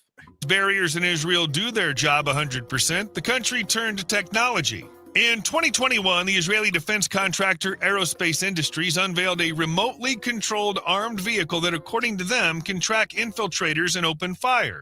It said that this is the most advanced of more than half a dozen unmanned vehicles developed by Elta Systems over the past 15 years. You owe me a like. See you later. Dope. I ain't even gonna lie, that'd be kind of dope to see. It's like they got what is hold on. That's kind of hard. I'm not even gonna lie. They got self-driving cars, they got turret systems on them, and then it pops out with the drone as well. Huh, cool. What do you make of all this? Well, all right. Let's get to Steve Bannon and Megyn Kelly. Came off sea duty back. Steve, welcome back. What do you make of all this? Well, having worked in the Pentagon after I came off sea duty back the first day that President Reagan came, I was there for, I don't know, 3.5, almost 4 years. There's one thing about controlling that building, and another thing about being President Trump's senior national security advisor for the military. I think this goes back, and I think Caldwell, people got to watch that Tucker interview. I think there's some deep and disturbing truths in that. I think the leaks and all this stuff they're wanting us to chase rabbits here. The core of this, to me, gets down to, you said Republican on Republican, Megyn. I think it's almost even deeper than this. This is about the America First national security policy and about how we've been a neoliberal neocon. We just got done looking at an Israel first border policy, man. I ain't gonna lie, I'm liking it. Well, it's a good thing we're starting our own now, but boy, I want a border like India. I want a border with a pit in it and put alligators in it. Like, shit, get fancy. Country for 40 or 50 years. This gets down to, I believe, this whole strategy in the Middle East and people like Caldwell, who came from the Koch's defense priority, which essentially also made Pete and transformed Pete. And years ago, they were looking to do that, transform him from a Fox News host to someone who could go into senior levels of national security by giving him some of these veterans groups and others that would promote him something over and above just a media figure. I think it shouldn't be lost on anybody that this comes up. And I say this with total respect for Tucker, who I respect and I consider a friend and a colleague. Our show and our part of the MAGA base, we're quite, or at least 2/3 of our audience, 80%, are very pro-Israel in the defense, but we're very anti any type of military conflict with Persia about these nuclear sites. I think this comes down to a fundamental break between the defense priority guys and the Koch organization, which is much more isolationist, much more bring it all home, versus people who are engaged, want to understand we have to be engaged in the world. We have to have a national security policy, even around hemispheric defense, that is forward leaning, but we don't want to lead with military. We want to lead with economic warfare and others. And I think that's where this rift is. It shouldn't be lost on in your story, which I thought was a brilliant overview of this and bringing in all the elements. Bibi Netanyahu has come here twice in the last 4 or 5 weeks. One time, President Trump literally blew up the conversation with Trump Gaza, which kind of came out of nowhere. And because Bibi was here to pitch the United States being a part of, an active part of a military support for at least an air assault, maybe even a ground assault into Persia to take down their nuclear facilities, which would be catastrophic from a military view if you know what the damage assessment would be. Yeah. He came back, under the headline of tariffs, but he was here to make a second pitch because President Trump did not engage the first time. And President Trump basically told him in front of the world, hey, by the way, we're starting negotiations one-on-one with no participation of Israel with the Persians starting next week in Oman. And now it's going to continue again in Rome, this weekend, with which I'm sure the president being there for the Pope's funeral may even participate or have some sort of more direct involvement. So I think this gets down to, and I think we ought to get on the table. It gets down to the situation with Israel and people like Tucker and Kurt Mills and other brilliant people who I think the world of, saying, hey, for too long we've had the tail wag the dog, right? And President Trump and others who are supporters of Israel saying, hey, look, this has to be part of an American national security policy, and we have to have this. Yeah, like no more that American first BS that y'all was hitting us with. Like, it's not going to work no more. This is not the old Republican Party, okay? That Israel first stuff, y'all got to get rid of that. Okay? Get rid of the Israel first agenda because it's America first from now on. And the voting party is not going to go with you guys showboating for Israel. And I'm pretty sure the Trump administration knows that at this point. And if they didn't, they'd have ran right into war with Iran. And I don't totally agree with President Trump about a piece of paper, but it has to be something other than a military conflict. I don't think it's lost on people that the Pentagon has been accused under Pete and with these guys of not having detailed plans and support criteria ready to basically jump in here and have it. They've kind of slow walked it. And I think the reason they've slow walked it is that there is this President Trump, and he said it again the other day in the press briefing, the press avail on the Oval, that he wants peace. He wants a peaceful way to settle this. I don't like and he's got his top guy, Witkoff, on the negotiation desk. I don't like the V word. I don't like verification. I think this has to be taken down piece by piece.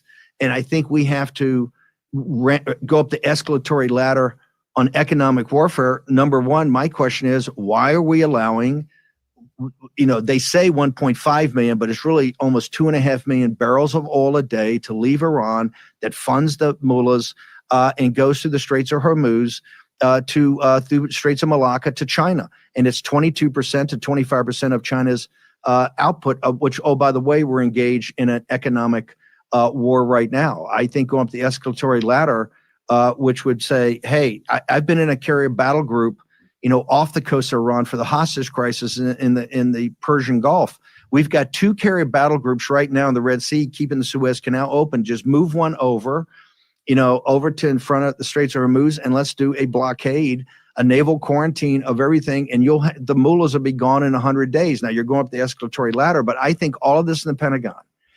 And yeah, like while he's on China, let's get over to this one video. We're gonna get right back to our man Bannon. But I did want to cover this video a little bit on China's situation and how there might be a possible coup going on. Like I told you, every day of this trade war, I will have my foot on China's neck. Every day. I'm petty like that. But all right, let's go. Country's falling apart. People have not been paid in 6 months. These factory workers down there. People are burning down factories, dozens of factories all over the country because people are fed up. They're not getting paid. China is falling apart from the inside out. They're trying to maintain its face. Yeah. Do you think that those internal tensions that they're facing could threaten the regime? Absolutely. I mean, when people are starving, when they have no money, you're going to lose the government. Like, you can't have an unstable base like that. Xi Jinping is now threatening every single country on this planet. China has openly issued a warning stating that it will retaliate against countries that cooperate and make a deal with the United States. And how the hell you gonna do that? By what? Selling us shittier products? Please inform us how. News comes just a week after Xi Jinping said that Chinese people have never bullied any country in the history of China. Lie again. Lie again. Hey, man, these guys are hilarious. China, really? Emotional damage. Y'all was out here handing countries emotional damage economically. But okay, though, you never bullied nobody. Taiwan, but okay, y'all never bullied nobody. So the question rises, why is Xi doing something so crazy, and why is he doing it right now? Well, this is where we have to look inside China. You see, there's a power struggle going inside the CCP, and a lot of the Chinese elites are turning against Xi Jinping. Here we have more details. Well, one of the big debates among American China experts over the last few years has been how strong. And make sure we support the stream, guys, man. Let's at least get us to 20 super chats, and I'll go ahead and open up I'll go ahead and run Conspiracy Hour and open up the call-in line if you guys want. Appreciate the support, guys. But make sure you send in super chat with any questions, comments, jokes, or disagreements. Appreciate the support, guys. Let's keep it going. Are the hardliners around Xi Jinping? He's portrayed himself as a moderate and kind of a balancer with the pro-Mao kind of left-wingers on one side and then the hardliners on the other. When this kind of statement comes out, Cheryl, it's a sign to us that Xi Jinping is under pressure. He's got to say something anti-American. They already say a lot of anti-American things. That we're on the decline, that we're corrupt. There's even been a couple of Chinese books that we're going to fragment into pieces. It's kind of the equivalent of our idea of the collapse of China. They've got a theory of the collapse of America. Yep. So he's under pressure. There's some rumors coming out of Beijing that there's some sort of power struggle going on, that the sons of a couple of leaders who were reformers are now criticizing Xi Jinping on the one side, and then the other side is the hardliners could be much stronger than we thought. This is not good news for us. They did seem to soften, Cheryl, last week. They said, well, if Mr. Trump would just name a point man, one person to represent him, then they would start the talks. I somehow think that's not true. That's kind of the reformers trying to speak up. But Mr. Trump still has not named the point man who's going to be in charge of the talks. Last time, as you know, it was Bob Lighthizer at USTR, sometimes Treasury Secretary. But this is not looking like a smooth situation with the Chinese at all. It's looking the opposite. That it's getting. I'm getting more pessimistic about the talks getting going. On top of this, the economic situation Yeah, in I'm China. like, to be honest with you, it kind of sounds like, and this is gonna sound grimy, but kind of sounds like we got to squeeze the life out of their economy. And yeah, I know y'all thinking like, bro, that's kind of grimy set. Like you're pretty much trying to say, well, we're gonna squeeze all of them out of a job, damn near put the pressure on the middle class, knowing damn well that, well, they're feeling the effects way more than us. And I know. But we gotta play hardball with these people. It's a game of chicken, and they don't know that we got the bigger arms in this game. Like we could wait way longer than, trust me, because those orders are gonna keep stacking up on y'all port. These companies are continue to close down, close operations, move out y'all country to either America or Vietnam. So yeah, and you want to know why they're doing that? Because you guys are the producers. You're overly producing. You have no buying power. Yeah, bro, the buying power of 1.4 billion people is so low that they can't even afford their own products.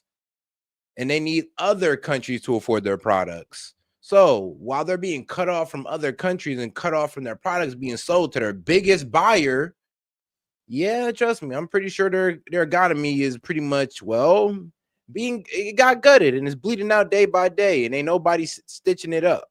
Sorry to be so graphic. Is getting so bad that videos on Chinese social media right now are being heavily monitored for content about frustrated business owners losing millions of worth of orders from the United States. CCP doesn't want these business owners to put the blame on the party and Xi Jinping.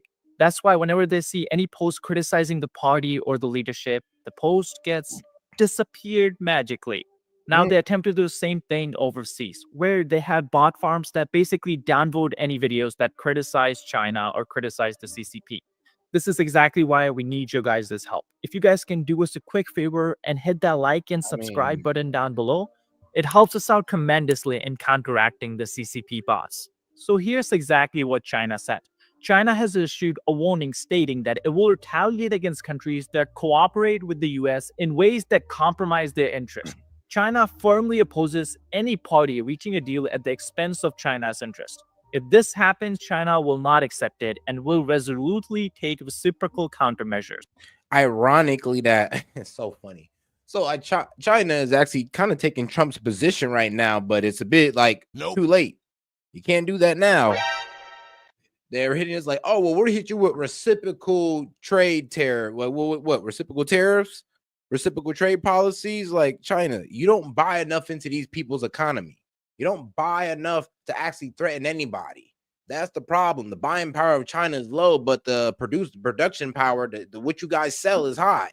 And that's good for you guys, but you can't make too many threats to these countries when you really don't put too much money into these countries, and all you do is take money from these countries. So what leverage do you have? Chinese Ministry of Commerce said this. But the question rises, what does China exactly mean when it says any country that reaches the deal with the United States that hurts Chinese interest? This is where we have to look back to 2018. This time I said the correct year. So in 2018, when President Trump slapped on the tariffs on China, what did China do? They agreed to a deal, but the tariffs stayed in place and China started shipping their products out of other countries. This included, and we never trusted them again after that. Like, there you go. Now you know why we're so hard on China.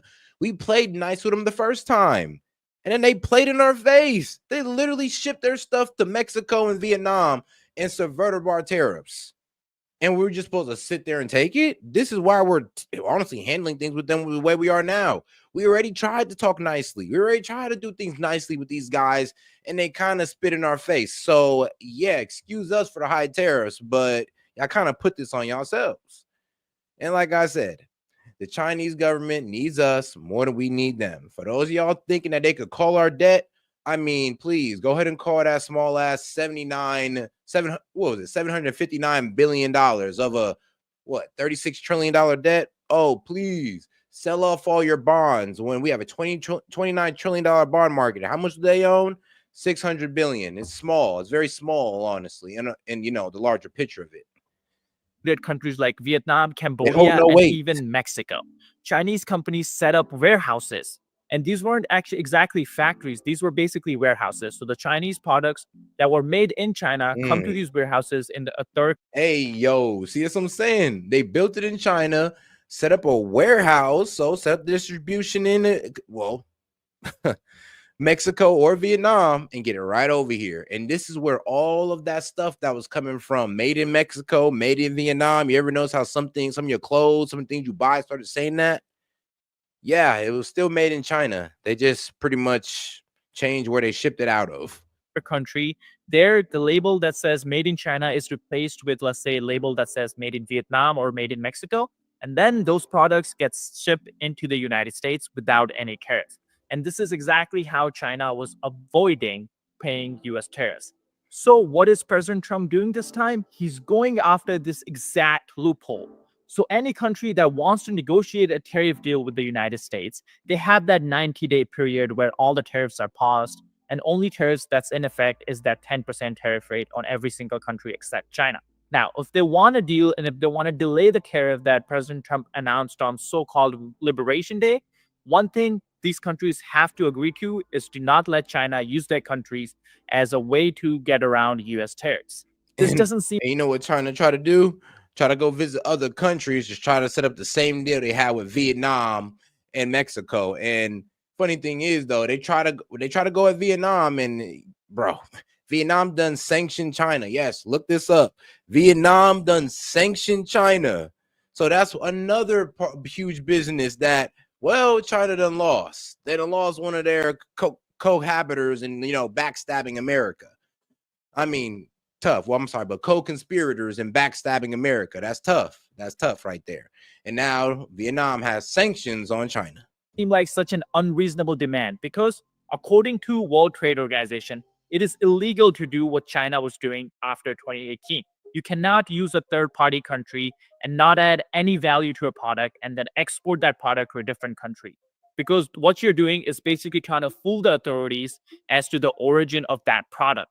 Now, unfortunately for China, countries are actually open to this and they're agreeing to this. And this is exactly why China has given up using carrot in negotiations to attract allies, and now it's trying to use a stick. It's threatening countries around the world and basically telling them, if you don't listen to us, you're gonna pay a price. But my thinking is this is definitely not gonna work. Yeah, I'm saying, like, what are you leveraging here? Like what? Oh, we'll just sell you less products. I mean, like, these countries but they don't hinge on y'all economy because you don't really, like, honestly buy into their economy. A lot of these countries, they depend on us buying into their economy. So yeah, that's the reason why a lot of these countries are going like, yo, China, I'm sorry, but going against America is not worth it. It's not, bro. If any country tries to pick China over America, they're going to be in the same position as China. And nobody want to be in the position China is, because everybody but, I guess, those who are outside the loop kind of knows that China's economy is failing. And they're having mass layoffs right now. And their people are burning down factories. So, hey, let's get real here, guys. It doesn't sound like they're going to hold out much longer. And it gets worse day by day. This is another massive strategic error on the part of the communist China. They are now realizing all their major trading partners are going to make bilateral trade deals with the US that requires freezing China out of their own markets. Their response is to threaten trade wars with these countries. This move by China will in reality push these countries to do exactly what China doesn't want, because this proves the US point. This statement by China proves China is an enemy of every one of these countries, and the best way to safeguard their economies is to partner with the United States and shun China. It's risk management. These threats will have the downstream effect of closer defense ties too. Now, that last part about defense, actually, we can see that happening as we speak. Vietnam is now buying more US F-15s. Yep, Vietnam done overly capitulated to America. Not only have they dropped their tariffs on us, not only have they sanctioned China, but they're buying more of our military weapons. Well, our planes. Shit. I mean, like I said, China is on an island by itself, and the only way it can join the rest of the world is if it bend the knee to America, or just comes to the table and work out some fair trade deals. Like, come on, guys, you don't gotta you don't gotta let your people go into mass unemployment and watch all these companies leave and watch our ports stack up a product. You don't gotta go through this. You just gotta drop the bullshit, okay? That's all you gotta do. Like what? Now we'll talk about that in just a second, but for now, let's focus on what China is doing, which is basically shooting itself in the foot. Well, I don't think you can ever say that it's out of control. I think that China has now played almost all of the cards that it's going to be able to play. What is it going to be able to do now? Is it going to shut down iPhone production lines in China? Is it going to shut down Elon Musk's products that he makes in China, sells in China, and sells to the rest of the world, but not the United States? I don't think so. Those are major projects that underpin the Chinese economy.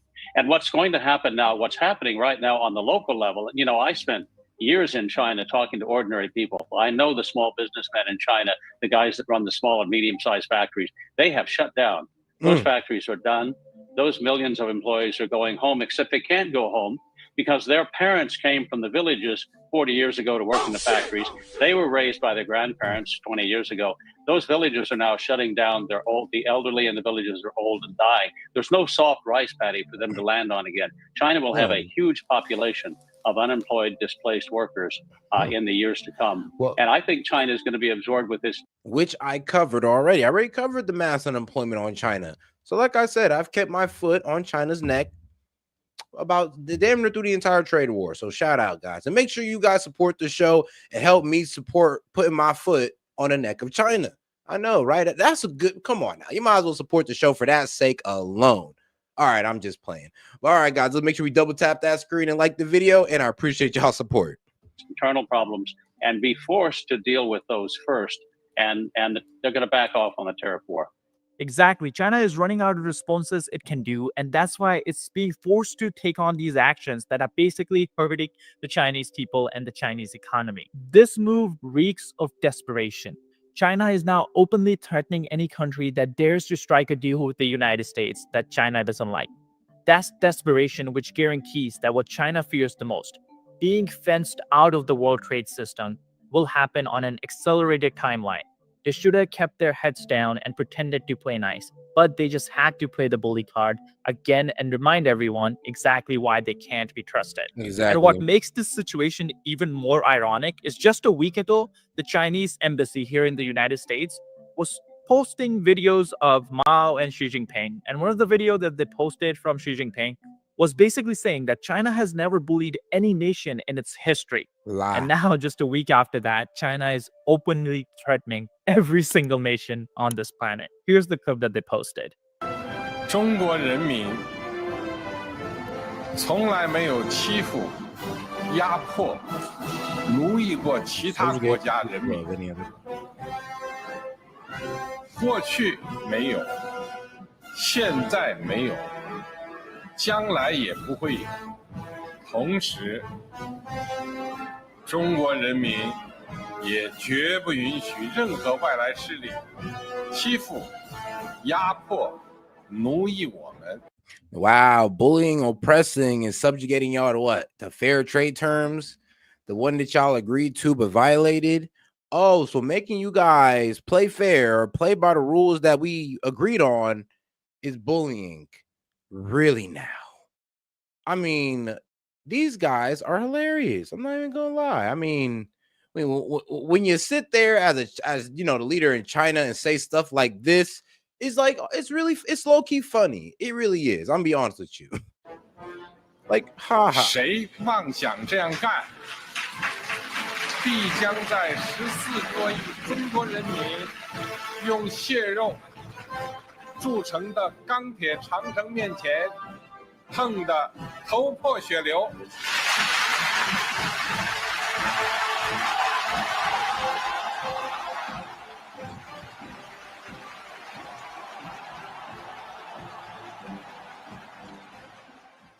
Now, when the Chinese account posted that clip, Xi Jinping was starting a Southeast Asia trip. He was about to visit countries like Vietnam, Cambodia, and Malaysia. And the message about this trip was clear. China doesn't bully countries. China wants to make deals on an equal footing, and that's Why don't exactly you do why that in the Xi first Jinping, place? the Chinese president, is visiting all these countries personally. Now, that was the message, but that's not exactly how things planned out. You see, Xi Jinping did sign quite a few deals with countries like Vietnam, but it didn't really seem like that was a deal that was done on friendly terms. It seemed more like bullying. The reason I say that is because as soon as Xi Jinping left the country of Vietnam, Vietnam agreed to buy 26 US F-16 fighter jets. Now, I don't exactly know what Xi told the Trust me. Vietnamese leadership, but whatever he said had to be the greatest sales pitch for US defense industry. This is in fact the largest defense arrangement ever reached between Vietnam and the United States. God damn! Like, so what did bro tell you? He must have threatened Vietnam something serious for them to be like, yeah. As soon as he hopped on that plane and left, called America like, yeah, I'm gonna need like 26 of these fighter jets because this boy tripping. Yo, at least Vietnam seen it. Definitely a big deal, and definitely timing does tell us something. Now let's talk about how Xi Jinping went to all these countries. And he used his China One, the Chinese presidential plane, which is a Boeing plane. But before he took off in his Boeing plane, Xi Jinping banned Chinese airlines from ordering and buying Boeing planes because Boeing is made in United States. And then after his trip was done, I'm guessing Xi Jinping was clearly not happy about it because then he doubled down on this order. In fact, ordering some airlines to return the brand new planes they had just received. And this news made headlines all over the United I mean, return, bro. We ain't gonna give you your money back. It's a wrap, boy. States. Here's just one of them. Online, we were seeing reports from tons of international outlets that a Boeing jet bound for China's Xiamen Airlines actually returned here to the King County International Airport. Oh, okay, never mind. I thought he waited till they flew in it and all that good stuff and be like, nah, send it back. I'm like, nah, bro, that's not how it works. But hey, look, we send around your products on the boats, you send around our airplanes. That's perfectly fine. Vietnam will buy them, just like they bought the jets. Airport. So we came here to check it out, see if it was true. And lo and behold, we'll have you zoom in through the gate. You'll see parked right here on the runway in Seattle is an aircraft that meets that description. Xiamen Air on the side of the plane is this 737 MAX that reportedly crossed the Pacific, now stateside because of these tariffs. Well, for Xi Jinping, things aren't exactly going as planned because another country he visited was Malaysia. And now Malaysia is trying to benefit from this decision made by China. India and Malaysia are thinking about buying Boeing planes rejected by the CCP. You see, China thought it could hurt the American economy by going after Boeing, the flagship American airline manufacturer. But it missed one important thing. You see, Boeing isn't exactly struggling for orders, even with all the mishaps they had last year. I know, right? There's roughly 70. They should be. Boeing should be struggling, but they're not. I mean, look, guys, if there's one thing Americans know how to make is airplanes and guns. I mean, so shout out to airplanes and guns. Woo! 14-year wait and order backlog for Boeing. Oh, and cars. America. Also, we know how to make guns, cars, and airplanes. Shout out. Boeing 737 MAX jets. That means all these countries who are behind the line, who are behind all these Chinese airlines, can now just move up in the line because China doesn't want to take in orders. And that's exactly what's happening. In India, we have Air India and we have airlines from Malaysia who are not competing for these jets that China is not accepting. All these decisions make one thing clear. We're making more money. We got people bidding on the jets now. Like, we were selling to China for a flat price. Now we got people bidding. Does it sound like we're hurting that bad? Like I said, we're doing just fine out here in America. We're doing just fine. In order to put up a strongman image in front of the Chinese hardliners, Xi Jinping and the CCP are hurting the Chinese economy with the decisions they've been making in the last few weeks. Let's not forget, he banned Boeing planes from China, all the while the Chinese presidential plane is a Boeing plane. Is that not hypocrisy at its finest? Now, let's talk about the Chinese economy because it's clearly struggling. Almost 30% of US imports came directly or indirectly from China. Those imports were paying someone's salary in China. All the money that we were spending buying Chinese goods, they were funding Chinese factories, they were funding Chinese wages, and they were funding CCP's tax revenues. YouTube just dropped a mind-boggling day. Pushing your own barcode on people at a CCP is yet again showing us how good they are at propaganda, because they just announced their economic numbers, and surprise, surprise, CCP had set the target for 5% growth, and even with all the tariff wars that's going on, CCP hit that target. Chinese economy grew 5.4% in the last quarter, coming in above expectations. But once we start looking behind the curtain, start digging deeper, numbers don't really add up. Bro be cooking the books for his country. Like I said, like, it's hard to really gauge China's debt. It's hard to gauge their economy because, bro, they fudge their numbers. Like, every time they release their numbers, that's not actually what's going on in their country. That's the problem with China. Like, you can't even trust them. They'll say their GDP grew, but really it shrunk. So the official Chinese Q1 GDP estimates came in at 4.5% or 5.4% growth, above expectations.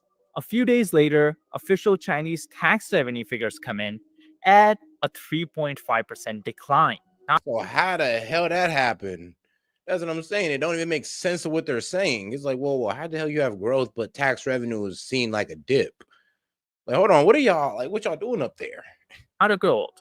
So the economy is going according to the CCP, but somehow the same government is not collecting taxes. Their tax revenues are going down. Now, we all know CCP has a tax problem in China. We have covered this before, but that's not what we're talking about here. This is just comparing CCP tax revenues quarter and quarter, right? If the economy was growing quarter on quarter, you would expect the tax revenue to go up. So if taxes are not growing, it seems like CCP just massaged the GDP numbers to make it look good in front of the whole country and maybe the whole world, because CCP knows everyone's watching this. Yeah, trust me, they gave the real numbers, then us Americans would be sitting here kicking our feet up, whistling like, oh, your GDP is actually shrinking. Okay, well, shoot, we just gotta wait it out. Then we'll just wait it out on y'all.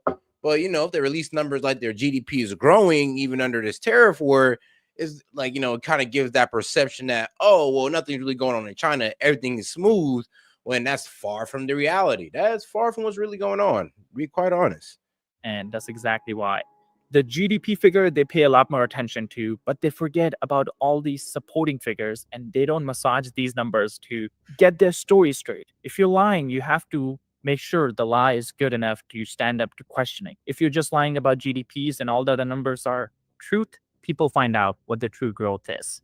We've also have a lot of cards in our favor because China imports 11.5 million barrels of oil a day. They import about 25% of the calories they consume every day. And so when we think about the U.S. and us as being a superpower, we're an energy superpower, we're a food superpower, and China is highly dependent.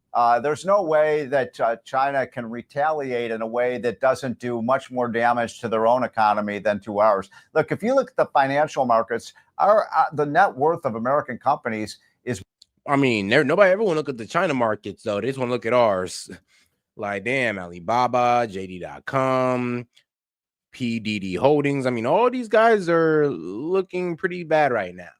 But nobody ever want to talk about China's markets, though. But everybody want to focus on ours. Like I said, bro, there'd be very disingenuous coverage on this. But don't worry, man. Here at St. Key Media, we got y'all.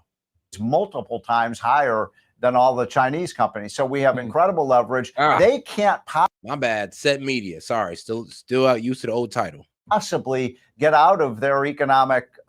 They're in a bit of a mini depression themselves. Nobody in the media seems to be following that, but their stock market has crashed. Their economy is way down even further than ours has. So I think when you talk about pain threshold, it's so funny. That is funny as hell. It does make sense. Like, the only car company that's actually doing well would be Honda, because they're the only ones that's actually really like turning operations over into America. So shout out Honda. I mean, if the rest of y'all follow Honda, you do a little bit better. General Motors too, Toyota, Ford. Yeah, Ford. I ain't gonna lie, I was tripping, but they're coming back as well. There is no way that a tit for tat strategy works for China. what has to happen is like, bro, these companies that produce in China is gonna head right out of China if they keep playing games, especially Tesla. And that's why Tesla's losing the most, because, well, they're the ones who do most of their business in China, and this is why it's hurting them the most. So guess what? You guys that wanted Elon Musk to suffer, ta-da, I got what y'all wanted. And guess what? I'm actually with y'all on this one. next, if Trump is going to win, and he will win, Hey, is to Gerard. get these side deals cut as quickly as possible with Europe, with Canada, with Japan, with Korea. And you basically make China the man outside that's still standing at the table. I think that strategy works. Right. I think China is going to lose if they. And these are everything that China, all their markets are down. Why? Because they have all these things on their port that's just stacking up because of all the canceled orders. And I'll be real with you, some of our importers are either don't have another option and they got to take that hit to the chin, or they're just going somewhere else. Yeah, they're gonna go somewhere else and be like, look, I'm not paying that tariff at customs. I'm gonna go with some other country and I'll be just fine. Like these clothing companies, they can stop going to China and go to Bangladesh now. Indonesia, there's other places y'all can get y'all clothes built. Go over there. But we're trying to stop people from doing business in China until they get their act together. And maybe one day they will. Maybe. And shout out to my man Gerard. He's coming with the truth. He says China can't win this. They can't. Anybody who's thinking they can does not know the situation in China. And that's the only reason why people think China could win, because you don't know China's economy. And it is absolutely atrocious right now. Unemployment is terrible right now in China. But this is what they hide from you. So it's understandable why people have this perspective on the trade war. They try to retaliate. It just doesn't work for them. So China is doing what China does best: spread propaganda on TikTok. Here we have a American Chinese person who gave up their green card and moved back to China and is making a video about how great the life is. Now, of course, we all know this is likely a Chinese operative or something of that sort, because Now, I'm not even gonna lie. Like, what broke my heart is I found out how many Chinese operatives were on YouTube. And I mean, I'm talking about some of my favorite Asian influencers are just showing out for China. And I'm looking at them with the side eye, like, bro, what you're saying does not make sense. And every time you listen to these Asian influencers, they never mention what's going on in China. Never mention it. But it is what it is, though. It is what it is. I mean, I guess they can pay you enough money to showboat for your country that if you go there, you're under communist rule. But if you're here, you have freedom of speech. But I guess y'all don't appreciate that, huh? TikTok is banned in China. So anyone who's showing how good the life is in China on TikTok likely either is breaking a law or is being paid by the government to do so they can spread propaganda directly to American citizens and American youth. This is the problem with not banning TikTok. So here's the clip, and then we'll break it down exactly what's it like living in China. I give up a green card and move back to China for this. For a home in China, you don't need to pay any property tax. For high-speed internet, only $10 per month. With the phone. But I bet you this man's still getting paid in American dollars. Bet your ass he is. That's the problem with these two influencers don't tell you. I'm like, all right, what you getting paid in? Because I know it ain't the Chinese yuan. I know you're getting paid in that American dollar so you can get that conversion rate. So why don't you drop the dollar as well? You want to drop America? You want to drop your green card? Cool. Drop the dollar too and go out there and hang with their currency. Watch how expensive shit really looks to you. Because trust me, there's people surviving off of $4 a day in their middle class. So they can't even afford that $10 a month with phone plan and Wi-Fi. Phone bills altogether. For $10, cover all the electricity, gas, and water for myself living in this 3-bedroom, 2-bathroom home. Because I see through what really capitalism is. Capitalism sucks. And this is my home. The government is not gonna take your home away just because you don't pay property tax. But they will take your home away if you speak against the government. Like, nah, bro, we ain't going with that. Like, yes, they will take your crib away if you were to show out against your government and actually go to the street and let us know how the people of China is living. And like I said, I guarantee this man is getting paid in American dollars. So trust me, he's doing all right. I'm pretty sure things seem real cheap. But to your average Chinese citizen, I mean, the way he's living is luxury. They do not take property tax. One day they need the land, they won't take it back. They will pay me a lot of money so I can get a new home, better home. Having a home to live in is basic human rights in China. Oh, And no, yes, now they're trying to spread that socialist bullshit. What? Having a home is basic human rights. Like having health insurance is basic human rights. It's like, oh, here we go with the socialist BS, guys. So what? You're trying to entice our more liberal crowd to y'all? I mean, hey, libs, if y'all want to go over there and live, go ahead. Please take that trip over there and learn what true authoritarianism is. Learn what a true communist regime is. Please go over there and learn a lesson for us. there's no homeless in China, period. And this home, 3-bedroom, 2-bathroom, only $60,000 US to own it, buy it off. Having affordable housings and affordable daily needs, fresh meat, fresh vegetable, fresh fruits are basic human rights in China. Now let's not talk about. Are you lying? You lying ass. They got people you literally eating grass in your country. People chopping up onions and grass. Quit playing with us. We know what it is out there. Like I said, you guys only show the rich in China. You don't show how the average person lives in China. About the Chinese real estate crisis because that's a topic for a whole nother video. Let's talk about how. Yeah, the real estate prices is ridiculous. Like I said, these influencers who champion this, who move from America, I mean, like I said, I'm almost sure they're still taking that dollar in. Having a home is a basic human right. It should be, right? But that's not the case in China. If your social credit becomes too low, then suddenly you don't have the basic human right of owning a home or even renting a home. Because in China, you cannot get a rental if your social credit is too low. In fact, in China, tens of thousands of Chinese people are becoming homeless because they're blacklisted by the social credit system. Once you what they do? Oh yeah, the social credit system. We have no freedom of speech, and if you go against anything China says or do, or you break the laws as well, you are not allowed a home. With everything is based on how you act, and not like no credit system on how you handle your money or if you pay people back or not. No, it's all about how much of a conformist you are. You're blacklisted, immediately authorities will freeze your bank account, digital wallet on this app called WeChat, which makes it hard for you to even find a job. So you cannot rent a place, you cannot get a job to be able to afford to rent a place, you cannot buy food, you cannot do anything because you're basically blacklisted. In fact, the blacklist system is so intrusive that there's a special warning in the ringtone when you call someone if you're someone who's blacklisted. Yo. Let's say, for example, in China, they're pretty much saying that, he blacklisted. You might not want to answer that phone for your social credit reasons because China's looking at your phone line. And if they catch you talking to too many blacklisted people, you're going to become one of them blacklisted people on the street homeless.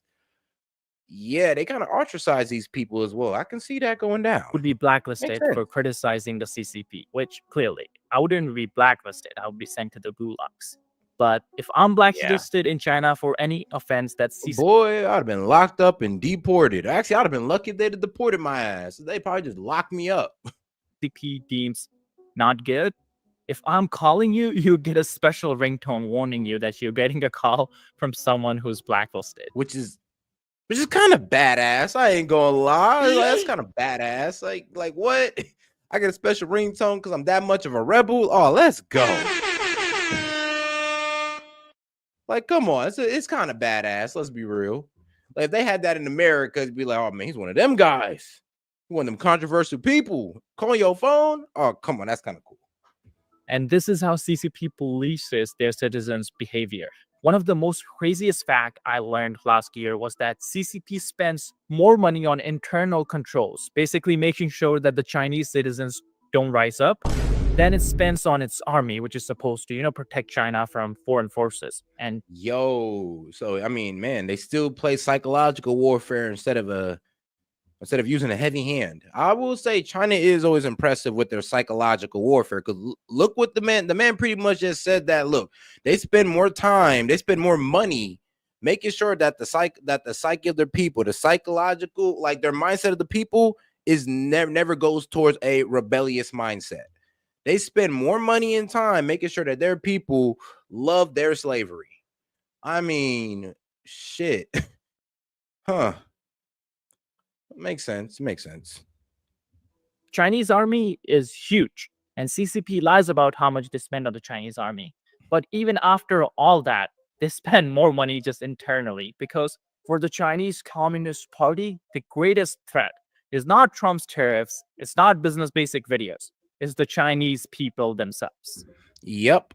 Cause like I said, if this goes long enough, man, the Chinese people might take out their own leader because they're not gonna want to go through this ever again, or they don't want to even go through it now. I mean, like I said, word around China is that they're burning down the factories. So yeah. And the problem is the people with China is kind of understanding what's going on in the world because they're hearing from outside sources that there's a trade war with America, and they're going like, yo, why aren't we bending the knee already? We need these guys. And China knows that they're in a weak position, but China's government don't want you to know that they're in a weak position. So they'll go ahead and let their people literally eat grass so they can save face. Mentioned Forbes media chair. But let's get into this video where they're breaking down why the regulations need to be killed. Steve Forbes, the aforementioned Forbes media chairman and editor-in-chief, and Charles Payne, host of Making Money, the money man. It's good to see you both. Charles, first of all, today's market rally is a good thing. Almost wiped out yesterday's game, put us in a good mood. Does it indicate anything to you about whether or not we've reached a bottom of the correction? Well, I tell you, it's one thing I do want to point out to the audience, very, very important, that the financial media is saying, no, this is all about what Besson said. No, the market, that news broke at 112. The near the high of the session. There's a much better story going on. Jerry hit on it with GE Aerospace, 3M, Chevron, the CEO of Chevron. He goes on national TV, says there's no recession in sight. These large companies that we were told at the beginning of earnings season would not give us any guidance. They're giving us guidance. Now, some are saying, okay, tariffs may hurt us this way, but they're saying we have robust businesses. 3M, they're going to unveil 215 new products this year.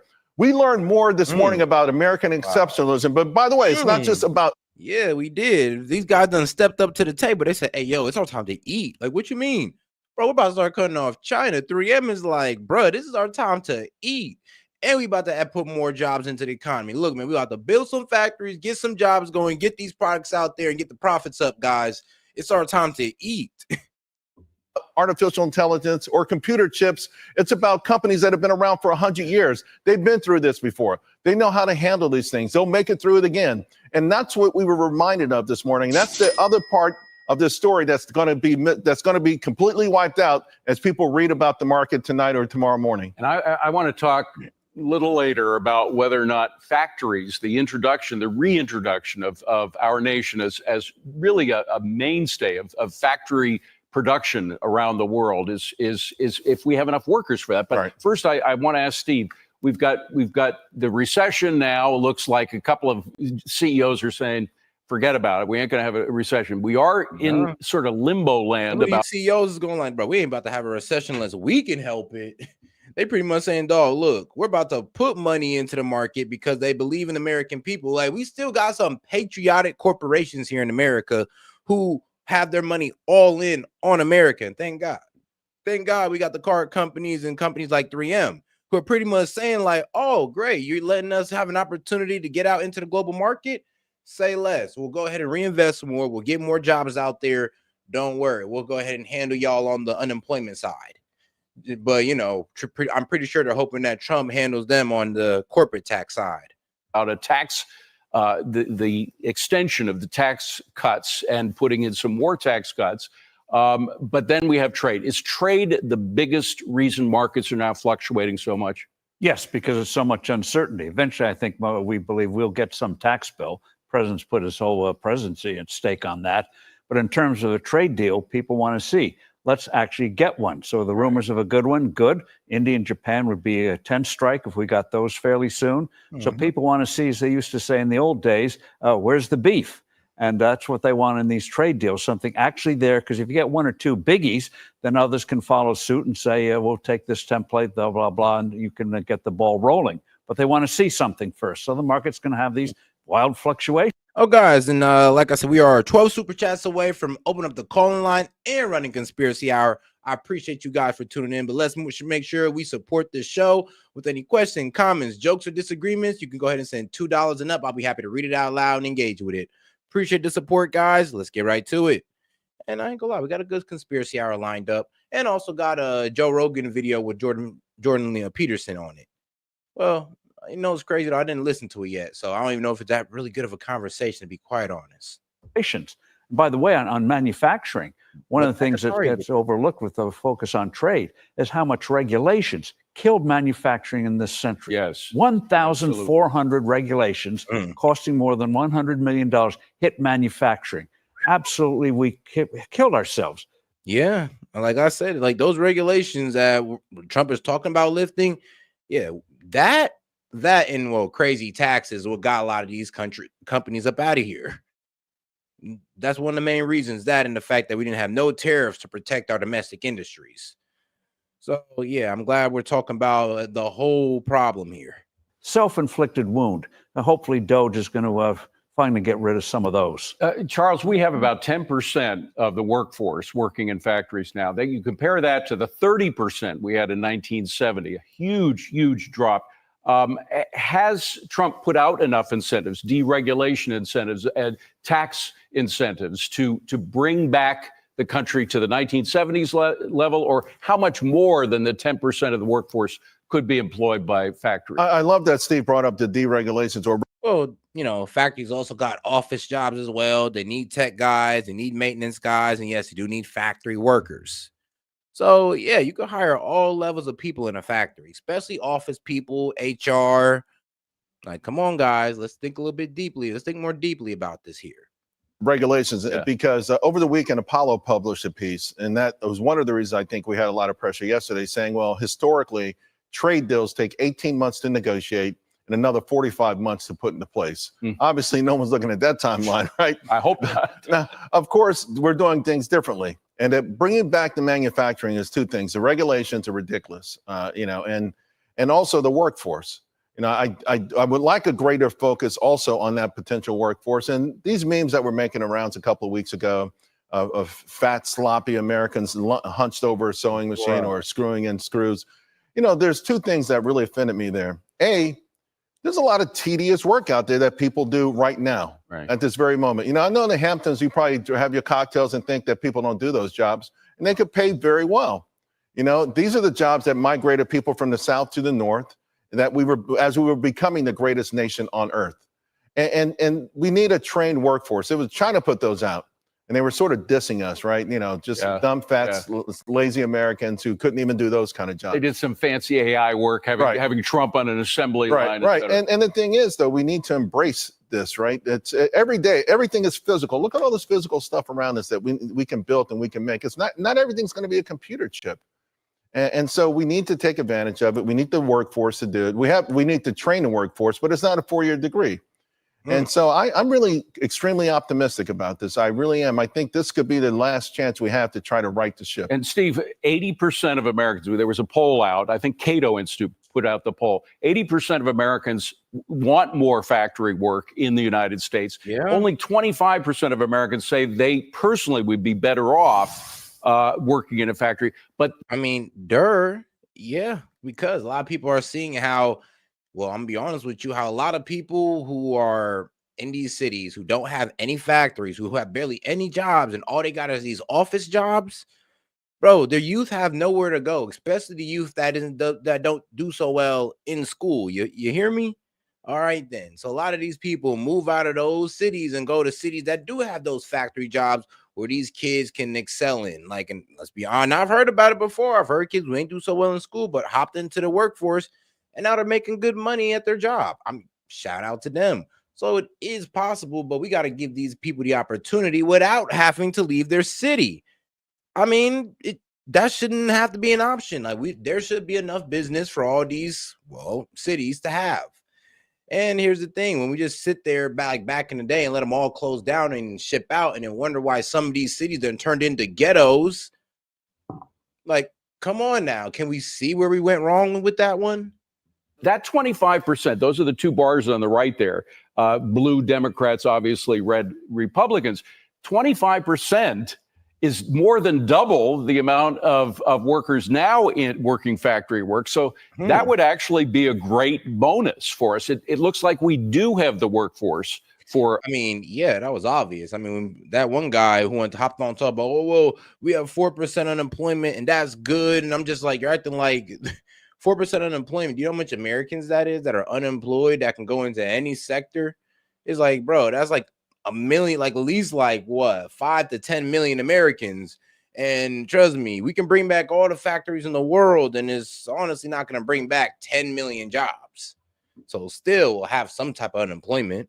A new factory output. Well, one of the big things is how many of the several million people who opted out of the workforce, mostly guys in their 30s and 40s, can be brought back into the workforce, and that's going to combine a variety of things. For example, on Medicaid, you should work if you want to get Medicaid benefits if you're able in your 30s and 40s, and things like that. So you just don't have the option of sitting around if you want to. You can go and do some work. And the thing, hopefully, about AI in terms of factory work is it makes us less drudgerous and dangerous than it was in the past. Absolutely. And that's the key thing. People are using their brains on the assembly. It's not the old assembly line that you see from Charlie Chaplin movies, et cetera. Steve Moore, who we all know and love, put out a piece today talking about the hollowing out of the middle class. And bottom line is, he said he was claiming that Americans are better off now. Middle class Americans are better off now than they ever have been. However, in the year, if you can see, I think we have a bar chart there. There's the headline. But if you look at a chart, 40,000 was the median income the year I was born, around 1954, 55. My dad had exactly that. It was $3,500, but in current dollars, it's 40,000. That's at the left end of the chart. With $40,000 a year, my dad had a house, he had a car, he had 2 kids, he had a wife who did not work, and our granddad lived in the basement. Yeah. Try do all off 40K? I mean, bruh, it sounds like every teacher should be living a fantastic lifestyle, but that's not the case. Doing that with double 40.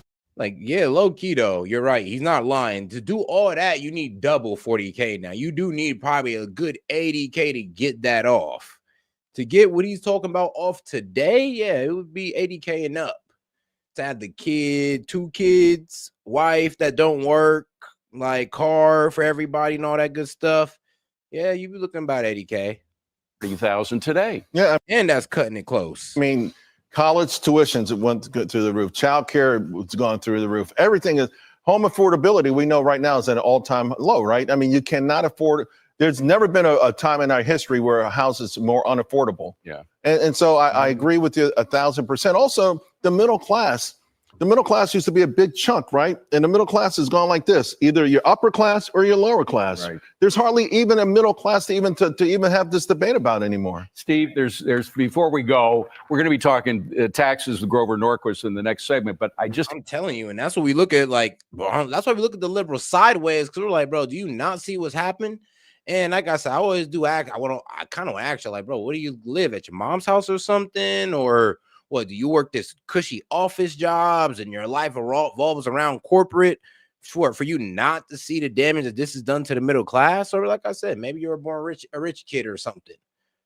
I don't know, but a lot of y'all truly don't know what's actually going on outside your house or maybe outside your neighborhood. Had to bring this out. This is a chart. I didn't have them make a special one. These are the various tax brackets that we have. We have 7 tax brackets. Now, I know it's a very complicated thing putting together this tax package, but can we at least, as part of that package, simplify simplify the tax code a little bit? And that's the big opportunity they're missing. For example, the 2 big brackets that hit. I mean, damn. Yeah. Let's see here. So you're going to get hit with that 37%. I mean, yeah, you might want to raise that a little bit. You might want to raise that. The 37, yeah, I would raise it. Especially if you're a single, $1 million. Why not? Middle class people, especially in blue states who want the SALT back again, the 22 and 24% brackets. Reduce those to 15 or to 12. Yes. You have a 12% bracket, and then it goes to 22. Reduce it to 12 or 15. I mean, that's actually a good idea. Yeah, pretty much. So pretty much bring down it to this rate right here. So no longer no 37. Just bring everything downwards to just boom. Even the guys who's making 600K plus a year is only gonna get taxed 22%. And trust me, I know they love that. I know y'all would love that, man. But I know. But for us guys, is over here mainly in the 12 to 22%.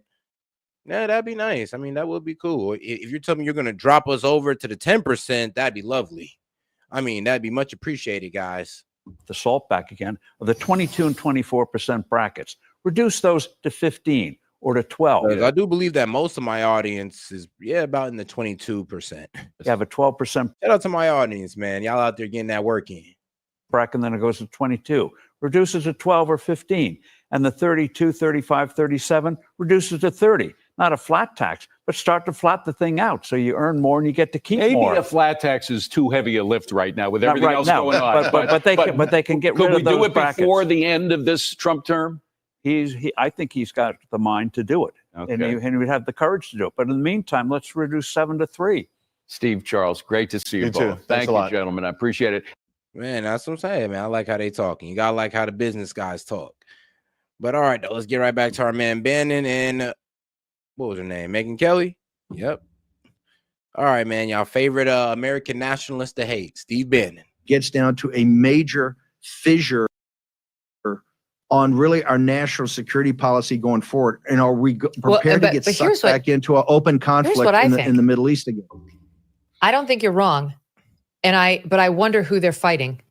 I think they're fighting Trump, not Pete. You know, Pete is definitely Trump's executor. 100%. Like Pete will do 100%. what he is told to do. And Trump 100%. he hasn't been as non-interventionalist as that core strain of MAGA, right? Like he bombed Soleimani. His rhetoric around Iran has been a lot more bellicose than I think some in the party would like to hear. We do not want saber rattling, suggesting our boys are going to have to go fight a war against Iran at all, much less than have to do it. But I think my take on this story, this is my own opinion based on the facts as I just laid them out, is that probably there is a strong anti-interventionalist strain within the Pentagon. A lot of these, and this guy, Caldwell's former military too. He fought abroad and saw horrible things. And I think a lot of those guys, like Pete, got to the place where they do not want us to be too trigger happy. And so I'm not saying Caldwell leaked those top secret documents to NBC News, but it certainly could have been him. And it looks like the Pentagon thinks it was him. And if he were to do it, why would he do it? Well, because those documents were about possible war down in Panama, possible use of armed forces in Panama. It's possible there is a strain even within the Pentagon that's even more, to just make it easy to understand, dovish than those in charge, and certainly more dovish than Trump. I see your analysis, and I'm going to disagree, and here's why. I think there's not, and this is why the promotions under Bush and Obama and President Trump the first time with Mattis and these guys, we took down the caliphate, but remember, the center of gravity of U.S. foreign policy and military and the defense contractors is big army, big operations in CENTCOM in the Middle East. It shouldn't be lost you on the chats. When you're doing the signal chat, the one thing that jumps off the page at you is President Trump is not engaged with these guys on a real-time basis. Who's he talking to in a real time? Go back and look at the chats. They're kind of throwing up ideas, and Pete's getting them up to speed. They're directly talking to the combatant commander in CENTCOM on the Houthis thing. President Trump's engaged directly with the combatant commander right there, CENTCOM. CENTCOM is the center of gravity. This is why Obama failed on the pivot to Asia.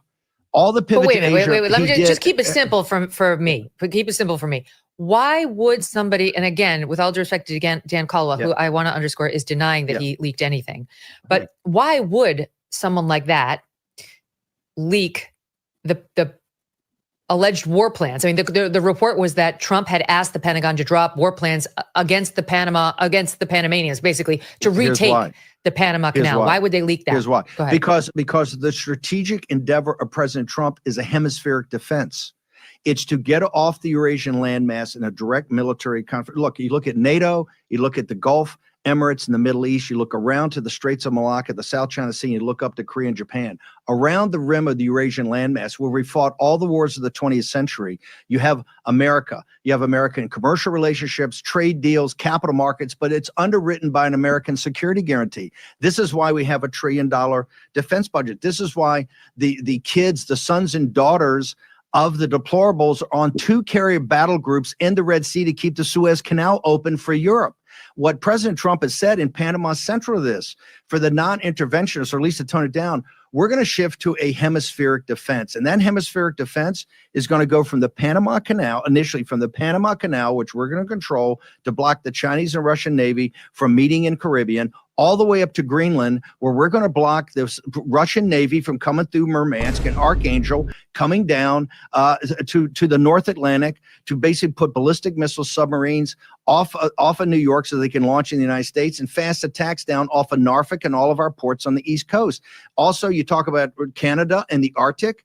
That's part of the hemispheric defense. Pete Hegseth's first visit outside of Panama was to go to the 3-island chain, Hawaii, Guam, and the Philippines, to talk about the vast Pacific, as that is the natural defense of the United States. President Trump's strategy and Marco Rubio's first trip as Secretary of State was down to Panama. Go ahead, keep going. Panama. That's and hey, the guys in the Pentagon, the defense contractors are smart people and they're tough. They ran Elon Musk out of there in a second. He hasn't done anything about the Pentagon.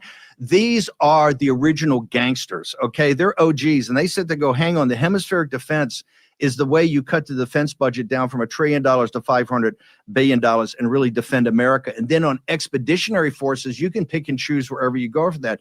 But we're off the Eurasian landmass. I'm staying in my third grade level. We're off of the Eurasian landmass.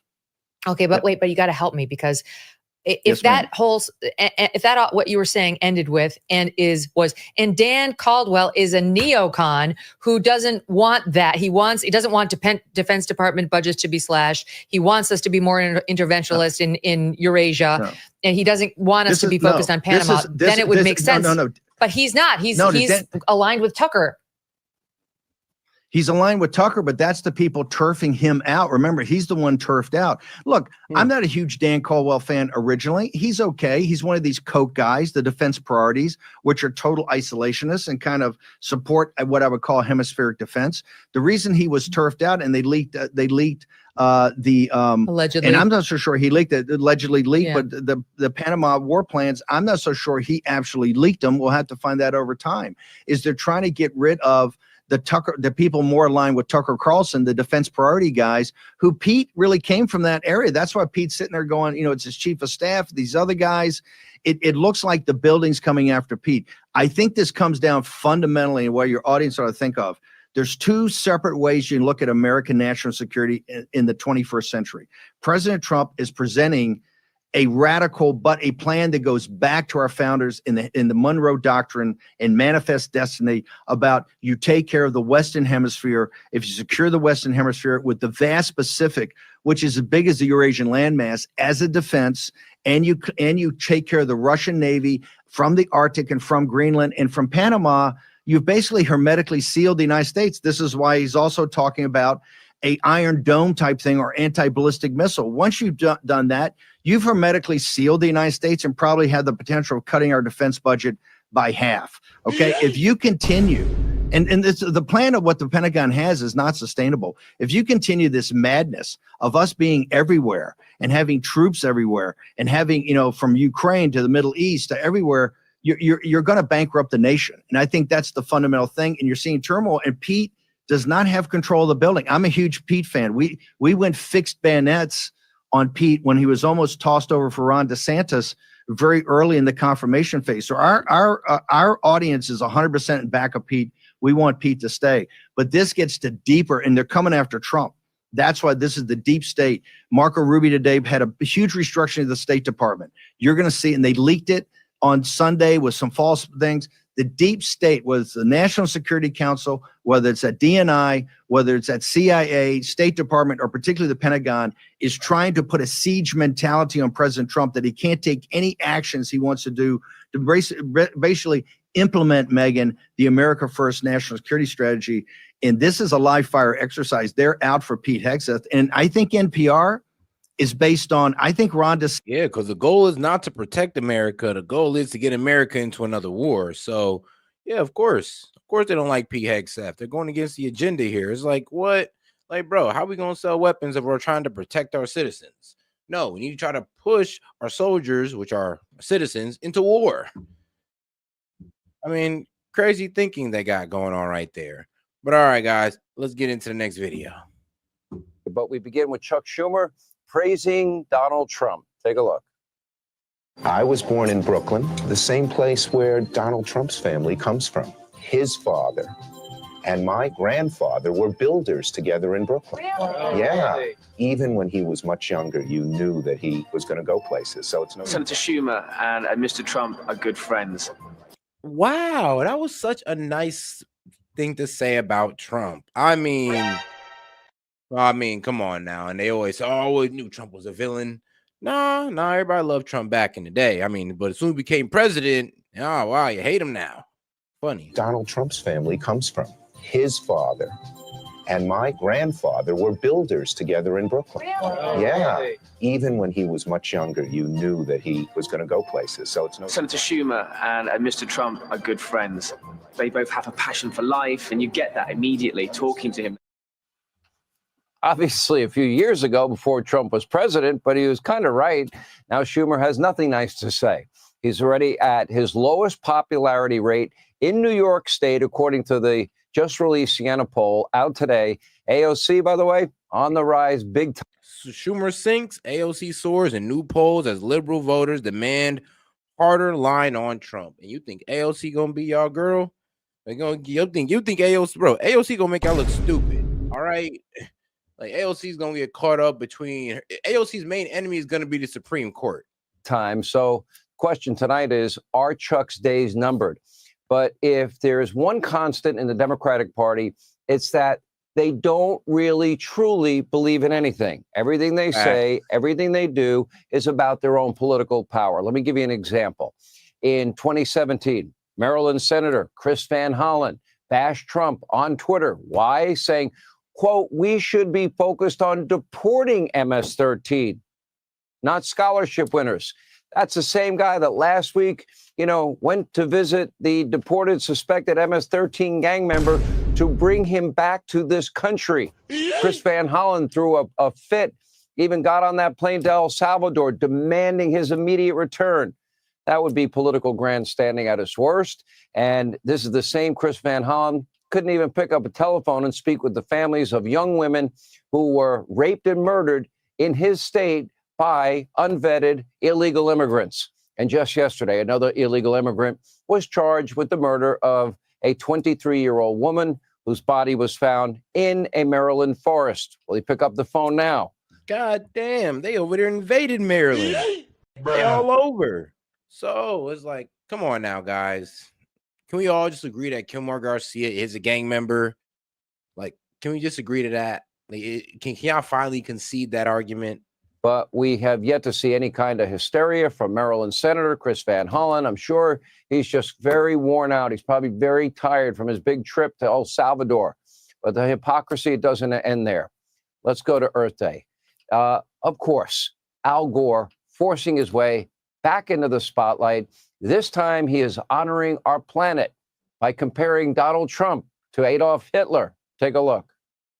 I understand very well why it is wrong to compare Adolf Hitler's Third Reich to any other movement. It was uniquely evil, full stop. I get it.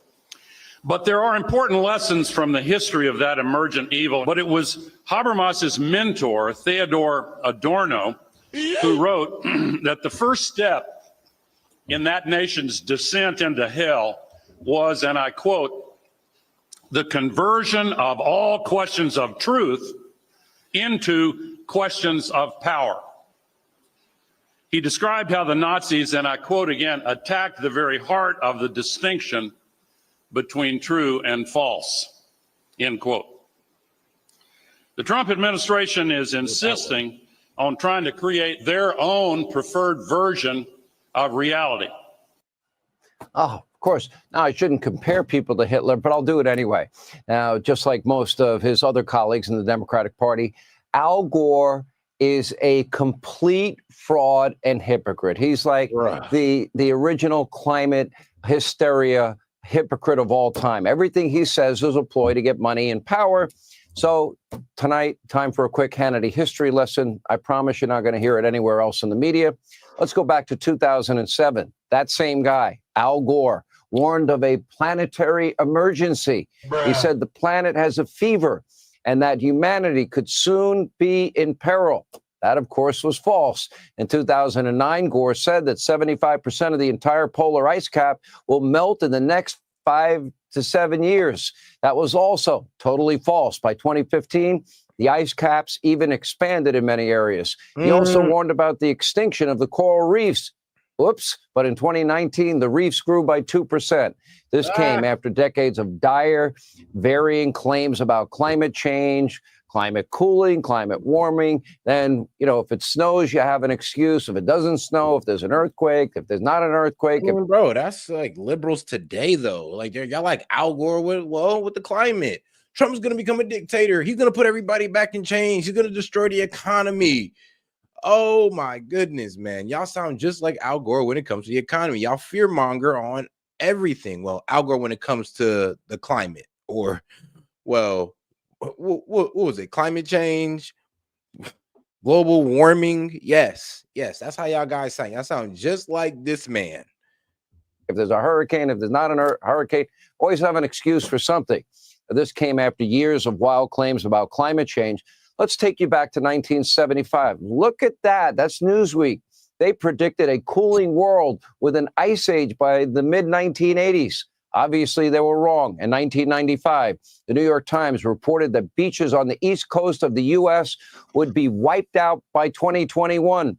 4 years ago, in 2006, Time magazine claimed that the Earth was at a tipping point and that we all should be very, very worried. But here's the thing. Democrats, they never actually believe that. Al Gore, of all people, look at this. This was a Hannity exclusive video, filmed jetting all over the country in a private jet. That jet seats about 14, 16 people. There's only 2 people on it and the pilots. So the same thing with Biden's climate czar, John Kerry. I need important work and I need to get there quickly. That's why I get to take a private jet and I want you to get rid of your SUV. Look at your screen just this week. I love this. AOC, Bernie Sanders. Look at them right there. That's a nice plane they're getting out of there. Look at that. They were filmed stepping off their private jet. I'm not against private jets, but don't lecture everybody about their SUVs or their caravans for crying out loud. And remember in 2019, it was AOC claiming that the world was going to end in 12 years. Why? Because of rising CO2 levels. But now she's riding around, leaving a huge carbon footprint with a private jet for her and her mentor, Bernie Sanders. And meanwhile, environmental activists in New York, they painted Wall Street's iconic bull to show their dedication to the climate cult and socialism. But then frantically, they cleaned up their mess when the cops arrived on the scene. They don't actually care enough about their cause to go to jail. Now, of course, if you're in Minnesota and you damage private property, no consequences in Tim Walz's state, so long as your cause aligns with the radical left Democratic extremists. For example, a far-left Minnesota state employee was just gifted a get-out-of-jail-free card by a woke district attorney after allegedly causing more than $20,000 in damage to several Tesla vehicles. Sounds like domestic terrorism to me, but what would I know? Make no mistake, at the end of the day, this has nothing to do with the earth. What, bro? Lock that person up, and I mean, honestly, the judge should lose their job. Earth cooling, global warming, which has evolved into the generic climate change. So if it gets warm, they have a name for it. If it gets cold, they have a name for it. If it snows, they've got a name for it. If it doesn't snow, they have a name for it. Look at this list. It's the Green New Deal. Look, everything on this list has nothing to do really with climate. Climate warming, climate cooling, climate changing is the left's mechanism for Marxism, statism, as represented by that list. To each, according to their need, from each, according to their ability. The only thing Democrats really care about actually is political power and you being dependent on them. And this is the result. Look at this heartbreaking video. This is a little girl in San Francisco attempting to ride her scooter down a sidewalk that's lined with strung out drug addicts. Great job, Gavin. Now Democrats want to control every aspect of your life on top of what they already control. You know, they've done so well. I mean, they've completely failed cities that kind of do well on themselves, like Los Angeles. Well, really almost California in general. Y'all just completely failed California. And California was doing well before y'all got there. And y'all just kind of effed everything up with regulations and, well, crazy ass politics. I mean, that and you had Kamala Harris as a DA or an AG. So that must have been tough for y'all. That must have been real tough for y'all. And then New York. I mean, a whole lot of hustle and bustle that goes down New York, a whole lot of money that moves through there. But through Democratic leadership, y'all managed to get about, I don't know, about $1 trillion in wealth right out of y'all states. Like, how y'all do that? Giving you nearly $40 trillion in debt, the worst schools in spite of spending more money in the entire industrialized world. They brought Social Security and Medicaid to the brink of bankruptcy. And by the way, how's law and order? And let's be real, when you bring this up to, you know, any type of Dem, like, hey, so, you know, you guys done cause a whole lot of crime in this country, right? And you ain't really helped the middle class. If anything, you didn't hurt these people through your immigration laws as well. So crazy, but they'll hit you with this. Oh, it was a huge movie. He was the lead. No.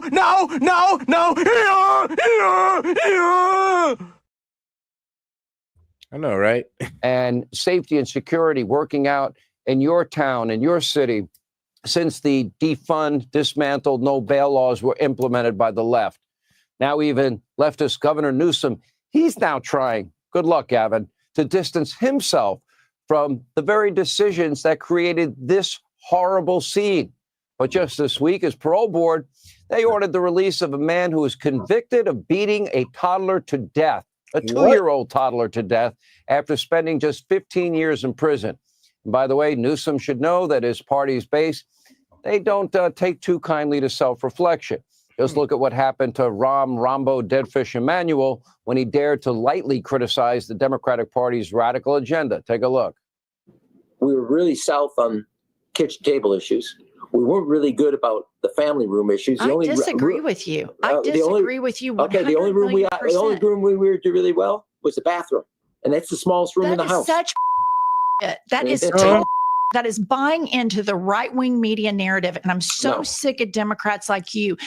Yo, that's what I'm saying. They can't even have a different thought. That's why I truly feel bad for you guys, because you're not allowed to think differently. And we know it now. We know. Like, bro, some of you guys can lose y'all business. Some of y'all can lose y'all friends, family, social group. All that could be gone as soon as you start thinking differently. It is sad. You force yourself into a closed-minded environment. Tough.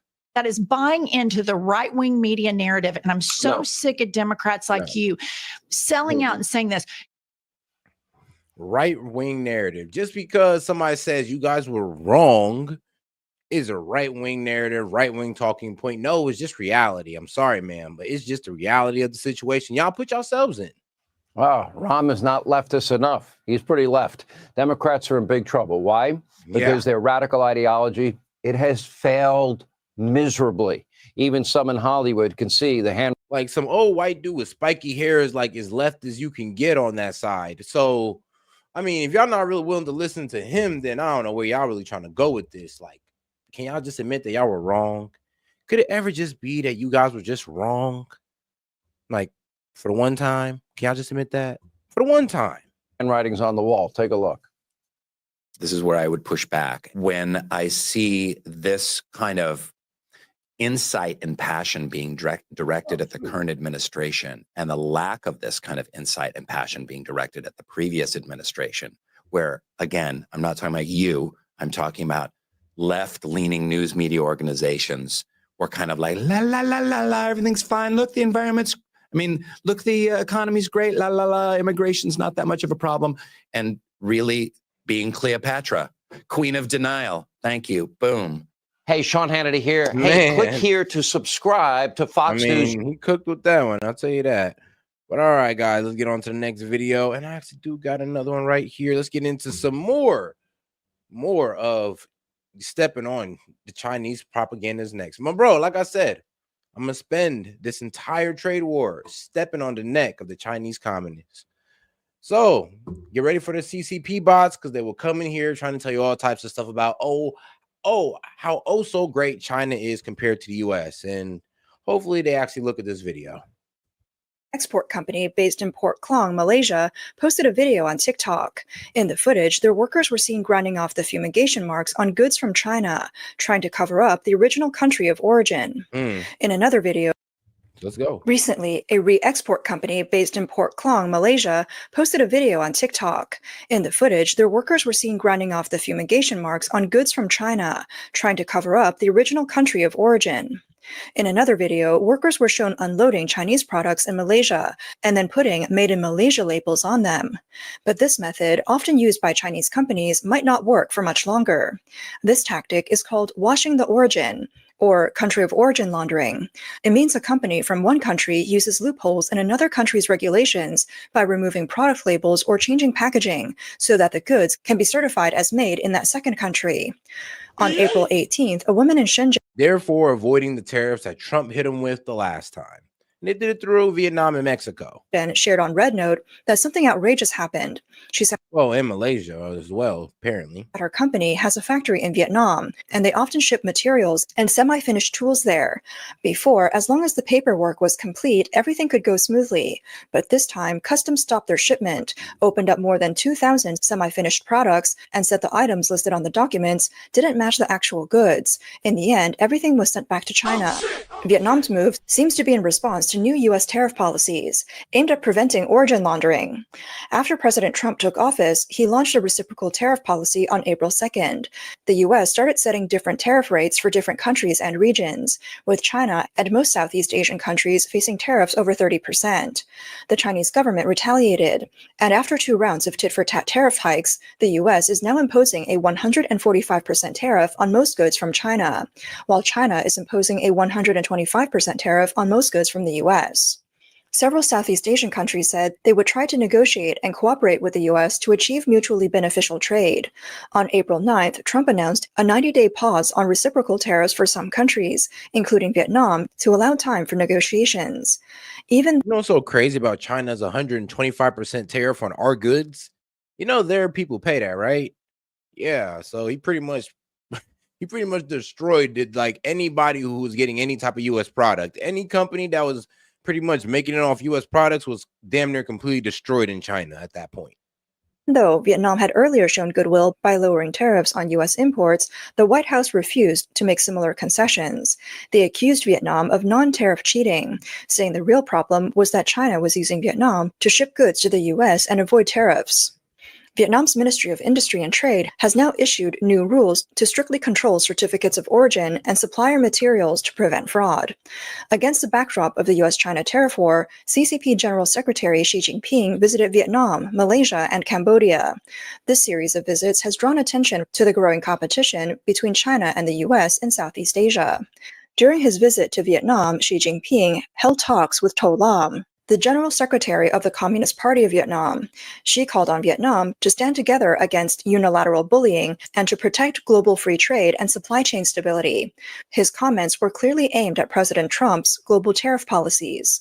But Vietnam's leaders reacted cautiously to Xi's appeal, showing that they're taking a careful approach in balancing between the U.S. and China. Taiwanese media outlet Shangbao pointed out that Xi Jinping's visit to Vietnam was originally meant to build an anti-U.S. alliance, but Vietnam was not receptive. The joint statement signed by both sides was vague, mentioning only opposing hegemonism and power politics. This kind of language has been commonly used by Vietnam in the past, often implying criticism of China's actions in the South China Sea. Xi Jinping's visit to Vietnam caught the attention of President Trump. In the White House, Trump told reporters that Xi's meeting with Vietnamese leaders was intended to harm the U.S. However, after Xi Jinping left Vietnam, a message released on Vietnam's government website on April 18th stated that Vietnamese Prime Minister Pham Minh Chinh had met with Jeffrey Perlman, chairman of the U.S.-ASEAN Business Council. During the meeting, Pham said that Vietnam and the U.S. shared a unique bond, and that the relationship between the two countries was different from relations with other countries. According to the Vietnamese government's AKA, yeah, we're not turning our back on the USA. That's pretty much what he just told these guys. He's like, China, Europe. I mean, I'm sorry, but yeah, we're not turning our back on the USA. We need them. Hey, at least Vietnam know what's up. Announcement, Fa Minshun also stated that Vietnam had largely addressed U.S. concerns by proactively cutting taxes and increasing imports of American goods, and the country was ready to engage in discussions and negotiations. Yep. I mean, see, like I said, they dropped their tariffs and they started letting in U.S. goods. They cut the bullshit. That's why the tariffs on Vietnam were dropped. It's not because nobody caved. It's only because a lot of people caved in, and we showed them some grace. We relieved them of their tariffs. Well, of our tariffs. He added that Vietnam seeks to establish a sustainable, balanced trade relationship with the U.S. In recent years, the U.S. has become Vietnam's most important export market. Vietnam is a major production base for many Western companies, and last year, its trade surplus with the U.S. exceeded $123 billion US. Regarding Xi's visit to Vietnam, Chinese state media reported that China and Vietnam signed 45 cooperation agreements covering areas like artificial intelligence, railways, and agricultural products. These agreements include China investing in railway construction and exporting AI technology. However, political commentator Tang Jingyuan pointed out that while Xi's visit appeared grand, the actual gains were limited. Most of the 45 agreements were one-sided concessions from China, such as China funding the railways and exporting AI technology, with Vietnam contributing little. Tang said that while Vietnam would not refuse these benefits offered by China, it is unwilling to take risks for China's origin laundering practices. Vietnam is well aware that its economic prosperity depends on the U.S., not China. Just 2 days after Trump initiated the tariff. I mean, it's so funny. I wish other people would realize that as well. Kind of funny how all the other countries got the note, but China. But China. Well, trust me, the Chinese people get it, but apparently not the leader of China himself.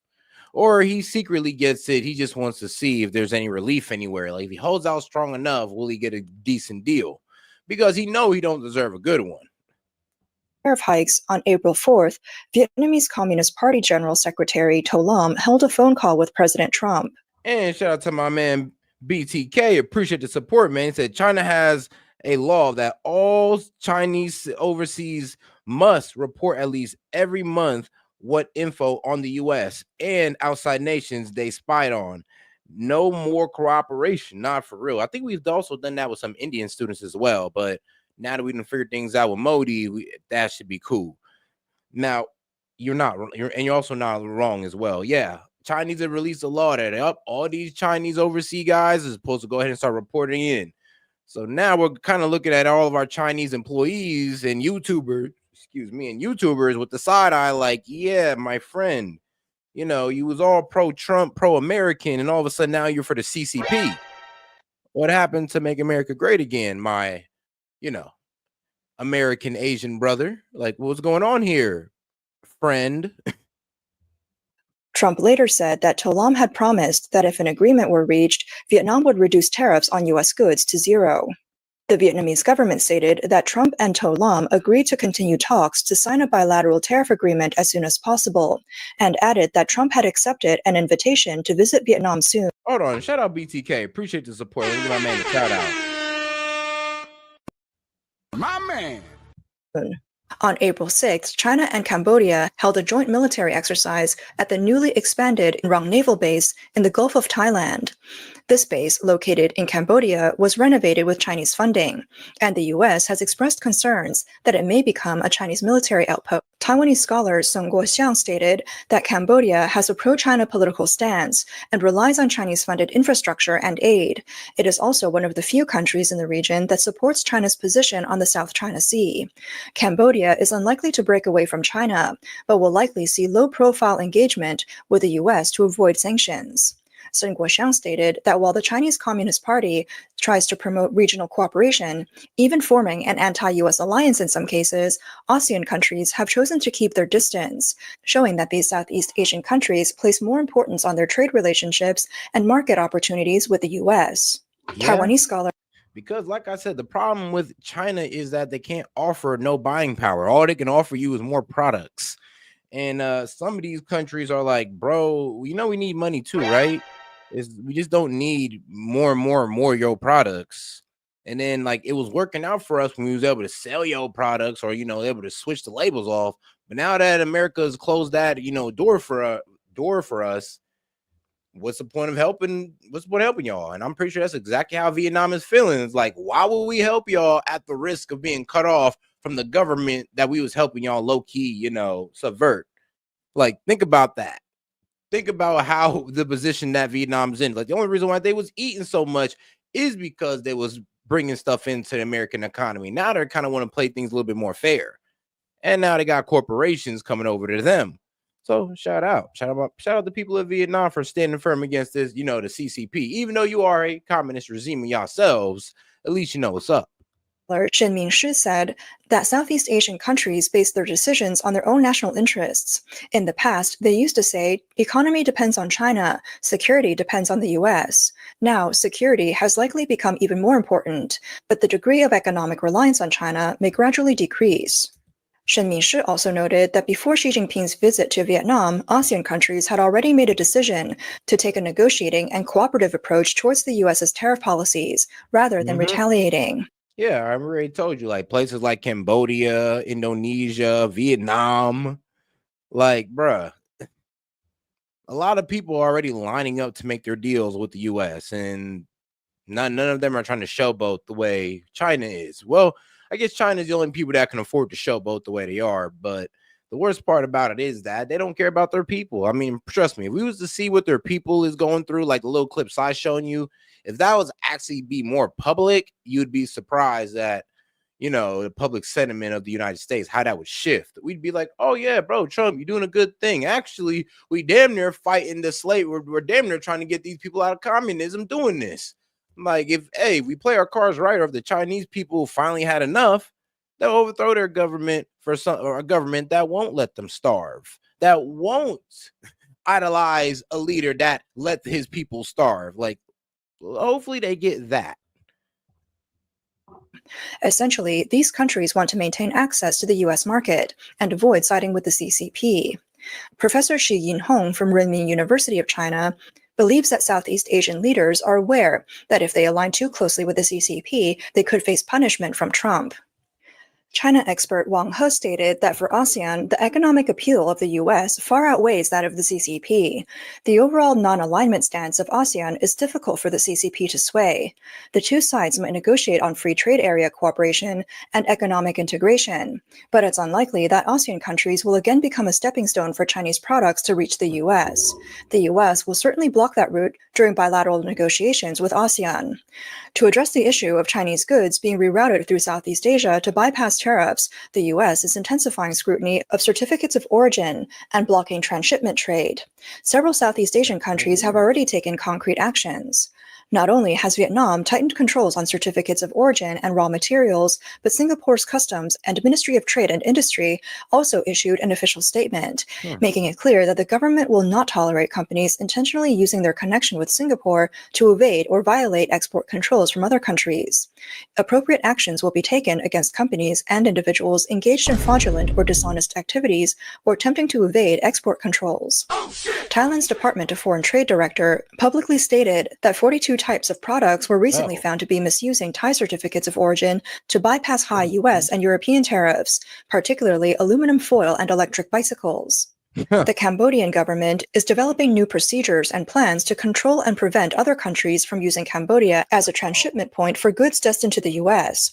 On April 16th, a working group led by Cambodian Deputy Prime Minister Sun Chanthol held the first round of trade talks with U.S. Representative Robert Lighthizer via video conference. Cambodia hopes to convince the U.S. to abandon plans to impose high tariffs on Cambodian goods.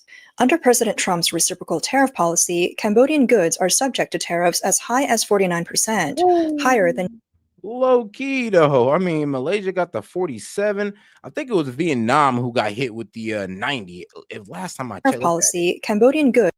Yeah, it was Vietnam who got hit with the 90, and it was Vietnam who was one of the first to come to the table. Actually, that was the first one to cut their bullshit. Like, hey, yo, let's not do that. Oh wait, no, never mind. My bad. They get hit with 46. But yeah, it is a bit crazy how they did get hit with one of the highest ones on here, 46. The next highest one is Cambodia with 49, but they had like a 97% tariff on us. So of course they got hit with something crazy. I'll give it to them. goods are subject to tariffs as high as 49%, higher than neighboring Laos and Vietnam. Casey Barnett, president of the American Chamber of Commerce in Cambodia, AmCham, told the media that if the U.S. trade representative sees Cambodia as a transshipment point for Chinese goods entering the U.S., it would be very detrimental to Cambodia. According to reports from foreign media, Malaysia's Minister of Trade and Minister of Finance are scheduled to visit the U.S. by the end of April to negotiate tariffs with the Trump administration. The Trump administration has imposed a 24% tariff on Malaysian goods, which will be delayed for 90 days. However, a 10% general tariff remains in place. Malaysia has stated that it will not implement retaliatory tariffs. The Malaysian government has repeatedly urged Chinese companies not to use Malaysia as a transshipment point to avoid U.S. tariffs.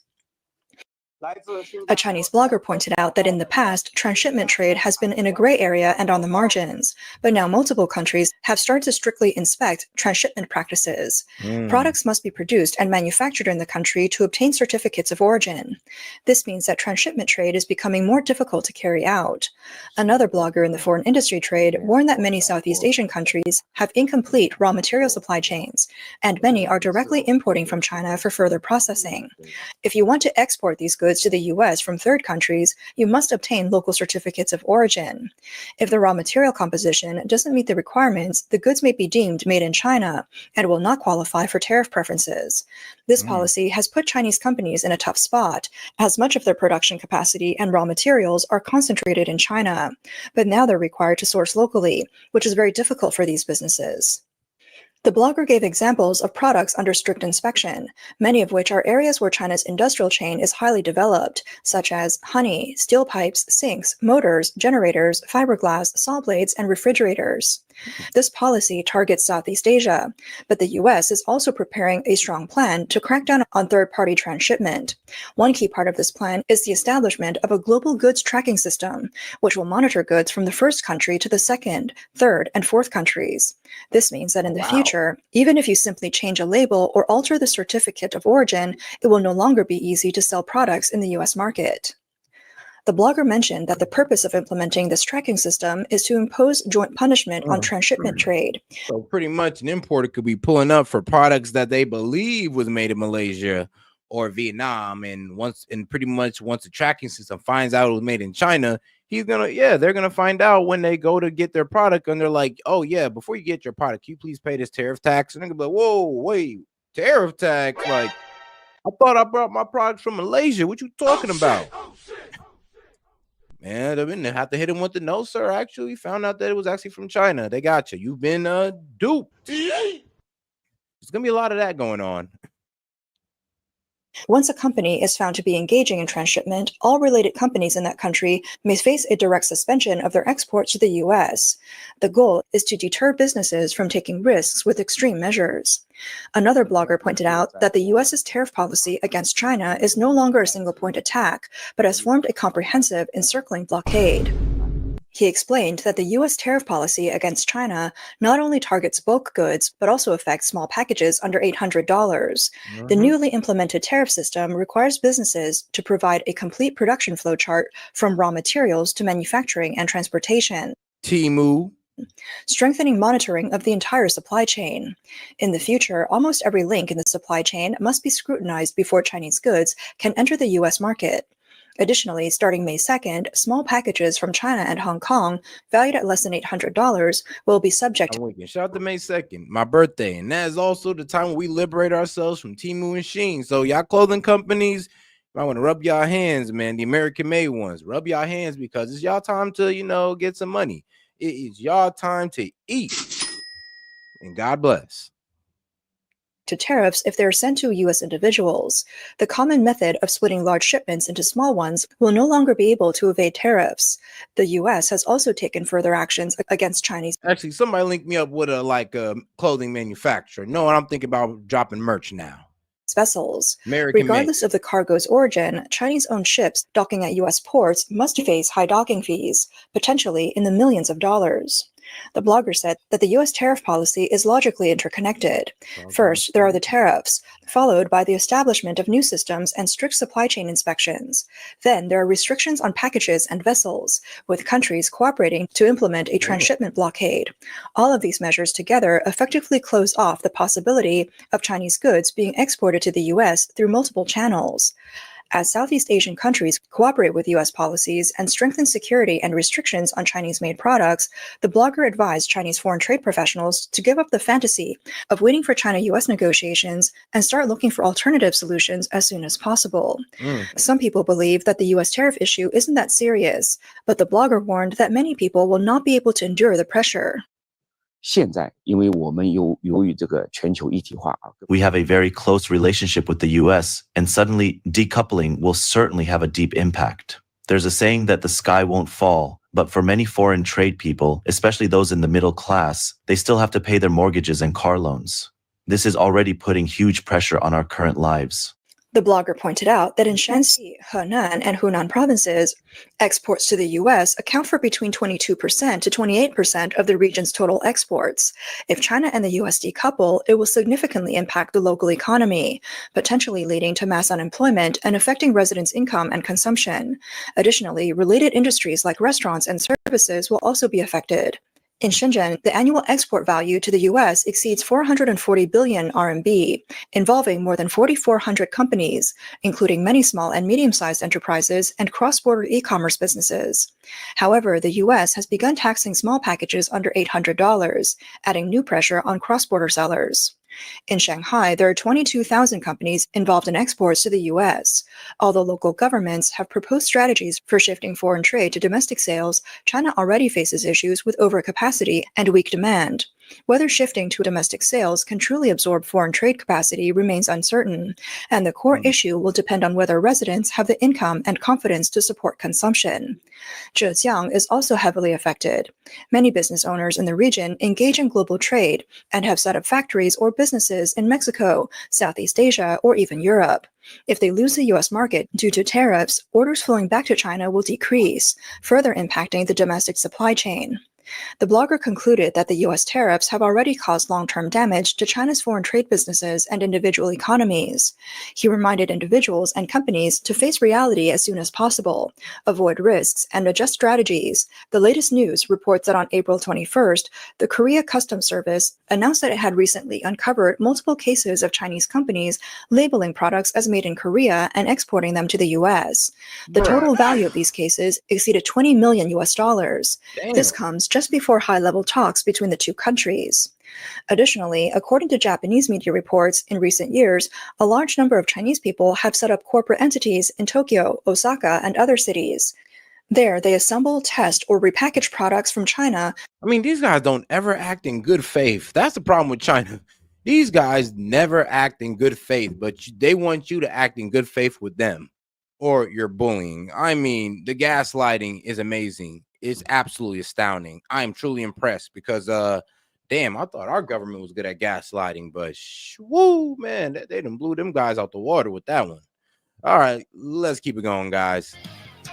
Rosie O'Donnell's living. And make sure you guys double tap that screen and like the video. And guys, let's make sure to support the stream and let's keep it going. Appreciate the support. You can send in any, well, question, comments, jokes, or disagreements. $2 and up. I'll be happy to read it out loud. And it's a great way to support the stream. Appreciate the support, guys. Let's keep it going. Living through the golden age. Rosie O'Donnell's living through the golden age as a political refugee, seeking sanctuary in Ireland. Does she have any regrets? I have no regrets. Not a day has gone by that I thought it was the wrong decision. I was welcomed with open arms. I knew after reading Project 2025 that if Trump got in, it was time for me and my non-binary child to leave the country. I made the decision within my family and my therapist, and should he win, and then when he did, we made the plan into action, and we were gone before he was inaugurated. Although Rosie's been hiding from her homeland since Trump took office, she still wants to tear apart his cabinet from abroad, starting with Bobby.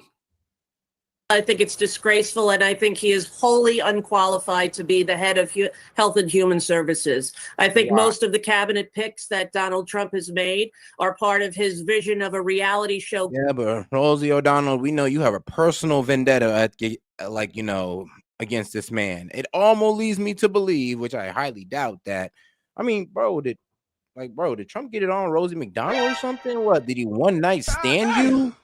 I mean, what, did he F your best friend and never called her back? Like, well, what's the story here, sweetheart? Because y'all be having the meanest hatred for this man. It's almost like with Cenk or something. It's like, bro, what did Trump do? F your wife?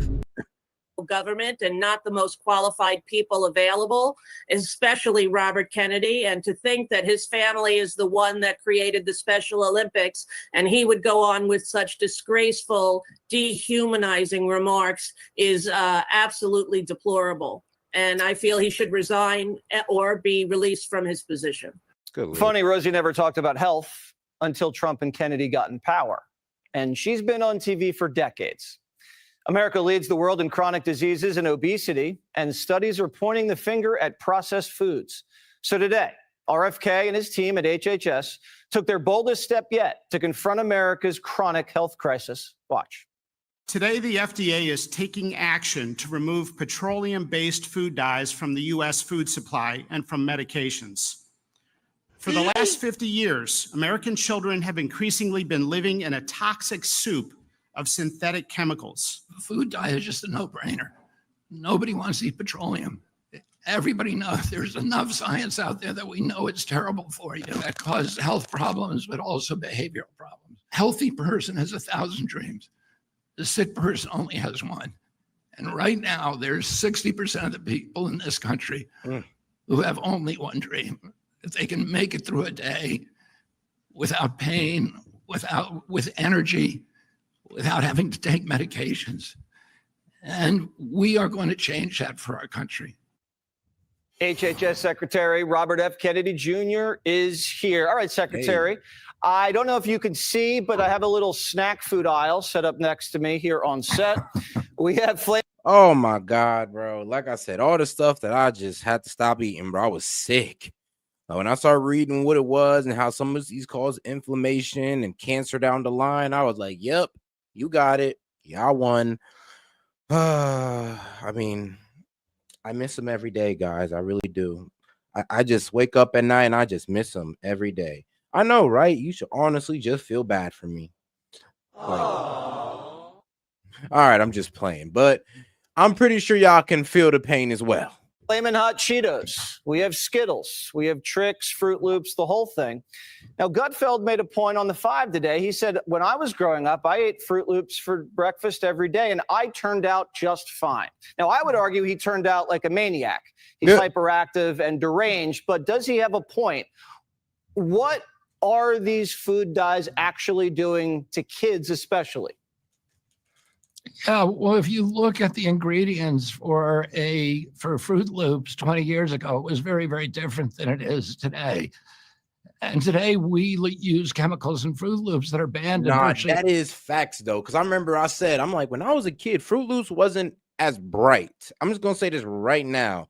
When I was a kid, bro, Fruit Loops did not have that same hue to it. It looked very, like, honestly, like I had a bland color to it, but it was still good. It was still good though. And then all of a sudden the color changed. I remember they made a commercial about it. Yeah, they made a commercial about it. They said, oh, Fruit Loops got a new look with a whole new color. I remember the fucking commercial now. These devious bastards. Hold on. They literally sold the poison to us through the commercials. Every country in the world. So if you buy Fruit Loops today in Canada, it is made with vegetable dyes. I'll be dead. If you buy it here in the United States, it's made with petroleum synthetics. And as I said in that clip, nobody wants to eat petroleum. When we went to meet with the food companies, I said to my staff, if they want to eat petroleum, they should put it in their food. Hey, bro, do anybody else remember the Fruit Loops with the dry ass color to it? Like, it wasn't as bright as the Fruit Loops today. Like, he's not lying when he said, bro, Fruit Loops definitely looked way different when they first came out. Themselves at home. They shouldn't be feeding it to Americans who, without their knowledge, without their consent, No, they told us. No, they told us. They just told us very underhandedly. It's like they put it in a commercial. I remember now. It was a Fruit Loops. It's getting a new look. They had this bland color to it, and they said, "Oh, we're upgrading it. The color looked brighter. This or put an extra layer of frost around it." And I ain't gonna lie, I was excited as a kid, so I gotta ding myself on that one. But yeah, I remember exactly how they sold it to us, but they did not say that. Yeah, we're going ahead and adding like these chemicals in there that's probably going to cause health problems for you down the line. But hey, new color, more frosting. Get excited, kids. And we did. Oops. Today we announced that we're going to get it out of the food. So there are 9 dyes, Jesse. 2 of them we're going to ban immediately, orange bee and red dye 2. We're going to accelerate the removal of red dye 3. So we're going to bring it down to under a year. Oh, no, and the other 6 dyes within 18 months, we hope to get them out of all the food. And that's just the beginning. I mean, one of the problems is that the science about these additives has been systematically suppressed for 30 years because the industry has been running this agency. And we're getting rid of all of those conflicts. We've gotten rid of most of them. And we're going to do real science. And we're going to do science precisely on the issues that Americans care about. Hey guys, I always wondered how petroleum jelly stayed in business. I'm just like, bro, you buy one thing, you buy one little can of petroleum jelly, one little case of it, and you're good for life. And now you figure out that the rest of the profits come from them putting it in your food. Like, surprise, surprise. Making sure their kids are getting food that isn't poison. The food our kids are eating today is not really food. It's food-like substances.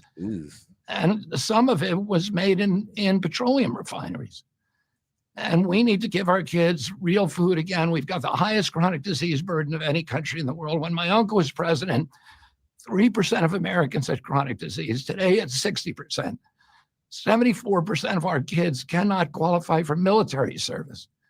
We have fertility rates that are just spiraling. A teenager today, an American teenager, has less testosterone than a 68-year-old man. Sperm counts are down 50%. Wait, girls are an hitting American puberty 6 years teenager early. has less testosterone than a 60-year-old man? True. That's right, because the testosterone levels have dropped 50% from historic levels. Right.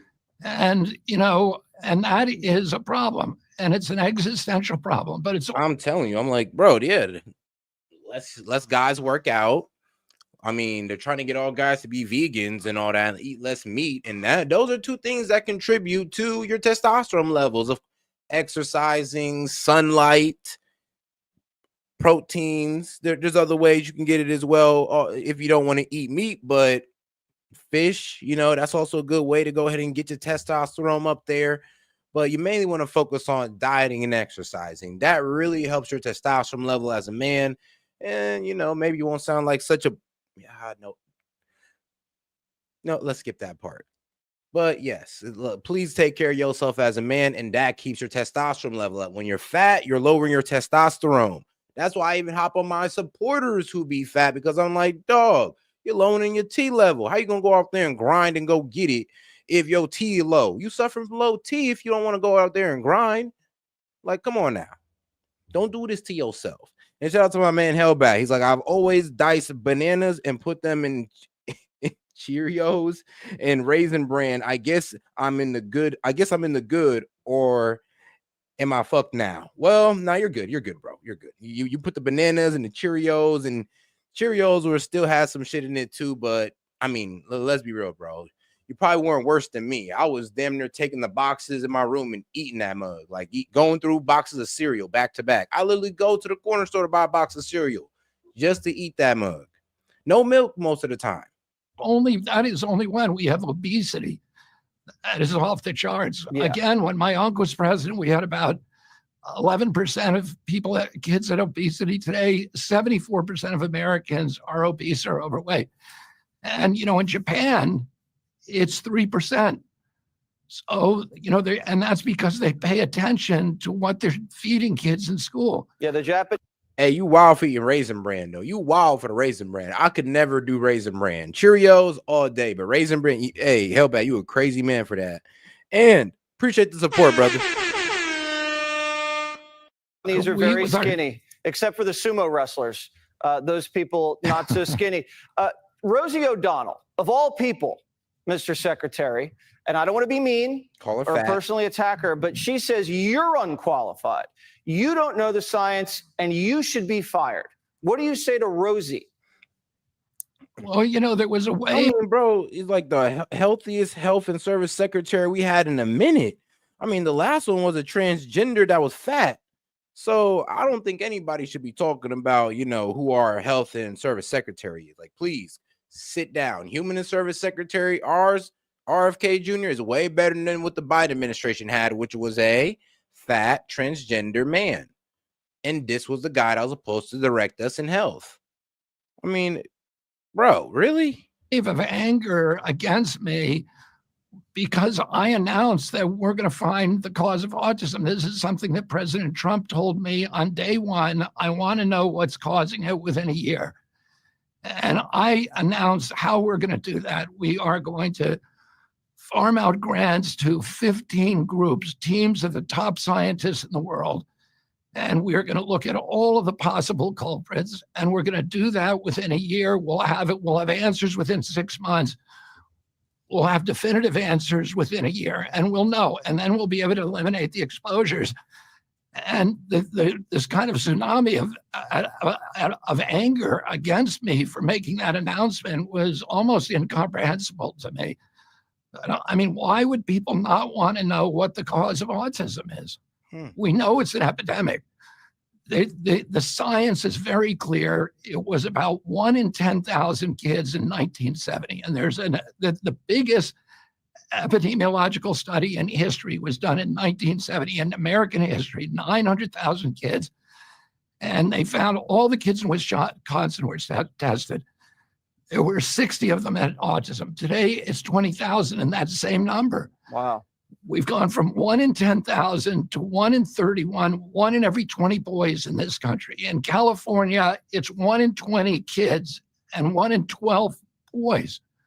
So this is a crisis. This is 20 times worse than COVID-19 in terms of the economic impact. All of that is challenged to have the warning to expecting fathers. You might want to watch your baby mamas or your wife's, you know, diet. Make sure that they're not eating any of those chemicals that could get to your kid that could possibly cause autism. You know, you feel me? You want to kind of step on these things now. All right, good luck. We've gone from 1 in 10,000 to 1 in 31, 1 in every 20 boys in this country. In California, it's 1 in 20 kids and 1 in 12 boys.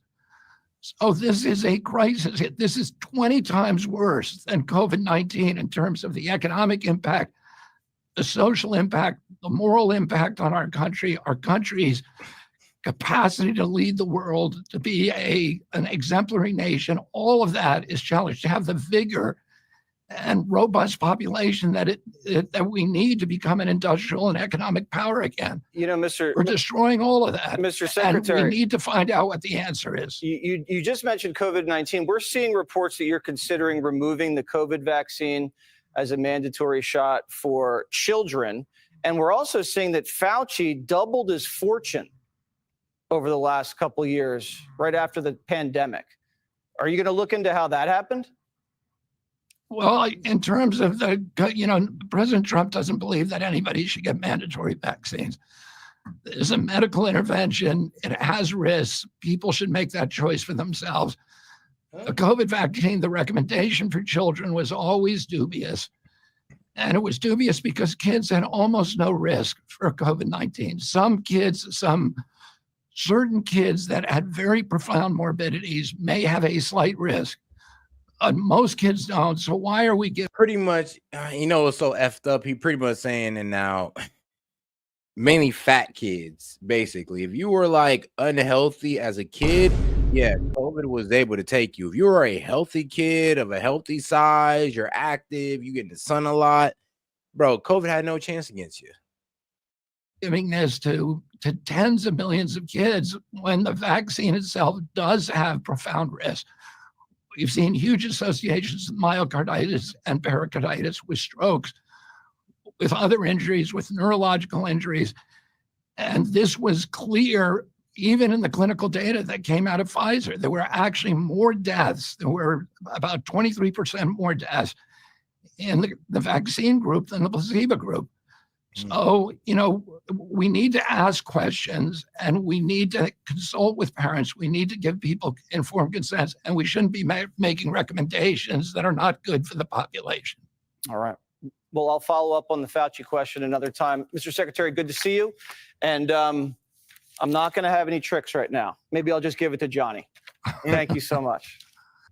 I'm weak. Yeah, low key though. It's like, I know we're all kind of side-eyeing our food right now. Like, yeah, I don't know about that box of Lucky Charms or the Raisin Bran or the Cheerios in the cabinet right now. Looking a little suspicious. But all right, though, let's get to my man, Steven Crowder. This is going to be a good one, guys. I wanted to play this one last night, so let's play it tonight. Today we have a very special installment, a deep dive into a relationship, an alliance, if you will, that a lot of people aren't quite keeping on their radar, and maybe they should. Stick with us for the next hour, and hopefully you'll be illuminated. If not, just go watch a cat playing with a string or a cat hitting a cobra.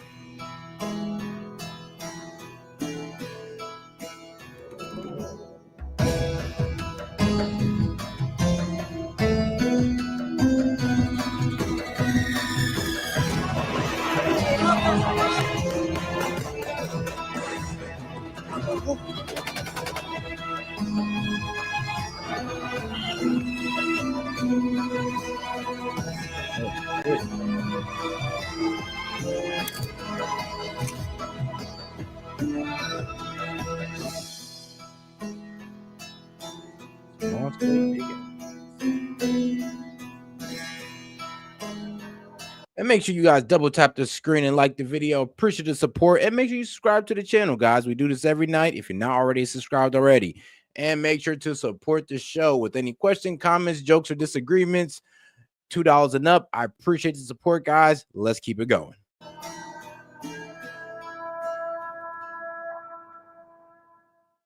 The Middle East is full of recognizable, often interesting countries. But the most, I guess, nefarious, may be the right word here, the most nefarious one might not be the nation that first comes to your mind. So let's go through them. There's Egypt, for example, which we undoubtedly all learned about incessantly in grade school. Let my people go. The slaves are mine. Their lives are mine. All that they own is mine. Sorry, fun clip. Here's the real one.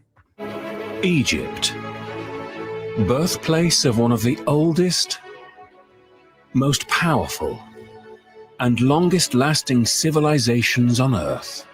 Also, did you know that Cleopatra was an opium whore? Comment below. You have Afghanistan and... I mean, come on now. Which rich person wasn't doing opium out the ass back in the day? I mean, come on now. Did you look at Chinese nobles? I mean, bro, them guys was high off their ass most of the time thanks to opium. I mean, shout out to them, though. It must have been a fun time.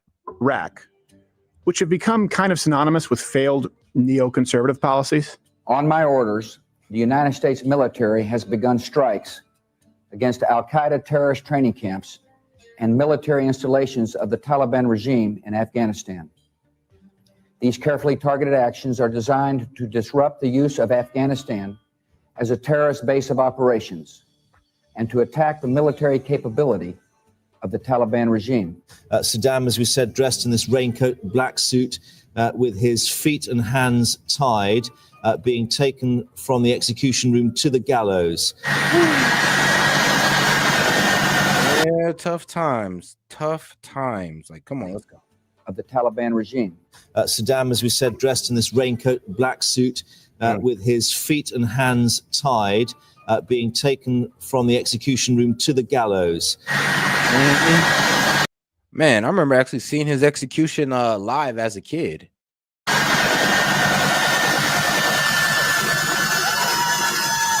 Then, of course, there's Iran. And we're lucky to go a week without them threatening the destruction of the United States. کسی خباثت کنه و شروع کنه بدانه که سیلی‌های سختی خواهد خورد. Get a new thing. How about that? Then there are your super rich oil states like Saudi Arabia, the UAE, a personal favorite of Garfield. Normal, where are you taking me? You're not going to mail me to Abu Dhabi again, are you?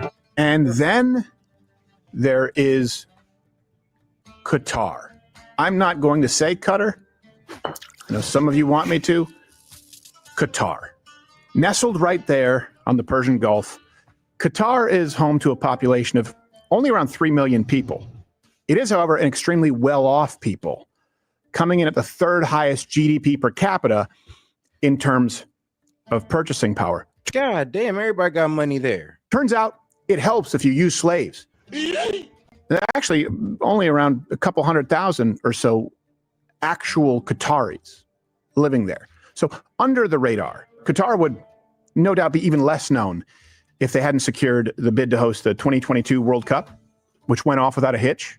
What we have categorically proven is that bin Hammam paid bribes and operated slush funds to pay people who had an influence on the vote. Now, he was in effect buying the vote for Qatar. He was arguing that, you know, he was paying those bribes so that Qatar could win. Therefore, Qatar... I'm pretty sure Qatar is not the first country to do that. So come on now.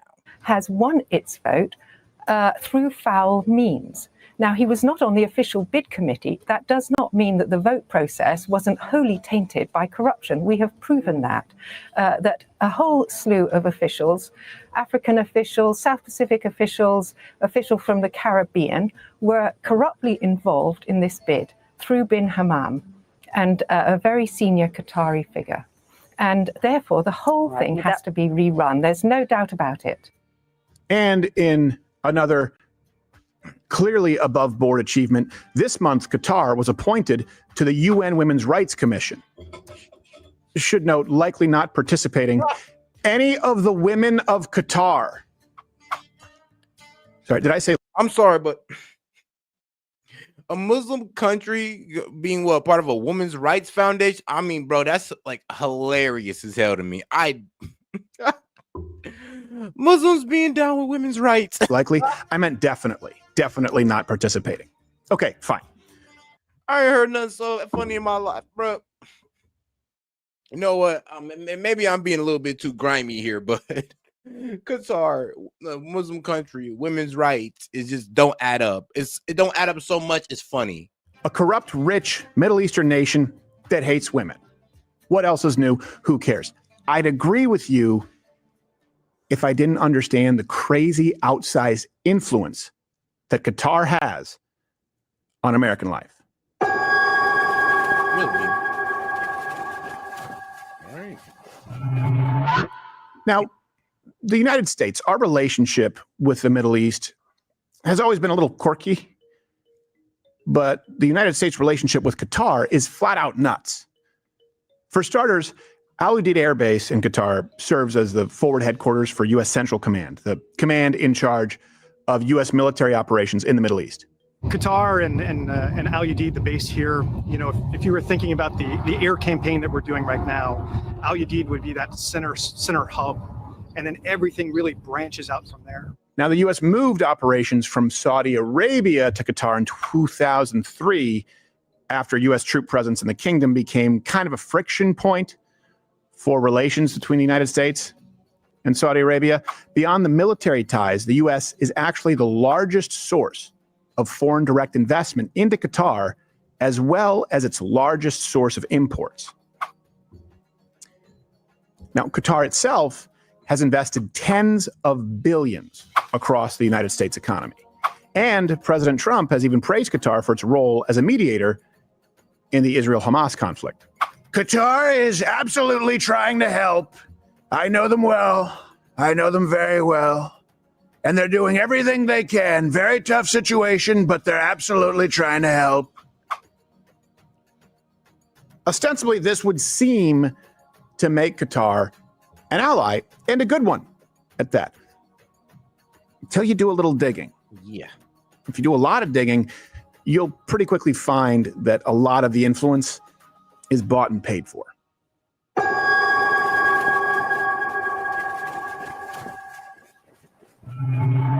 Universities. Let's start with that. In a stat that is so mind-blowing, I have to go back to it every couple of weeks or so just to make sure that I didn't dream it.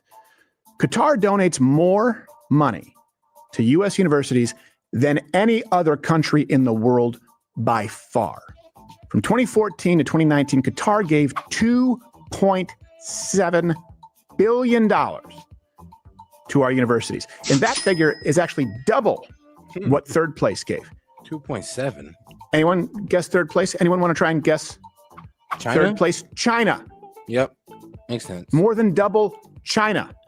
Yep. Some schools that receive Qatari money include Cornell University, Virginia Commonwealth University, Carnegie Mellon University, Northwestern, Texas A&M. Matter of fact, February 2024, A&M's Board of Regents voted to close their Qatar campus by 2028. There's also Georgetown University. Speaking of which, Georgetown, they actually have their own campus in Qatar. Hi, I'm Claudio Pergolisi. I'm a sophomore at Georgetown University in Qatar, and today I'll be giving you a tour of the Mill Housing dorms. The housing is a very secure facility, which requires you to have an identification card, which gives you access to the gate. As we pointed out on the show before, research shows a direct correlation between the presence of Qatari funding and the Students for Justice Palestine, who you may know as the group that ravaged American campuses last year. Although Qatari ambassador Masal Hamad Al-Thani denied Qatar influencing American universities, stating, Qatar does not influence these universities and we have nothing to do with anything that happens on their home campuses in the United States. I'm weak. Basically, we give them money, but we don't control what they do with it. It's like just because we give them money and they go out and protest, I mean, that's not on our fault. I'm not buying it. But let's just assume that's true. You can understand the suspicion folks may have, considering that Qatar was actively housing Hamas as they planned and executed the October 7th attacks, right? Somewhere, amid the pristine streets and all the skyscrapers, Doha has an open secret. Qatar's capital city, 1,800 kilometers away from Gaza, a comfortable home for the leadership of Hamas. Hamas also opened a political office in Qatar in 2012. Over the years, many have criticized Qatar for hosting any Hamas leadership. But during this war on Gaza, it's been labeled as a controversial benefit to house Hamas's political leadership. So Qatar's intentions are suspect. They've used terrorists to keep bigger Arabs in check, bigger Arab states in check. Hundreds came from across Qatar and elsewhere in the region to pay their respects to Ismail Haniyeh, the political leader of Hamas. Some people argue over Qatar or Qatar. That guy just said Qatar and Hamas. Did you catch that? Anyway, let's move on to think tanks. Take, for example, the Brookings Institute, which sort of presents itself as a nonprofit organization based in Washington, D.C. Our mission is to conduct in-depth, nonpartisan research to improve policy and governance at local, national, and global levels. Actually, a 2019 documentary by Mike Cernovich pretty clearly laid out the subversive relationship between Qatar and Brookings. Well, the Brookings Institution, one of the largest, oldest, most established think tanks in Washington, has accepted at least $24 million from Qatar. Brookings is massive, literally untold millions from foreign sources. Untold because they have a U.S. branch, which is subject to American finance and donation laws. And then they have a Doha branch in Qatar, which is subject to zero. So we have absolutely no transparency into how much is pouring into that branch. Hey, WikiLeaks released kind of an amazing little cable. The cable quoted a Qatari official claiming that Brookings is worth as much as an aircraft carrier to us, which is kind of a tremendous thing. And at Brookings, we know the money changes their positions on things because we've heard from former fellows there that they say, hey, the one thing you can't do is knock the Qatari government. Keep in mind, that was on top of a 2014 report from the New York Times. All references available, link in the descriptions as every installment. The New York Times detailed a 4-year, $14.8 million donation to help fund the Brookings Doha affiliate. Here is an excerpt from that report. If a member of Congress is using the Brookings reports, they should be aware they are not getting the full story, said Salim Ali, who served as a visiting fellow at the Brookings Doha Center in Qatar, and who said he had been told during his job interview that he could not take positions critical of the Qatari government in papers. They may not be getting a false story, but they are not getting the full story. Brookings Institute president, retired General John Allen, faced accusations that he illegally lobbied on behalf of Qatar. He resigned from his position in 2022, and the probe was dropped subsequently in 2023. Let's go on to the media while we're talking about the finances here. The biggest mouthpiece for Qatar and its agenda is, without a doubt, Al Jazeera. Are you going to meet these demands? Our sovereignty is a red line. We don't accept anybody interfering in our sovereignty. When you tell me to close a channel like Al Jazeera, history will write one day in 50 or 60, 70 years, how it changed the whole idea of free speech in the region. You see, while Saudi Arabia had been dropping its support for certain political Islamist groups like the Muslim Brotherhood, Qatar didn't follow suit. And Al Jazeera gave the voices of political Islam and others a platform. Are you coming to Qatar for the World Cup? If so, here are 5 things you can do while here. A great way to explore Qatar's desert is dune bashing. The Museum of Islamic Art, which showcases 14 centuries of Islamic art and artifacts from around the world. If you want to experience Qatari culture, Souk Waqif is the place to go. And if you're lucky, you might even spot a flamingo. If you're lucky. If you're really lucky and you're in Qatar, you're not a slave. Now, Al Jazeera claims to be a private enterprise. Not even close. It's undeniable that Al Jazeera is funded and financed by the Emir of Qatar. And as has already been pointed out, not exactly well known for any type of criticism of the Qatari government. Like at all. Pretty much ever. It's also the home to this absolutely not a terrorist sympathizer, Mehdi Hassan. I myself have problems with the war as it's being waged, but genocide it definitely isn't. The aim here is not to kill as many Palestinians. That's not the definition of genocide. It's one of the you wrote a book on genocide. That's not the definition of genocide. It's one of the definitions. It's not. Try and kill. It's not based on numbers. The definition. It's also based on intent and on numbers. It's based on the intent. Yes. To destroy, to kill in whole or in part. There's no intent here. That's as far as I know, look, I'm not. I just want to I'm not a government spokesman. You seem to be presenting me as a government spokesman. How did I present you in a government spokesman? I asked you for your view on the war. Also, remember how we pointed out that Qatar essentially housed Hamas, including throughout the time it planned the October 7th attacks? Well, the Qatari prime minister managed to go on a press tour. Hey, shout out to my man AJ. He says, brother, you still up? Yeah, oh God, keep it up. Hey, you already know, man. Hey, I got a whole little list to get through. Last time I didn't get to do it. Today we gonna get through it. Hey, shout out to my man AJ. Appreciate the support, man. All right, now let's get back to this Qatari influence that we're just now learning about. To place the blame squarely where it belongs, the United States. You have a Hamas office here, and Hamas has been designated, I think, repeatedly by the U.S. government, certainly by the Congress, as a terror organization. And people say, well, how could you have a Hamas office here? What is that? We have to go back to the root of this office, like why it's here in the first place. And Hamas office, when it was opened here in the first place, it was opened with full transparency and full consultation and actually even request from the U.S. The U.S. asked you to put a Hamas office here? They have asked us to open the channels with them and to have an established communication channel with the same case what was applied to Taliban as well. At the end of the day, if you have a presence of someone in your country and you are engaging and talking, it doesn't mean that you are endorsing his ideas. It doesn't mean that you are supporting him. The purpose of this office was to facilitate peace, to stabilize the region, and to make sure that always it's serving the purpose. Now let's move on to the influence Well, directly in President Trump's inner circle. I mean, I can hear the argument. I hear it if you're trying to be a point of contact, I guess. And it's important to note, I'll get to some pretty harsh criticisms of Qatar from President Trump. So his views aren't necessarily shared by those in his orbit. Take, for example, Trump's special envoy, Steve Witkoff, who also went on a press tour of his own this March to offer glowing praise of the Qataris.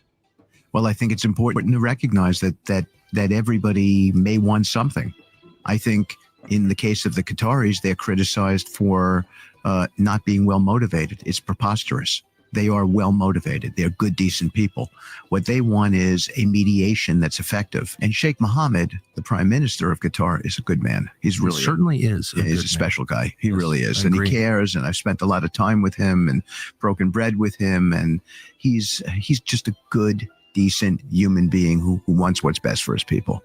But also, like what you were alluding to before, he's able to put himself in the shoes of the Israelis, of the United States, and I think explain to the Qataris, explain to Hamas where they're going to have to get to make a deal.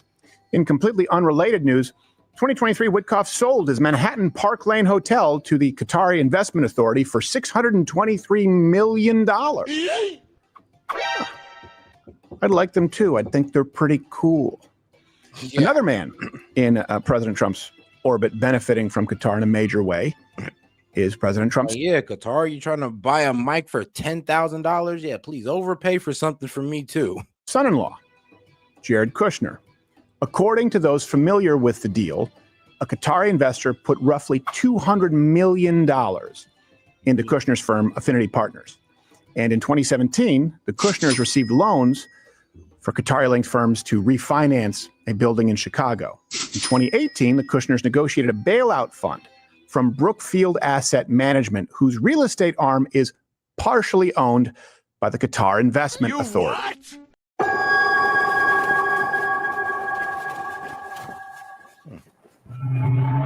Now, this isn't hyperbole. Qatar has a long and well-documented history of supporting terrorism, and they were forcefully condemned for as much by President Trump in 2017. The nation of Qatar, unfortunately, has historically been a funder of terrorism at a very high level. That same year, 4 Arab states, including Saudi Arabia, Bahrain, Egypt, and the UAE, launched a blockade on Qatar, accusing them of supporting terrorism and being too close to Iran. Trump seemed to support that move, writing on X, back then it was Twitter, "During my recent trip to the Middle East, I stated that there can no longer be funding of radical ideology. Leaders pointed to Qatar. Look!" Exclamation point. So, it should come as no surprise that Qatar They were snitching on even provides safe haven to groups like the Taliban on Qatar and the Muslim Brotherhood. The Muslim Brotherhood, for those who don't know, founded in 1928 and seeks to unite the entire Muslim world under an Islamist government. Nearly every major fundamentalist Sunni Islam group can trace their roots to the Muslim Brotherhood, including, but not limited to, but including Hamas, to whom the Qatari government provided $1.8 billion between 2018 and 2023 alone. To this day, the Muslim Brotherhood is thick as thieves with the Qatari royal family, while their mouthpiece, Al Jazeera, publicly pushes Muslim Brotherhood propaganda.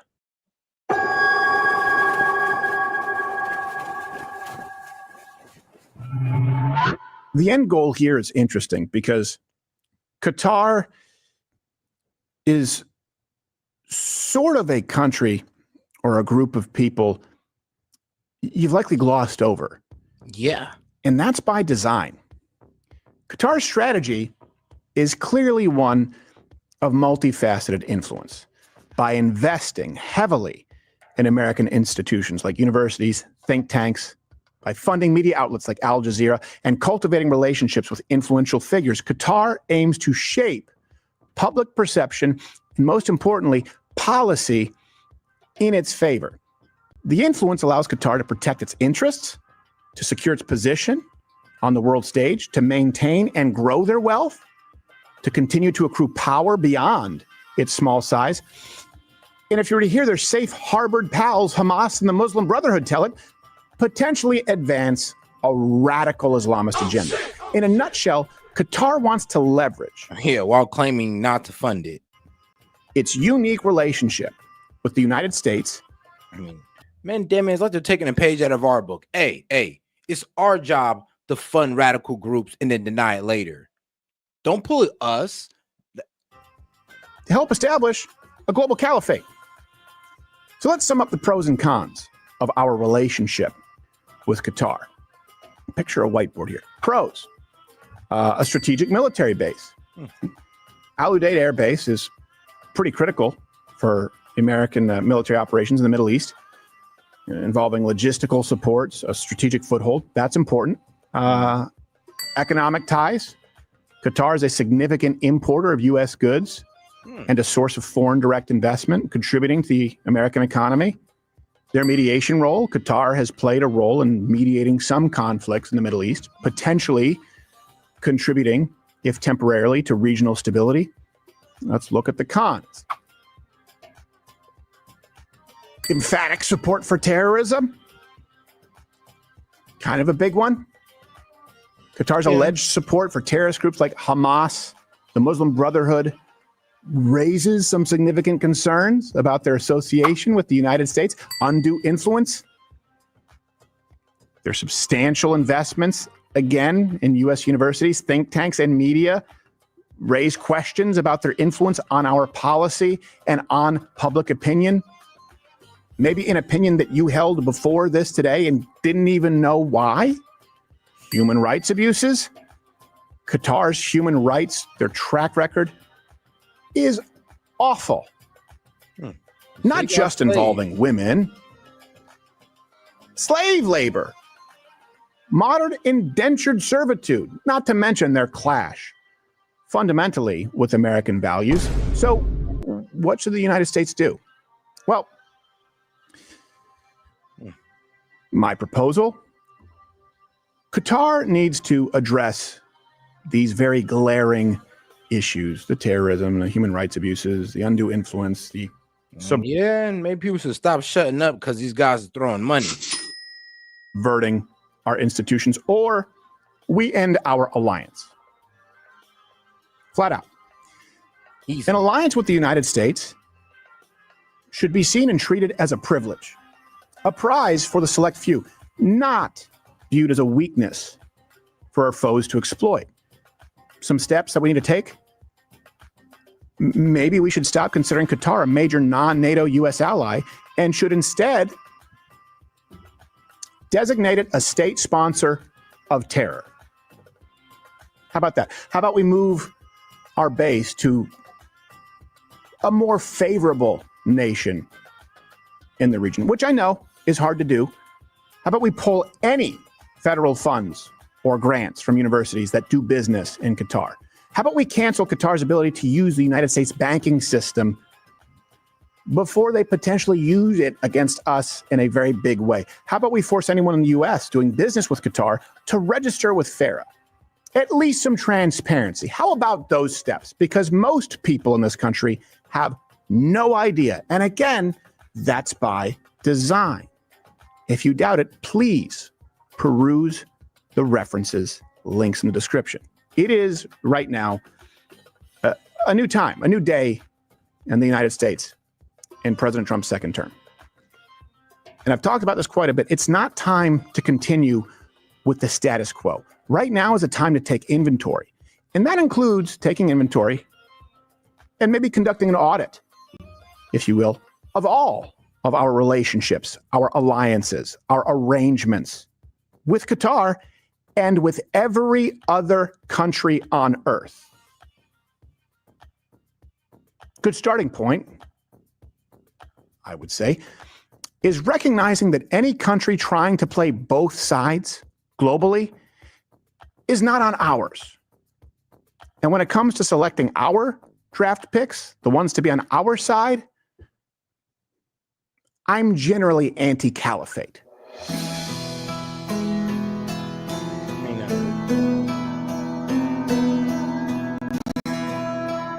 All righty. All right, now that was a good one, was it not? Of course it was. Of course it was. All right, guys, let's get into this. Let's get into just Joe Rogan. I ain't gonna lie, I think his son did it. I think OJ Simpson covered up for his son because it just makes sense. Like, I swear, it just lines up like that. Best to execute a bad plan than just sit in stagnation. I'll tell you that. A good idea. Best, you know. Sure, honestly, you could turn a bad plan into a good idea. Hey, it's something like they're about to spit some motivational content. Same sort of things that you are interested in at you. Yeah. Yeah, but I always think you should curate your algorithm because your algorithm kind of exposes who you are. Like, whatever pops up on your algorithm is what your true interests are. So if you have a bunch of women popping up on your stuff shaking ass, my friend, you are a horny bastard. If you have a bunch of motivational content popping up, hey, you're a motivated guy. If you have a whole bunch of cooking stuff popping up, hey, you better be a chef. I'll tell you that, or you're probably a fat ass. Because I guess they'd be more attracted to their partner. Seeing that I don't have no outsides here, I'm like, not gonna lie. Ever since we gave that to women, I mean, hey, it's been pretty good for guys, but it's low-key mentally destroyed women. Well, and physically destroyed them as well, depending on how far they go into their sexual escapades. Because, boy.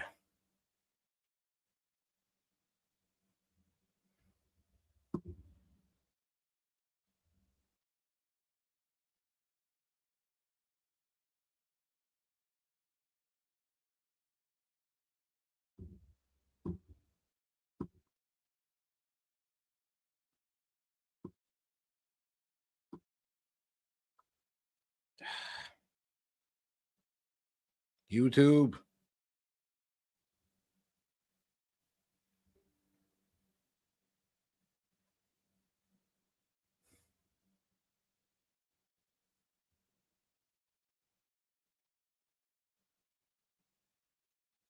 Oh, yeah, I forgot. I'm still up on Twitch and all that. Yeah, sorry, guys. We're down on YouTube right now, so shout out to the Twitch and X crowd. Hey, X, make sure you follow, make sure you follow me on X. Appreciate the support, guys. Twitch, make sure you follow me on Twitch. Appreciate the support, guys. Hey, shout out. And Rumble, make sure you follow me on Rumble. Appreciate the support, guys. Let's see here. I'm still down on YouTube. Makes sense. Makes sense. I ain't too mad at it. I ain't mad at it. It happens. We've detected something playing. They detected something playing, so now I can't play no more because the narcs are out. Oh my God. Wait, hold on. Am I back on the stream? What? I didn't even play anything. Bro, what? I didn't even play that. Oh no.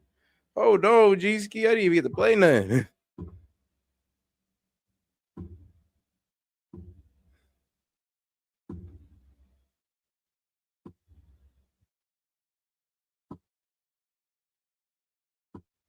Ay, caramba. What you talk about? Your stream was telling like we detected what?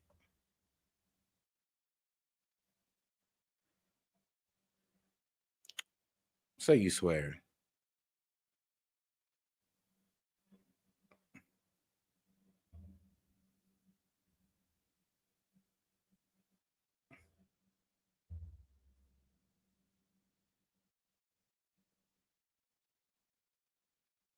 Yeah.